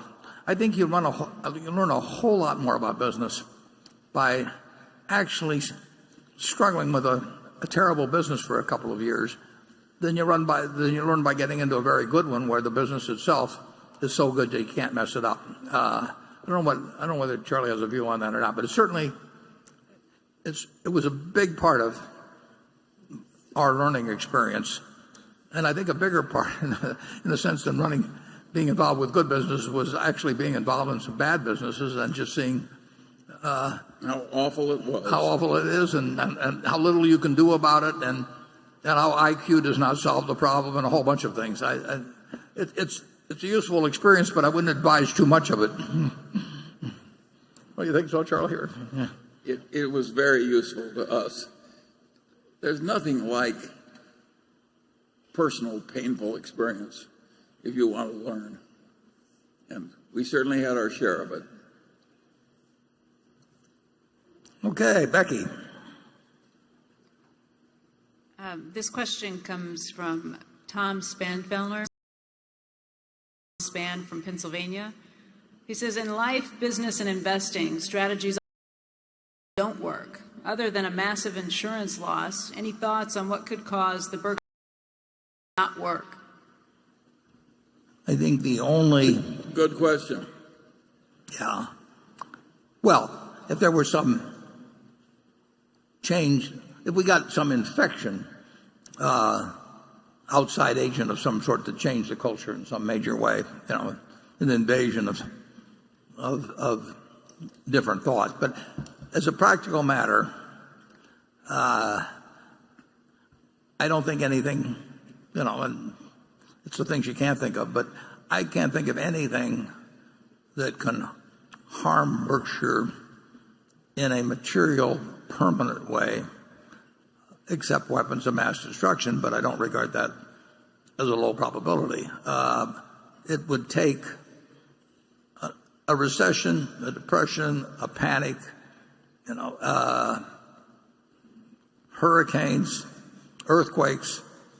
They all would have some effect, and in some cases it might even be that we would do better because of them. But if there were a successful, as measured by the aggressor, nuclear, chemical, biological, or cyber attack on the United States, and there are plenty of people that would like to pull that off, or organizations, and maybe even a few countries, it could disrupt society to such an extent that it would harm us. But I think with the variety of earning streams, with the asset positions, with the general philosophy of the culture, I think that we would be very close to the last one affected. But if somebody figures out how to kill millions of Americans and totally disrupt society, then all bets are off.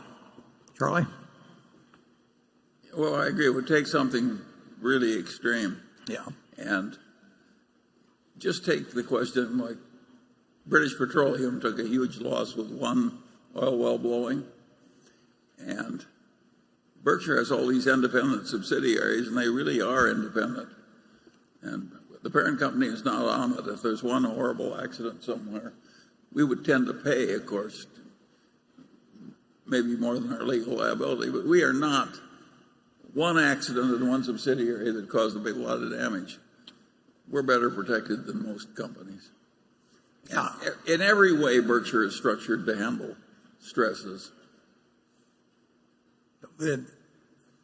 It's the kind of thing we think about all the time, and we've thought about it ever since we started. But I really don't know any company that could take more general adversity or even some specific adversities. But if you get into what could happen with weapons of mass destruction, that is something we can't predict about. But if that ever happens, there'll be more to worry about than the price of Berkshire. Jay. Berkshire Hathaway Specialty Insurance generated $1.3 billion of premium volume in 2016. This business is on the smaller end of commercial property casualty insurers in terms of scale, although its volume did grow 40% last year. In a highly competitive commercial P&C environment, what gives you confidence that Berkshire Hathaway Specialty is destined to become one of the world's leading commercial P&C insurers, as you said in this year's annual letter? Yeah, I think it will be, and I think fast it grows it does depend very much on the market. I mean, we are not interested in trying to be a price cutter in a market where the prices already aren't that attractive. But we have built the scale worldwide, and a lot of this has been added in recent months and just over the past year. We will grow a lot, but if the market should turn hard for any reason, we would grow a lot faster. But we are destined at Berkshire Hathaway Specialty to be one of the leading PC firms in the world, just as we were destined to have when Ajit came in, even though we had nothing. we were destined to become a very important reinsurer throughout the world, and in certain ways, almost the only reinsurer for certain types of risks in the world. And we've got the people, we've got the capital, we've got the reputation. There is no stronger company in the insurance world, and there won't be, than the Berkshire Hathaway insurers. We've got the talent there. So it will grow. It may grow slowly some years. It may have big jumps, just like the reinsurance operation did many years ago. But it's a very important addition to Berkshire that brought that on. I just wish we could have started a little earlier, but we had to have the right people, and they came to us. And as you say, we wrote whatever it was, $1.3 billion or $1.4 billion last year, and we'll write more this year, but we won't write as much as if we were in a hard market. Station 6. Good afternoon. My name is Sally Burns. I'm from Australia. My question, Mr. Buffett, your greatest talent is that you're a learning machine. What are the most interesting things you've learned over the last few years? Well, it is fun to learn. I would say a learning machine than I am. I'm a specialized one, and he does as well as I do in my specialty, and then he's got a much more general absorption rate than I have about what's going on in the world. But it's a world that gets more fascinating all the time, and a lot of fun can occur when you learn you were wrong on something. That's when you really learn that the old ideas really weren't so correct, and you have to adapt a new ones, and that of course is difficult. I don't know that I would pick out. Well, I think actually what's going on in America is terribly, terribly interesting. And politically, all kinds of things, but just the way the world's unfolding. It's moving fast. I do enjoy trying, to figure out not only what's going to happen, but what's even happening now. But I don't think I've got any special insights that would be useful to you. But maybe Charlie does. Well,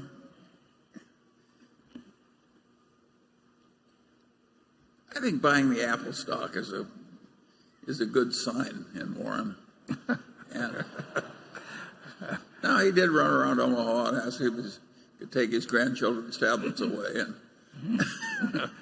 I mean, he did market research, and I do think we keep learning, and more important, we don't unlearn the old tricks, and that is really important. You look at the people who try and solve their problems by printing money and lying and so forth. Take Puerto Rico. Who would have guessed that a territory of the United States would be in bankruptcy?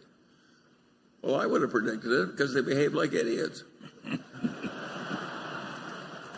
And we did not buy any Puerto Rico bonds. No. And if you go to Europe, you look at the government bond portfolios we're required to hold in Europe. There's not only no Greek bonds, they're the bonds of nobody but Germany. Just everywhere you look in Berkshire, somebody is being sensible. And that is a great pleasure. And to combine that with being very opportunistic, so that when something comes along, like a panic,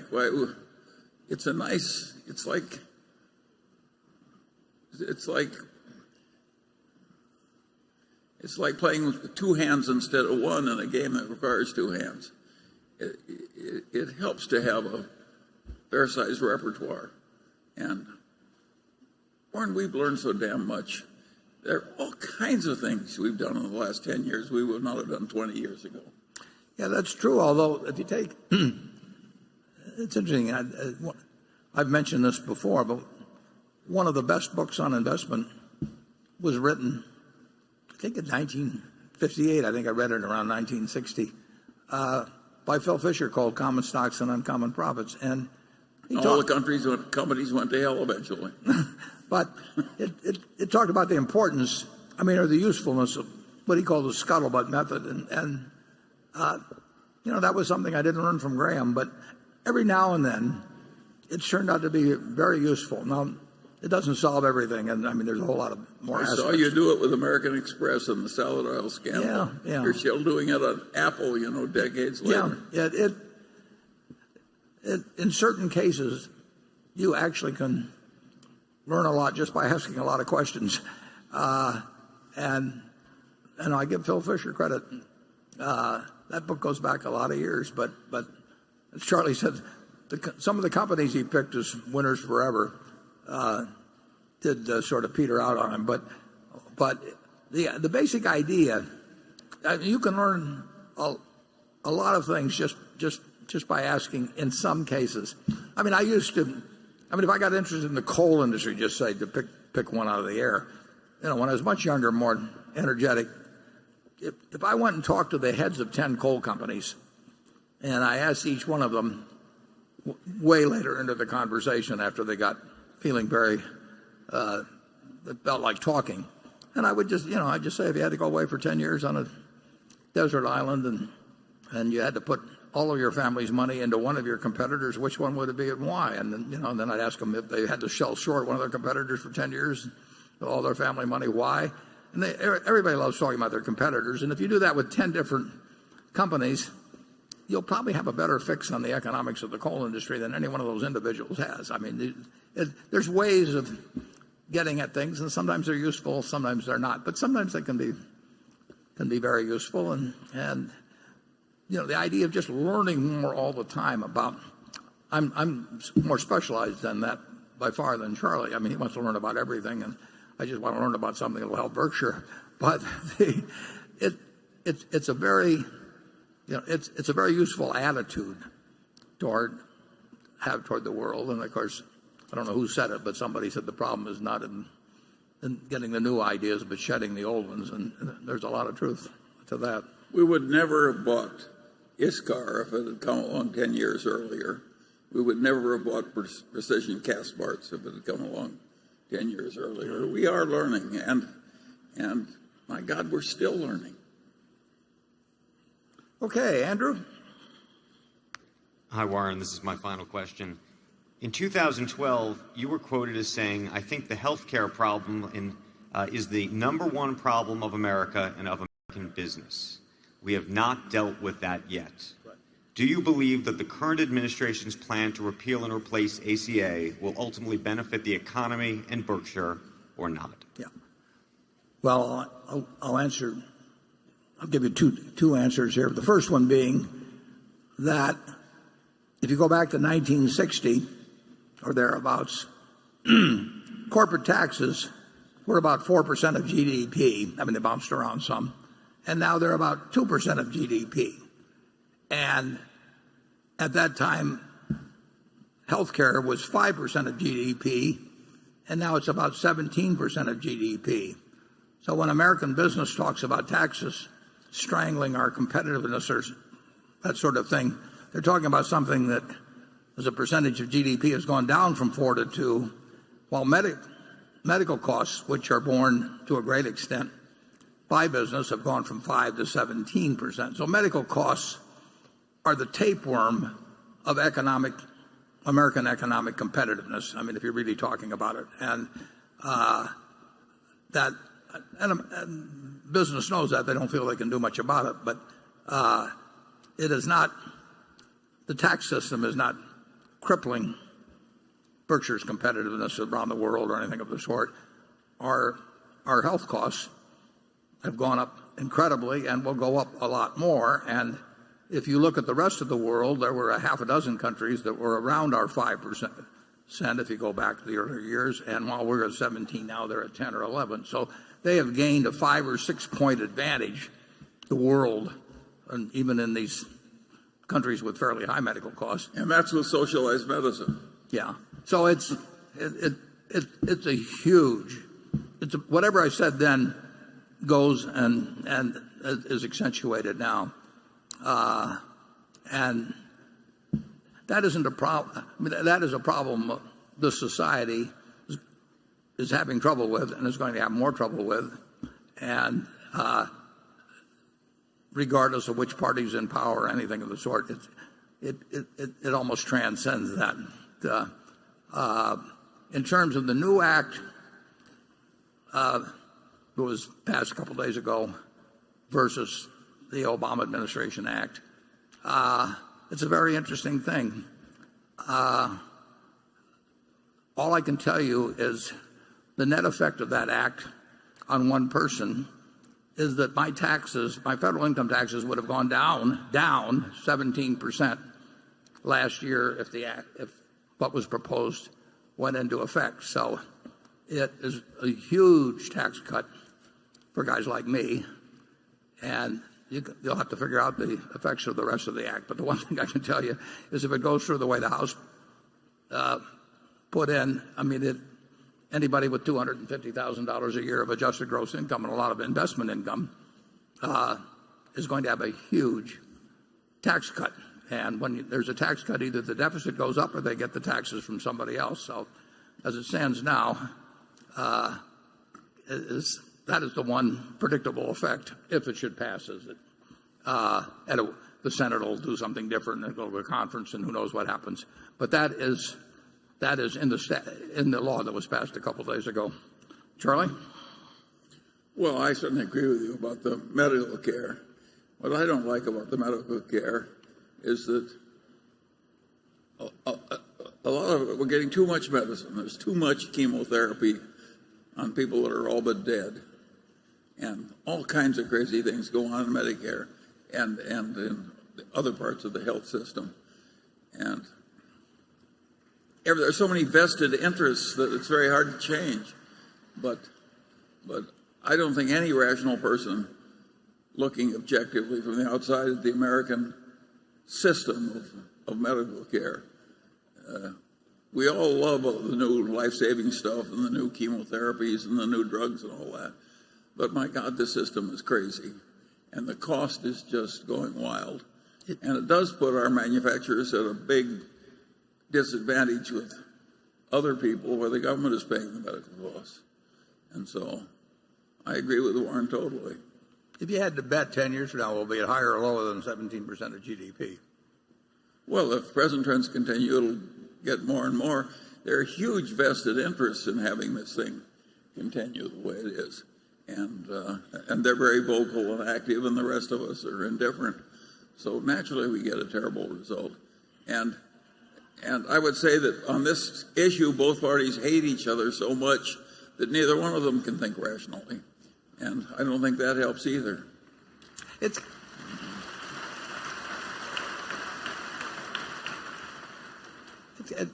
is kind of interesting that, with the federal government spends $3.5 trillion or something like that. And I mean, the degree of concern everybody has about that, although that's stayed steady in the 18% or so of GDP, plus or minus a couple points. But $3 trillion plus is spent on health care, and everybody wants the best, and it's perfectly understandable. But it's a it's a big number compared to the whole federal budget. I mean, there's some overlap and all of that, but it's if you talk about world competitiveness of American industry, it's the biggest single variable where we keep getting more and more out of whack with the rest of the world. And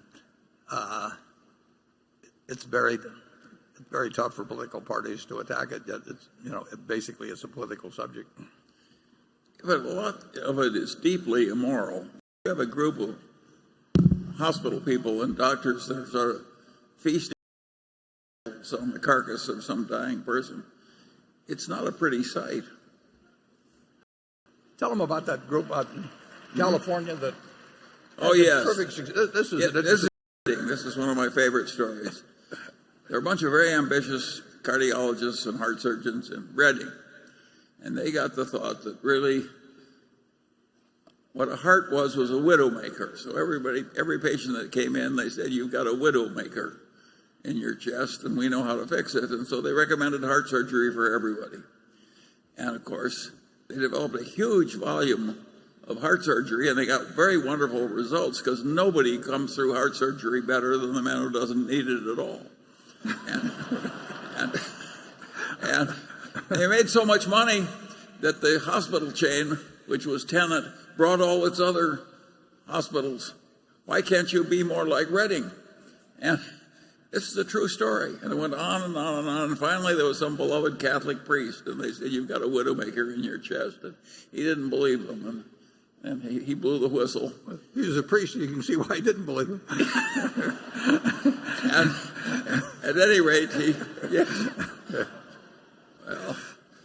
well, when you get a routine, you just keep using it, The heart is a widowmaker, it's a widowmaker.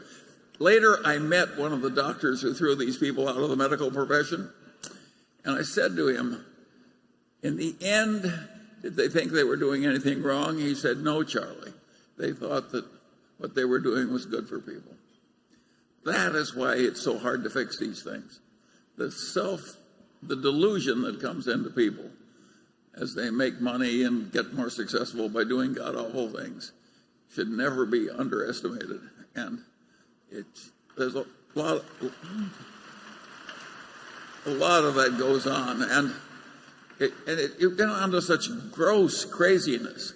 And you think little Wells Fargo looks like innocence, had a little trouble with this incentive system, but when the heart surgery rate was 20 times normal, you'd think you'd notice if you're running a hospital, but they didn't notice. They wanted the other hospitals to be more like it. They had a terrific success ratio. Okay, Greg. Yeah. Thank you, Warren. As you look forward and taking into consideration some of the headwinds faced in the U.S.-based utilities, including weaker electricity demand growth as increasing energy efficiency impacts demand, distributed generation, which hits vertically integrated utilities doubly hard as they face both declining energy sales revenue and increased network costs to support reliable delivery, and third, higher interest rates, which would increase borrowing costs. What are the key attributes that Berkshire Energy would be looking for in future acquisition candidates? Excuse me. I'm sorry. I'm sorry. In particular, are there advantages or disadvantages attached to, say, transmission assets relative to generation assets that would make you favor one over the other? Yeah, well, generation assets, you can say, have inherently more risk because that some of them are going to be stranded or, and obsoleted. Now, the question is how they be stranded and all of that sort of thing. On the other hand, more of the capital investment is in the generating assets, so that tends to be where a good. We like the utility business okay.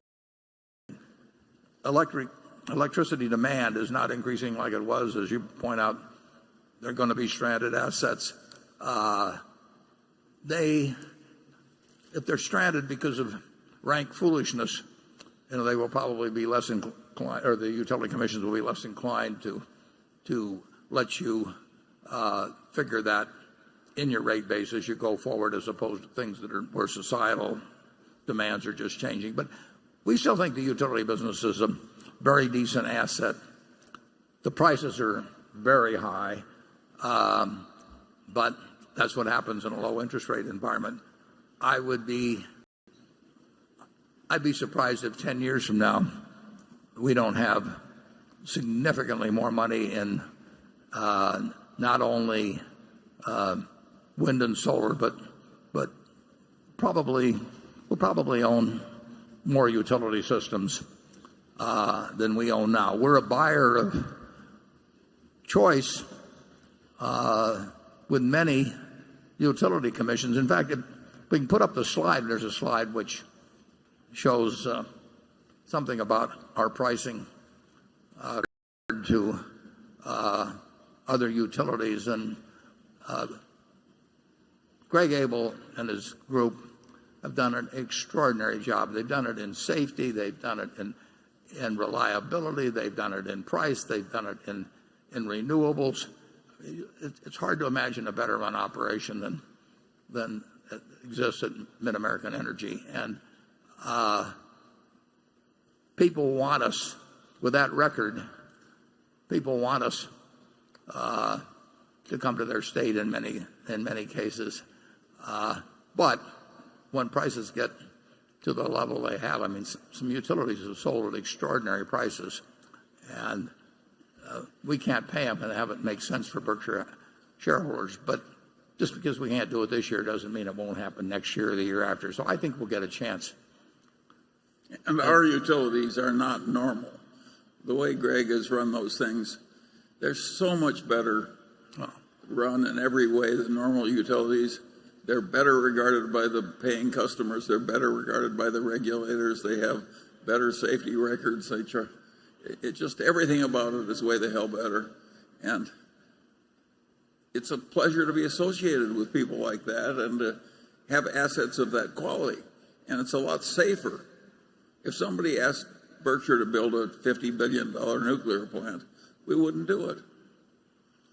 Yeah, I mean, we have public power here in Nebraska. I mean, it's been sort of the pride of Nebraska for many decades. There are no privately held utility systems and totally public power. And, you know, those utilities have no requirements for earnings on equity.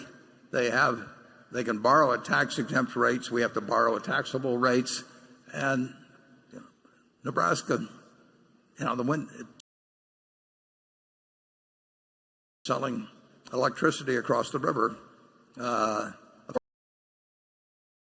more prices than exist in Nebraska. So it was lucky when we got involved in it. I thank Walter Scott for introducing me to it almost 17 or 18 years ago or so. And but I don't think the utility business together a portfolio of stocks. I don't think they're in that group now, but I love the fact.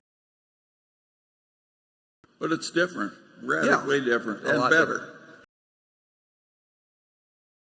Different. Station 7. My name is Grant Misterly from Berkshire since I was a kid. $1,000 a share. Unfortunately, I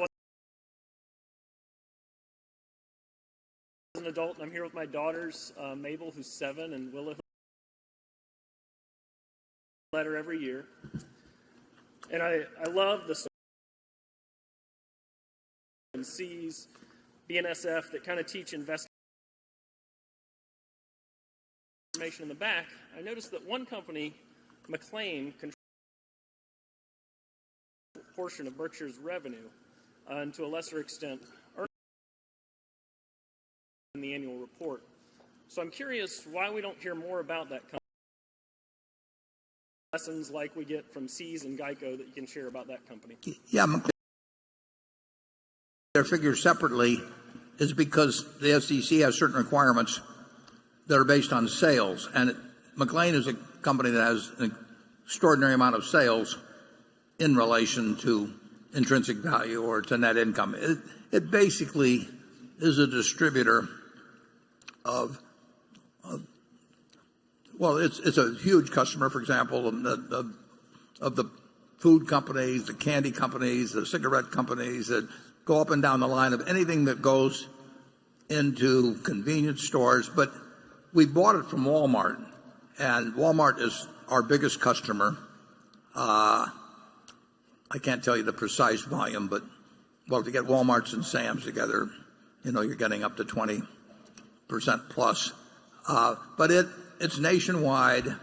But in the end, it operates on about 6% gross margins and 5% operating expenses. So it has a 1% pre-tax margin, and obviously a 1% pre-tax margin only works in terms of return on capital if you turn your equity extraordinarily fast. And that's what McLean does. Being a wholesaler, it's moving things in, moving things out very fast, very efficiently, and it does this. It also has a few liquor distribution subsidiaries that have wider margins. But the basic McLean business is, $45 billion, makes 1% pre-tax on sales, but the return on capital is very decent. But it sort of has an outsized appearance simply because of this huge volume of sales that go through it. Grady Rozier, who runs it, is exceptional. He was there when we bought it from Walmart, whatever it was, a dozen years ago. And I've been there once. We've got thousands and thousands of trucks, big distribution centers all over the country. It is a major factor in moving goods at wholesale. I mean, if you're Mars Candy or something of the sort, I mean, we'll be the biggest customer. But that pretty well describes the business. It's a business that earns good returns in relation to invested capital and in relation to our purchase price. But every tenth of a cent is important in the business. And moving your receivables exceptionally fast, and consequently you have payables moving big time. So the sales are 30 times receivables, 30 times payables. You've got and maybe 35 or so times inventory. I mean, this is a business that's moving a lot of goods, but in terms of it's an important subsidiary, but not as remotely as important as would be indicated by the sales. It's still very important, making the kind of money that shows up in the 10K. Charlie? You said it all. That was an interesting thing. Walmart wanted to sell it. They came to see us, and we made a deal. The CFO came. We talked for a while. He went into the other room, called the CEO, and came back and said, "You have a deal." And Walmart has told me subsequently that they never had a deal that closed as fast as the one with Berkshire. I mean, we said what we would pay. It was cash, and we got it done very promptly, and they were terrific on their side. By the way, that reputation for being quick and simple and doing what we promised and so on has helped at Berkshire time after time. Yeah, we wouldn't have made that deal without essentially having that reputation. But they knew. Well, you bought the Northern Natural Gas Company in one weekend, and they wanted the money on Monday. They needed the money on Monday. Before the lawyers could complete the legal papers. We managed to do it. Well, not only that, but I think it took some clearance in Washington, and essentially I think I wrote a letter and said that if they decided after looking at it they didn't want to clear it, we'd undo the deal. But these guys needed the money so bad, we were going to give them the money essentially based on the deal clearing, and there wasn't any reason why it wouldn't clear, but there was just a procedural problem. But most companies can't do that. I mean, we've got a flexibility that really in most large companies just plain doesn't exist. There's too many people have to sign off on it or something of the sort. So the Northern Natural deal would not have been made if we'd had to follow the normal timetable. But and it's a lovely business to own. Yeah, absolutely. Now we're moving from one station to another between now and 3:30, so we now go to Station 8. Good morning, or good afternoon, Warren, Charlie, from West Des Moines, Iowa. You guys have iron bladders. We won't tell. I was wondering about a contraption under the table. All right. Hey, I had a question for each. I was fortunate to ask you a question, I think in 2011, about legacy and what years from now, and I'm kind of curious to hear what Charlie would like to be known for. So I guess you started doing this when I was born. Memory from your first annual meeting. My first memory was the subject, and I asked him what he wanted said at his funeral. He said, "I want them to all be saying that's the oldest looking corpse I ever saw." And that may be the smartest thing I ever said. No, well, with me, very simple. I really like teaching, so basically that I've been doing it formally and you can say somewhat informally all my life, and I had certainly had the greatest teachers you can imagine. So if somebody thought that I did a decent job at teaching, I'd feel very good about that.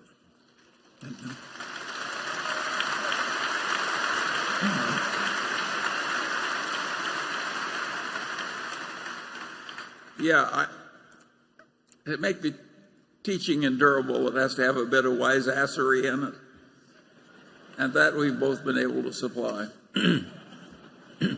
And for those of you who are old-time basketball fans, I might mention that on Wilt Chamberlain's tomb it was reputed that it was going to say, "At last I sleep alone." Okay, station 9. Good afternoon, Mr. Meng and Mr. Buffett. My name is Ji Wenyan. I'm come from China. It's my first time to come to this meeting, and I think I'm very lucky to have a chance to ask question. We're glad to have you. Thank you. Everyone has personal dreams, and at different ages, maybe dreams will come differently. And what's your dream now? Charlie, we'll let you go. I didn't quite hear that. Well, what's your dream now? She says, my dream. Well, let's skip the first one.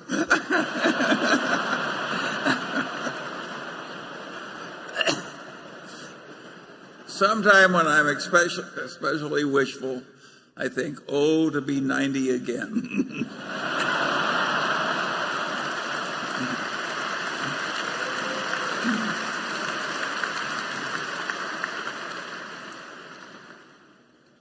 And I got some advice for the young. If you've got anything you really want to do, don't wait till you're 93. No, do it. No, that's the same thing I would tell students is that you can't always find it the first time or the second time, but when you go out in the world, look for the job that you would take if you didn't need a job. I mean, don't postpone that sort of thing. Somebody, I think it was Kierkegaard, said that, life must be evaluated backwards, but it must be lived forwards. And you want to sort of, Charlie says all he wants to know is where he'll die, so he'll never go there. And so you do want to do a certain amount of reverse engineering in life. I mean, that doesn't mean you can do everything that way, but you really want to think about what will make you feel good when you get older about your life, and you at least generally want to keep going in that direction. And you need some luck in life, and you got to accept some bad things that are going to happen as you go along. But life has been awfully good to me and Charlie, so we have no complaints. What you don't want to be is like the man when they held his funeral and the minister said, now it's the time for somebody to say something nice about the deceased. And nobody came forward. He said, surely somebody can say something nice about the deceased. And nobody came forward. And finally one man came up and he said, his brother was worse. Yeah.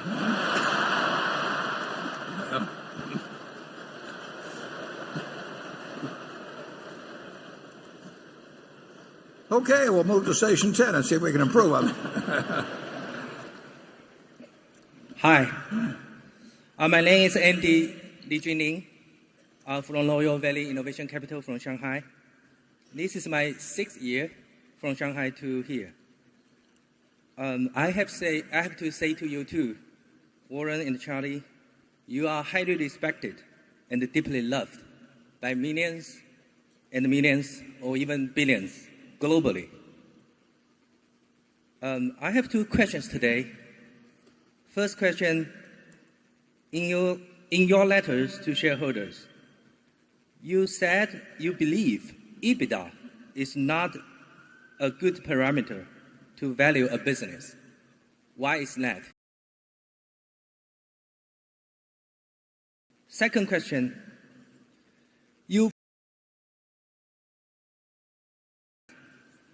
with great respect,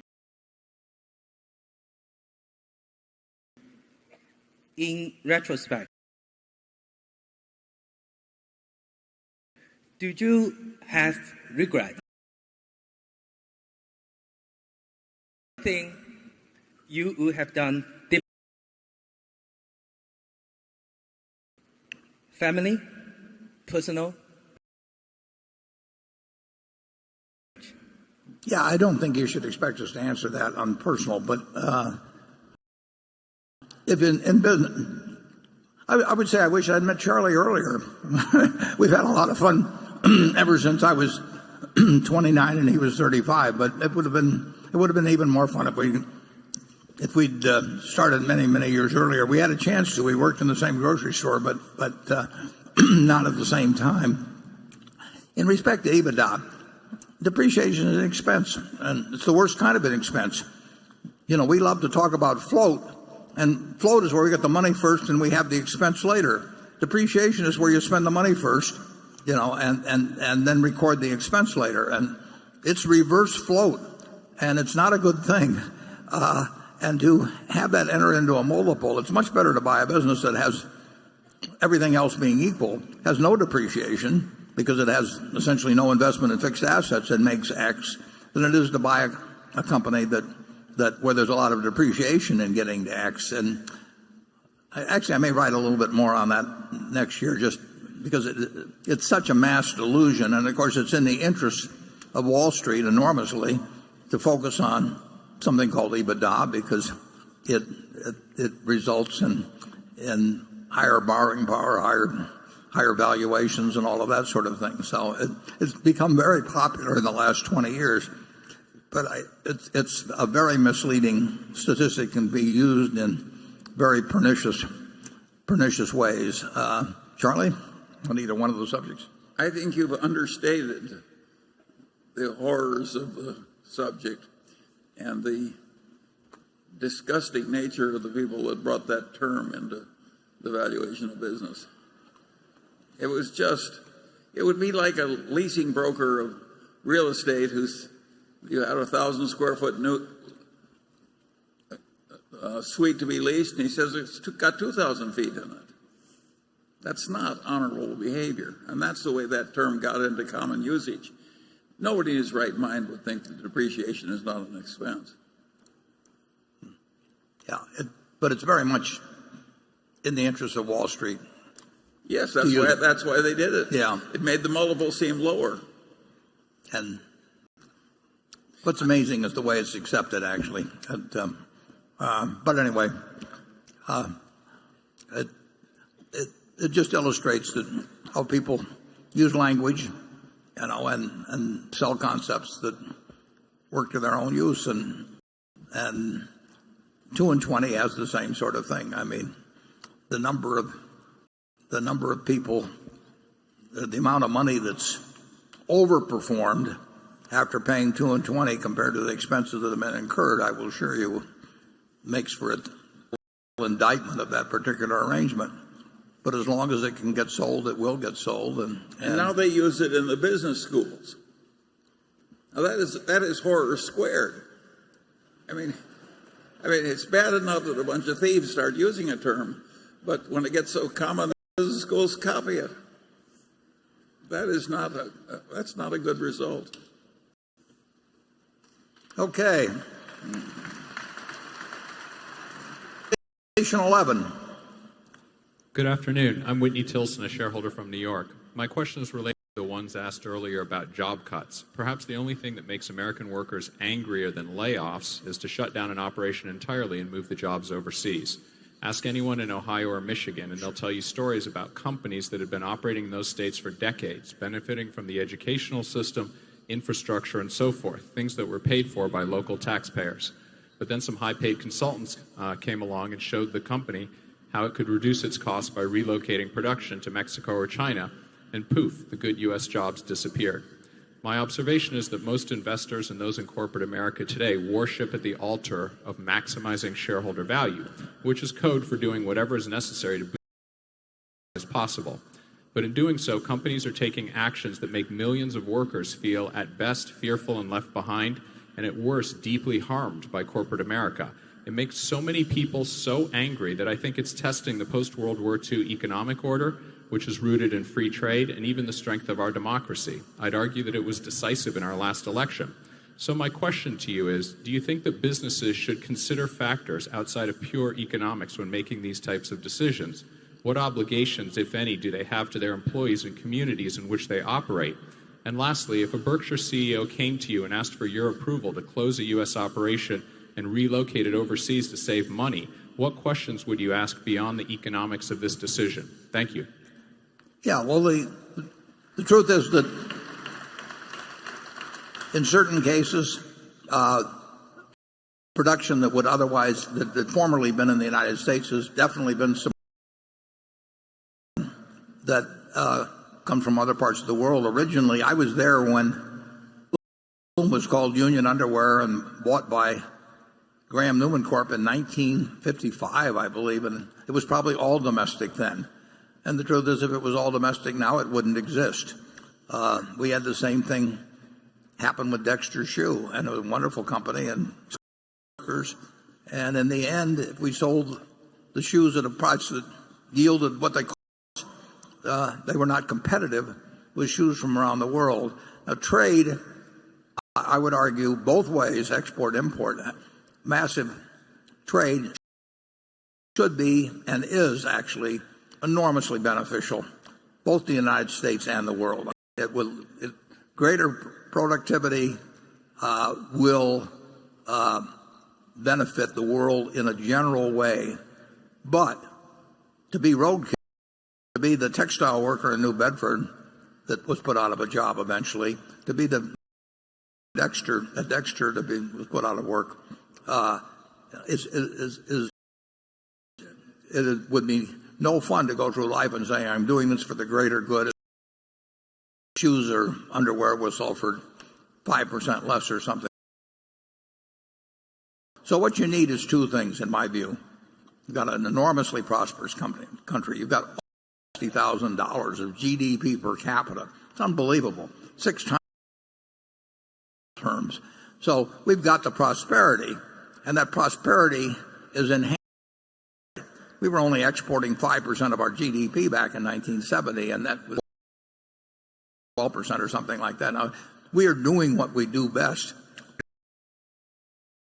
In chief, who logically the president, I don't mean this specific president, any president that's been around for decades, has to be able to explain to the American public the overall benefits of essentially free trade. And then beyond that, we have to have policies that take care of the people who become the roadkill in the process, because it doesn't make any difference to me, as far as I'm concerned, if my life is miserable because I've been put out of business by something that's good for 320 infinitesimal way, and it's messed up my life when I've tried to live it in a proper way. So resources to take care of those people. The investors I don't worry about. I wrote about this. Can diversify their investments in such a way that overall trade probably benefits them and they don't get killed by a specific.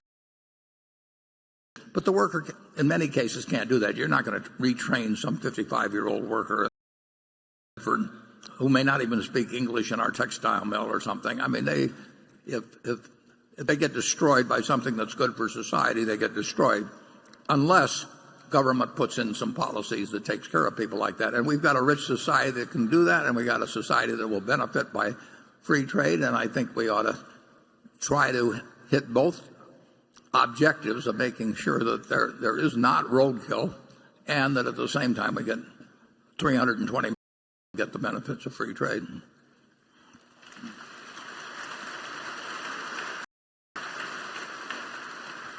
Charlie?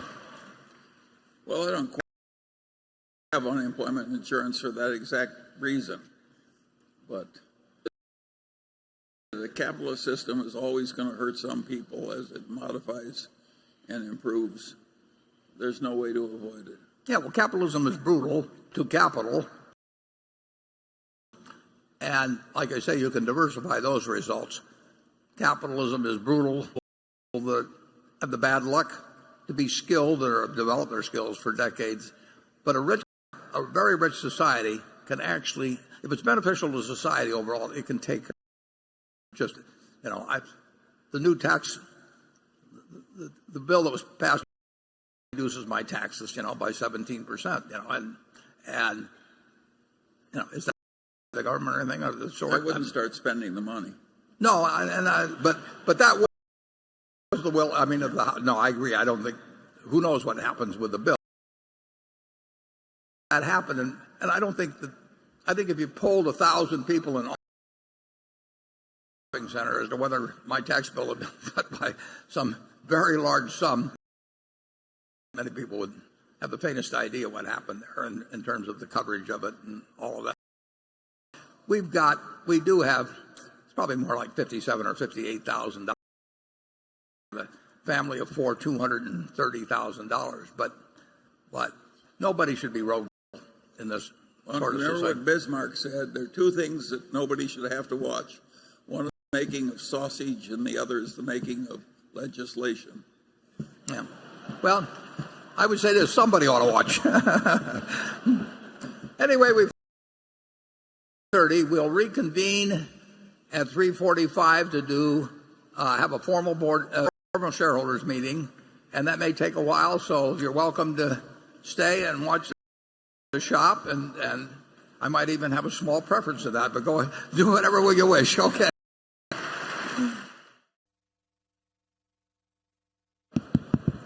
Okay. Let's regroup.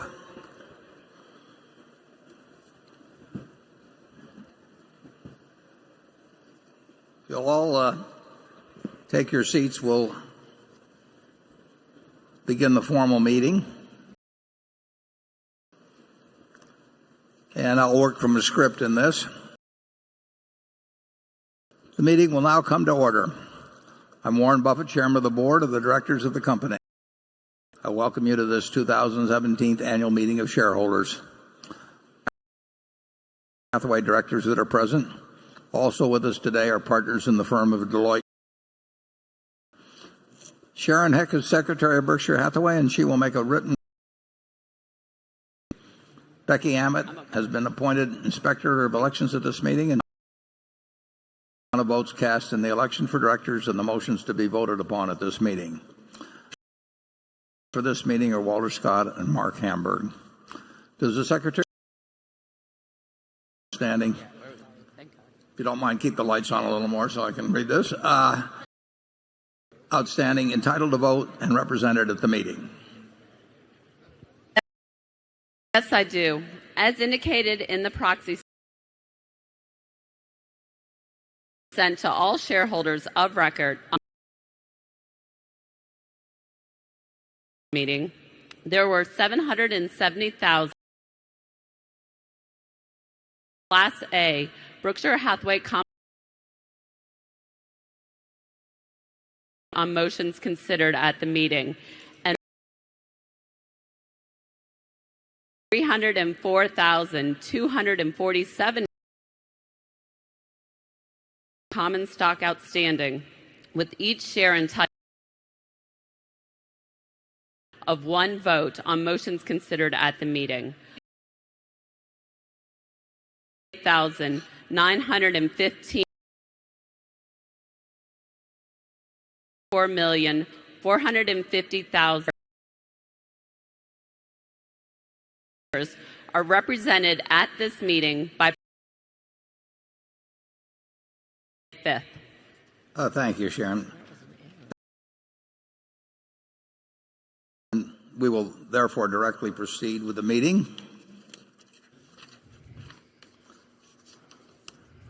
The first item of business will be a reading of the minutes of the last meeting of shareholders. I recognize Mr. Walter Scott, who will place a motion before the meeting. I move that the reading of the minutes of the last meeting of shareholders be dispensed with and the minutes be approved. Do I hear a second? And then we will vote on the motion by voice vote. All those in favor say aye. Oh, didn't hear very many, but opposed? The motion is carried. The next item of business is to elect directors. If a shareholder is present who did not send in a proxy or who wishes to withdraw a proxy previously sent in, you may vote in person on the election of directors and other matters to be considered at this meeting. Please identify yourself to one of the meeting officials in the aisle so that you can receive a ballot. I recognize Mr. Walter Scott to place a motion before the meeting with respect to election of directors. I move Buffett, Charles Munger, Gates, David Gottesman, Walter Scott, and Merle Whitmer. It's been moved and seconded that Warren Buffett, Charles Munger, William Gates, David Gottesman, Charlotte Guyman, Thomas Murphy, Ronald Olson, Walter Scott, and Merrill Whitmer be elected as directors. Are there any other nominations or any discussion?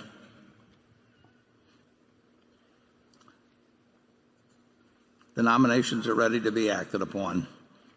If there are any shareholders voting in person, they should now mark their ballots on the election of directors and deliver their ballot to one of the meeting officials in the aisles. Ms. Hammack, when you are ready, you may give your report. My report is ready. Through last Friday afternoon, 5 votes for each nominee. All Class A and Class of the precise count of the votes. Thank you, Ms. Hammack. Warren Buffett, Charles Munger, Howard Buffett, Stephen Burke, Susan Decker, William Gates, David Gottesman, Charlotte Guyman, Thomas Murphy, Ronald Olson, Walter Scott, and Merrill Whitmer have been elected as directors. The next item on the agenda is an advisory vote on the compensation of Berkshire Hathaway's executive officers. I recognize Mr. Walter Scott to place a motion before the meeting at this time. I move that the members of the company approve executive directors as SK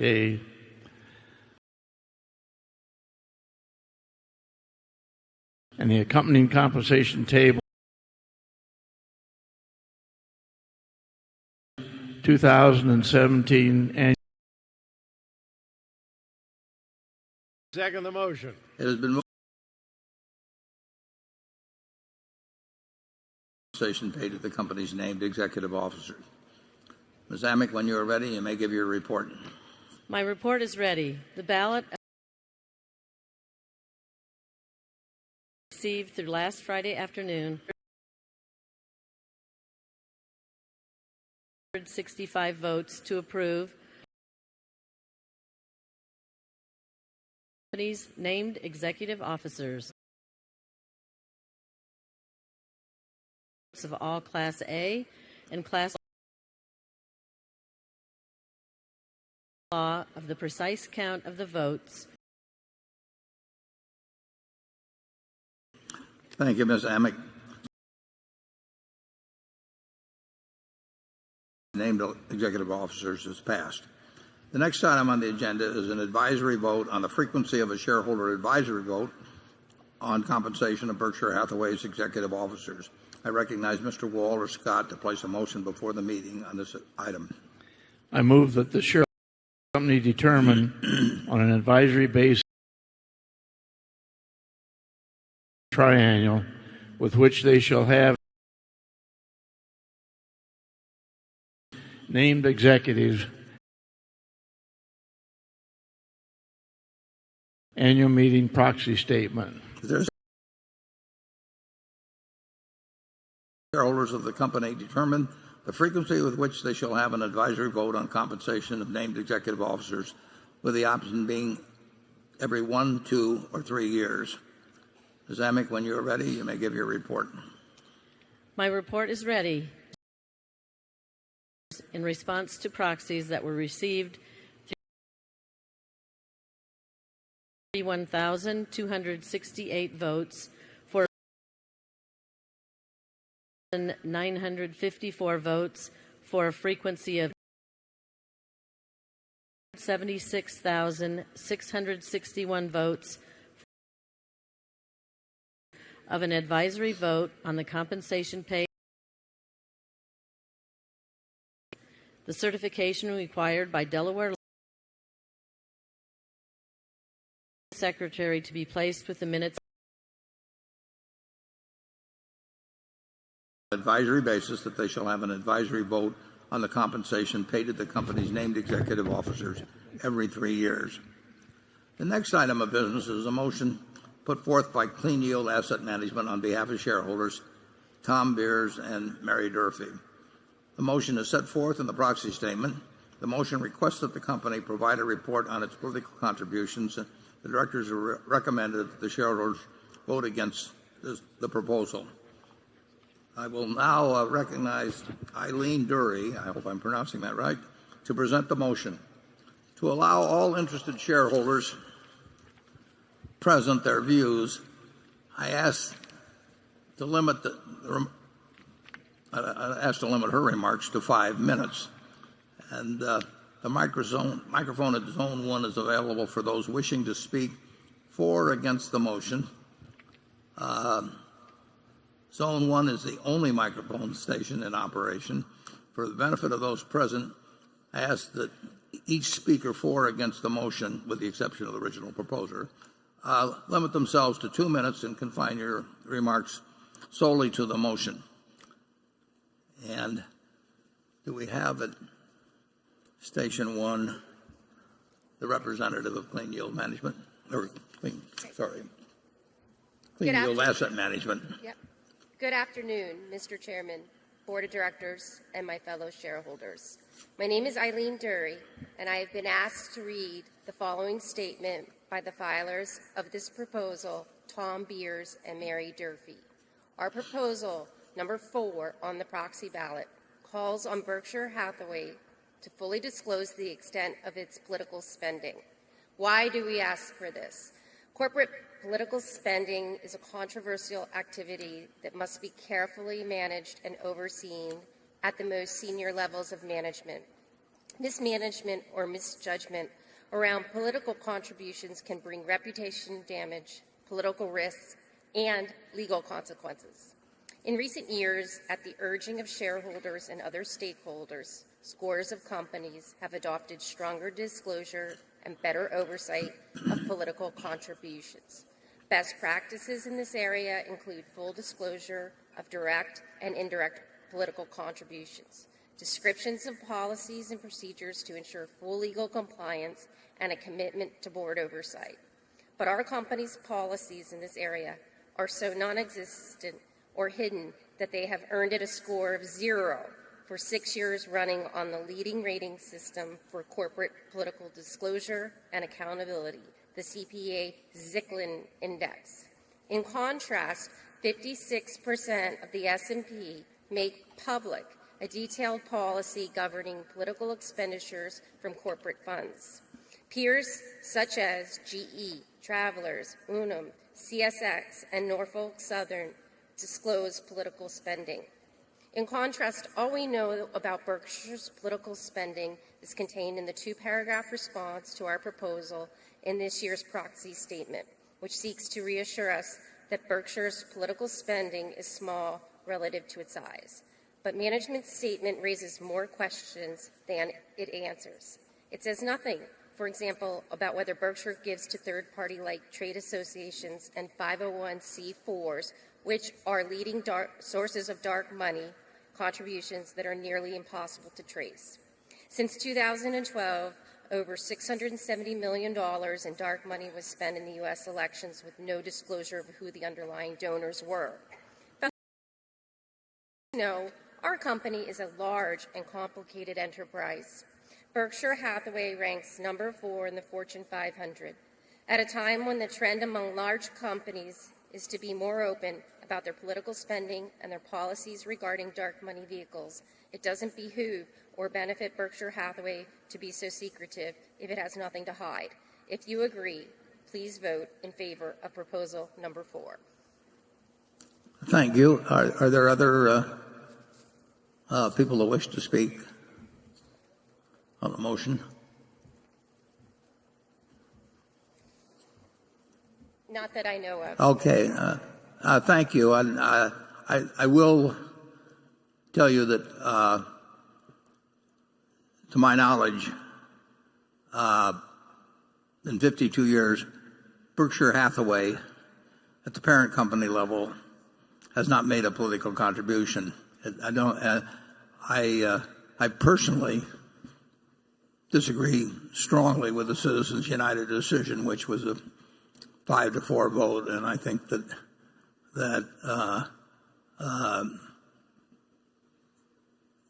having unlimited contributions by wealthy individuals through super PACs and or wealthy corporations, I do not think it's a plus at all, and I think it's a minus in our democracy. And I think that big money does can often distort the political process. It's a reality that any of our subsidiaries in heavily regulated industries are probably going to have to make some political contributions. Their competitors do it. And I tell our managers basically, if they I don't want them making contributions on their own personal preferences in elections to be made from corporate funds, and I would regard that as a breach of trust with Berkshire. But I do recognize that if they're in the railroad industry or the electric utility industry or whatever it may be, that there is a necessity essentially to make political contributions, and I'm sure they give money to people that I wouldn't vote for, but that is a reality of doing business in certain businesses which have a significant political aspect to their activities. So my heart is with you to some extent in terms of I wish Citizens United had gone the other way. I don't like the idea of great sums being spent, but I do not think I think personally, I think that it could be disadvantageous to actually list all of the political organizations to which people contribute when competitors don't. And I think there's expense involved in all three of the proposals that are coming up on this one. So I personally voted against the proposition.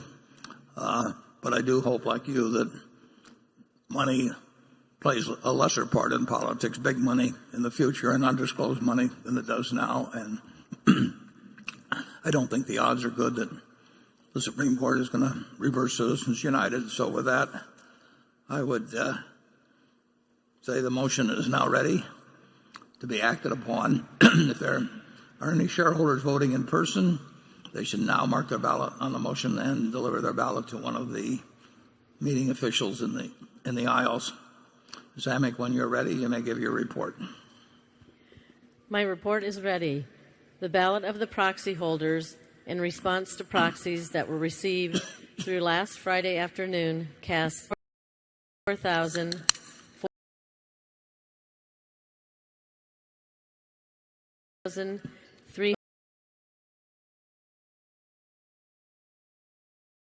motion exceeds a majority properly cast on the matter. The certification required of the votes will be given to the Secretary to be. The proposal fails. The next item of business is put forth by Baldwin Brothers, Inc., on behalf of shareholder Marcia Sage. The motion is set forth in the proxy statement. The motion requests that the company provide a report reviewing the company's policies, actions, plans, and reduction targets related to methane emissions from all operations. The directors have recommended that the shareholders vote against the proposal. I will now recognize Eileen Dury to present the motion. To allow all interested shareholders to present their views, I ask her to limit her remarks to 5 minutes. Microphone at Zone 1 is available for those wishing to speak for or against the motion. Zone 1 is the only microphone station in operation. For the benefit of those present, I ask that each speaker for and against the motion limit themselves to 2 minutes, although, Ms. Dury, that's 5 minutes in your case, and to confine your remarks solely to the motion. Good afternoon, Mr. Chairman, members of the board, fellow shareholders. My name is Eileen Dury. I am here to move Arjuna Brothers' proposal on behalf of Marcia Sage, a long-term investor in our company. Proposal 5 seeks to protect shareholder value by ensuring the transparent disclosure of information regarding methane emissions. The reason for this proposal are clearly in the interest of protecting long-term shareholder value. Leaked gas has a direct economic impact on our company, as it is no longer available for sale, establishing a clear business case for reduction targets and control processes. In fact, leaked methane represented $30 billion of lost revenue in 2012, equivalent to 3% of gas produced globally. The National Resources Defense Council estimates that capturing currently wasted gas for sale could reduce methane pollution by roughly 80%. And while the climate benefit of replacing coal with natural gas has been widely publicized, it is negated when leakage rates exceed 2.7%, as methane 84 times the global warming impact of CO2 over a 20-year period. Recent academic studies are particularly troubling, as they have identified methane leakage far north of current EPA estimates. Additionally, gas storage presents outsized risk. The 2015 failure of a gas injection well at Southern California gas company's Aliso Canyon storage field in Los Angeles revealed major vulnerabilities in the maintenance and safety of natural gas storage facilities. The incident exposed both a lack of oversight and contingency planning in the face of a well blowout. Berkshire Hathaway has storage facilities that face similar risks, as it is estimated the 11th highest volume of natural gas in the country. Facilities around the country, many of which were drilled decades ago. Numerous have concluded that if natural gas is to lead to a more sustainable energy future, emissions must be addressed. Ongoing concerns have spurred public debate and action at the state and federal level. A strong program of target setting and disclosure would indicate a reduction in regulatory risk, as well as efficient operations, maximizing gas for sale and shareholder value. Given this, we believe our company has a tremendous opportunity to move forward by providing shareholders with this important information.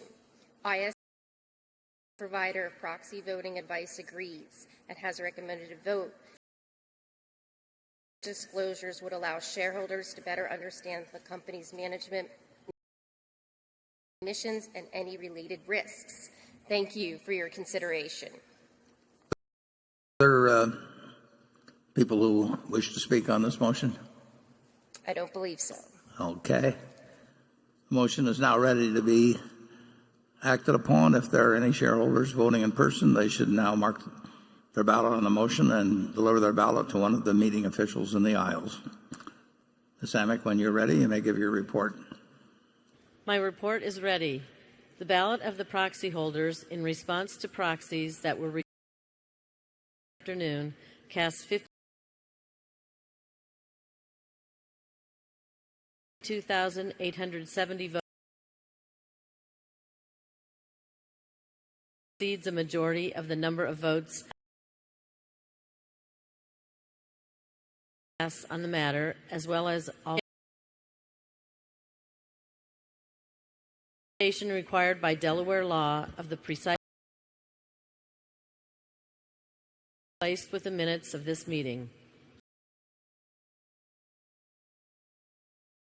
Greg, incidentally, is there a live microphone here? Yeah, there. Might talk a little bit about the methane situation. Sure, Warren. So thank you for your comments. And when you think about methane emissions, it is a serious issue relative to carbon. It was highlighted 84 times worse than a carbon emission, but I'd be very pleased to report on our situation at Berkshire Hathaway. So 3 different issues were raised in the comments. One was overall emissions from oil and gas production. So the first thing I would just highlight is that we do not own any oil and gas producing assets. So we don't have any wells and effectively don't have that risk. The second thing that was highlighted was the significant loss of gas at Aliso Canyon. It was a injection well that failed. Took many months to fix the well. And if you fundamentally look at the problem, and we do own other storage facilities, but we do not use their technology or that type of well.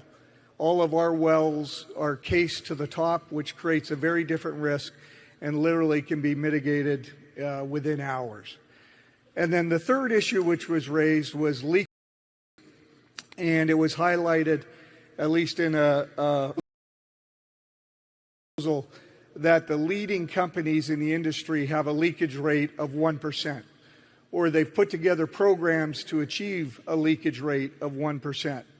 And I'm happy to report when we look at our leakage rate from our pipelines, we're at 0.53 of 1%. So basically half of the leading companies in the industry. So with that, obviously support the recommendation of the shareholders. Thank you. Thanks, Greg. You've heard the vote, and the proposal fails.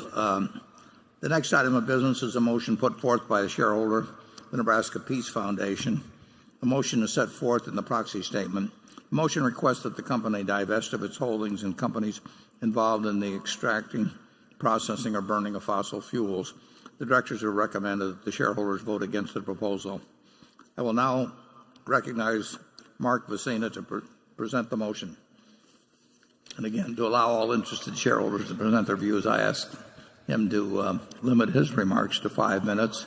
And the microphone, Zone 1 is available for those wishing to speak for or against the motion. Zone 1 is the only microphone station in operation, and for the benefit of those present, subsequent speakers, I ask that they limit themselves to 2 minutes and confine your remarks solely to the motion. With that, if you'll proceed. Thank you. My name is Mark Vecina. We're here to present our proposal asking to divest of its carbon-based assets. A period of time we believe is last year we were here with a proposal that Berkshire Hathaway evaluate and report on the impact of climate change on their insurance companies. We were approached by a number of shareholders who suggested we were, and they suggested the real question is divestiture. So we thought about it. We came back to ask for divestiture of the carbon-based assets. We recognize that for a public company that's involved in investing in other companies, divestiture challenges from those of university endowments, pension, public foundations such as the Bill and Melinda Gates Foundation, organizations which have divested or have implemented divestiture plans. However, we believe that the necessity involves more than just a social or ethical or even moral question. It also involves financial risk, as a recommendation to the insurance companies that they regulated that they investigate and report on the climate change risk to these companies. Pointed out that financial risk of holding these carbon-based assets was real, unpredictable. Things like technology changes, investor sentiment changes, pose risks towards the financial value of assets in this type of investment. So we are proposing, as I said, divestiture of all carbon-based assets over 12 years. I'm going to be followed by 3 prominent American climate scientists, Frank Lemire of the Winnebago tribe of Nebraska, Miller, Creighton University theologian. Thank you for giving us the opportunity to make our case for this proposal. Thank you, and we'll proceed to the next speaker, please.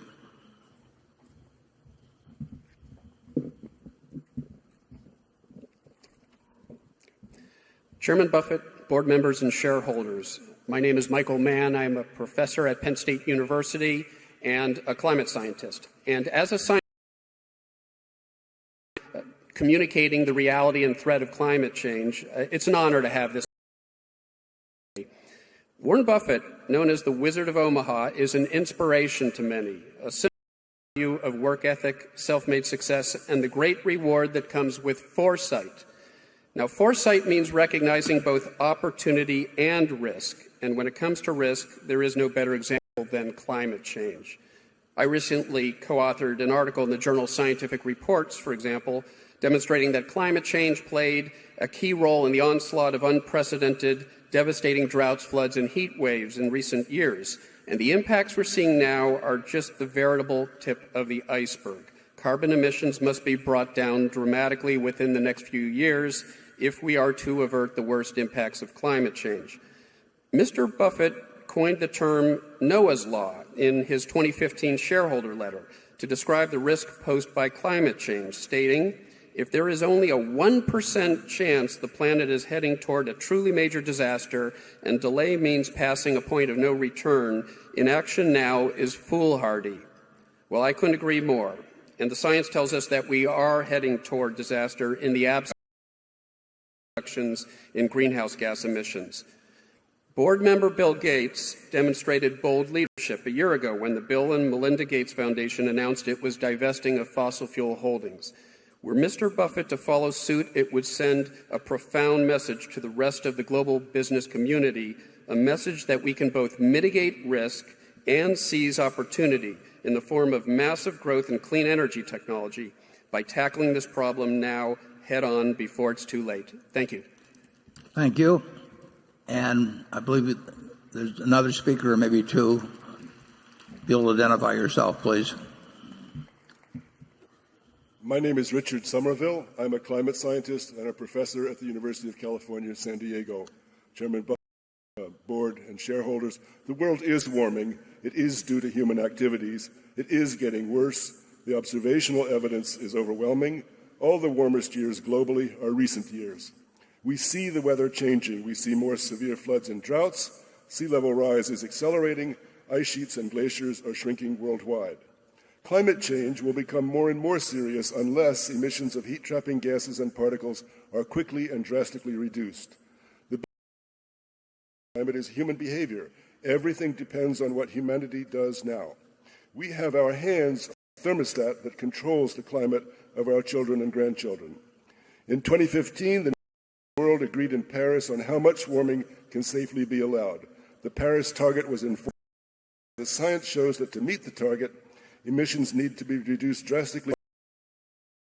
Through dithering and procrastinating lead to catastrophe. Alleviating climate change is cheap compared to coping with the damage that unmitigated climate change will cause. Doing nothing about climate change means that sea level will become so high that coastal cities must eventually be abandoned. We caused this problem, we can solve it. And polls show that most strong actions to limit climate change. The forces driving clean energy are powerful. The market is turning against fossil fuels. The prices of solar and wind energy are dropping. They can already compete without subsidies. Vehicle electrification is happening fast. Clean energy provides jobs and economic progress and prosperity do not require emitting heat-trapping gases. Buffett are rightly admired and respected worldwide. Helping the world confront climate change is their legacy. We owe it to our children and I believe there's one more speaker.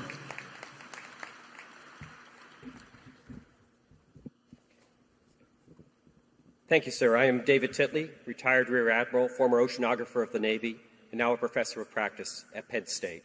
I've been a shareholder of Berkshire Hathaway since December 2000. Thank you, sir, for your leadership of this enterprise. When I was stationed at the Pentagon, I had the privilege of working directly for the Pentagon's foremost strategic planner, Mr. Andrew Marshall. He taught me to think about risks, and especially risks that may seem distant or low probability, but one with very high impact, such as weapons of mass destruction. Climate change is a fat-tailed, emerging risk. It's really a risk to people, to us. And when this risk is not managed, we have a security problem. One example would be Syria. Climate is one of the links in a long chain of events that led to the non-climate events, such as over 1 million refugees pouring into Syrian governance. Then about a decade ago, an exceptionally intense drought, high confidence to a changing climate, devastated Syrian agriculture. Now you have millions of desperate people with nothing and a breeding ground for extremists. Syria is an example of why in the security community we say that climate change accelerates the risks of instability. It can make bad places worse, a lot worse. Senior military officers know you must address risks and take precautions while you can, before it's too late.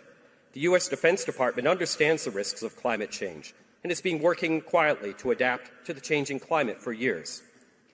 Winston Churchill is alleged to have said Americans can always be counted upon to do the right thing after exhausting every other possibility. But we will prevail, and you, sir, can help. Here's my ask. What are government and business leaders doing to stabilize the climate? We should reduce, rather than accept, the risks of unchecked climate change. Because the ice doesn't care which party controls the White House or the Congress, it just melts. Thank you.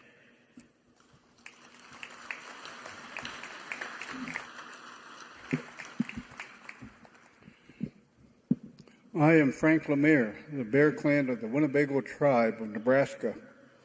It was the indigenous people of this continent who consecrated the ground on which we live and grow, who offered up prayers and petitions asking that we be allowed to live and to provide a way for the generation.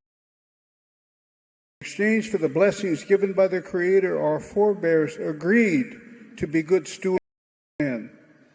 The stewardship of our Mother Earth, who provides for us, has now changed, but the covenant remains the same.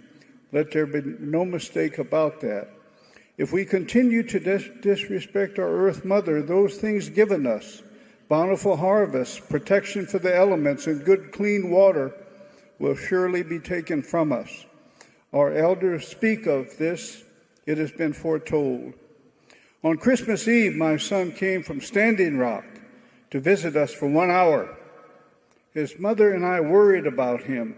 How is it there? Why did you go? I asked. He said, it is dangerous, Dad, but someone has to protect our water. I nodded and said, Aho, that is good. He is a water protector. I stand on his shoulders. Many Wichoni, the protectors, proclaim water is life. Bearing that in mind, I am told that this waterway flowing south from Standing Rock and passing just a short walk from here would be fouled by any kind of breach in the Dakota Access Pipeline. My sense in my years tells me that this will happen. Millions would be poisoned. I'm further told that this collective body holds a 15% interest in an oil company that is a 25% shareholder in the Dakota Access Pipeline. I would ask that you walk away from that investment. Stand with Mother Earth today. I'm a Winnebago Indian. The Missouri River brought us here. when we had no place to go. We stand with our Mother Earth now as she stood with us. Think about that. Mini Wichoni, water is life. Peanut Gigi, thank you. Thank you.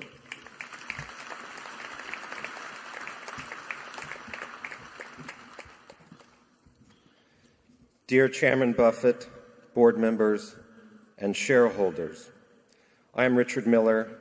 I'm an associate professor of philosophical theology and sustainability studies at Creighton University. I write and teach on ethical issues raised by the climate crisis.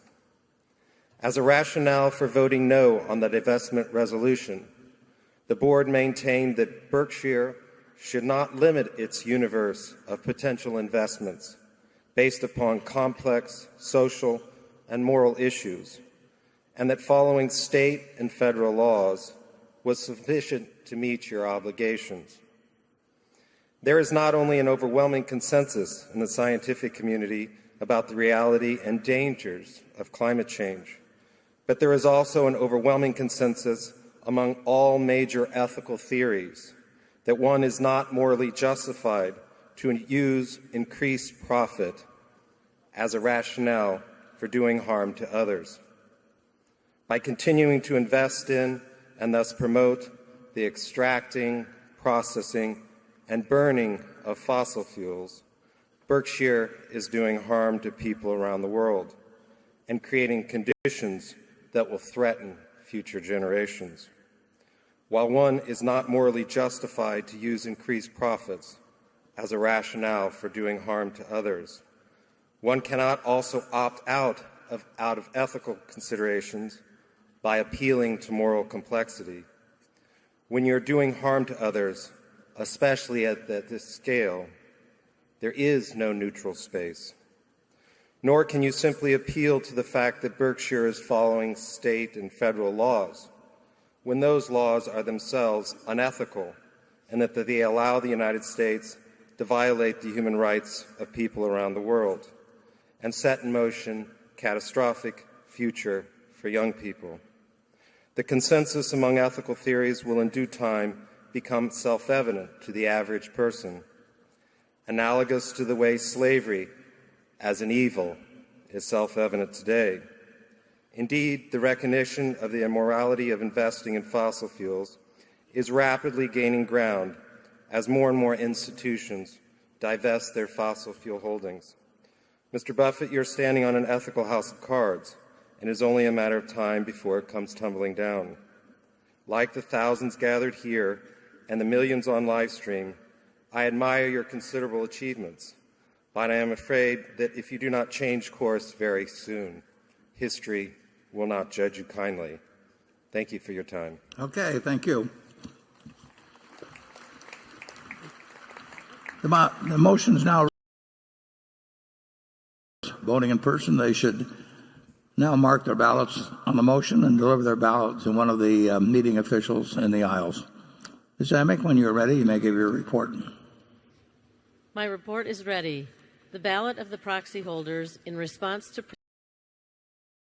through last Friday afternoon casts 7,594,044 votes against the motion exceeds a majority of the number of shares properly cast on the matter as failed. The certification required by votes will be given to the Secretary to be placed with the minutes of this. The proposal fails, and I move the meeting be adjourned. It has now been made and seconded. We will vote by voice. Any discussion? If not, all in favor say aye. All opposed say no. The meeting is adjourned. Thank you all for coming, and come again next year.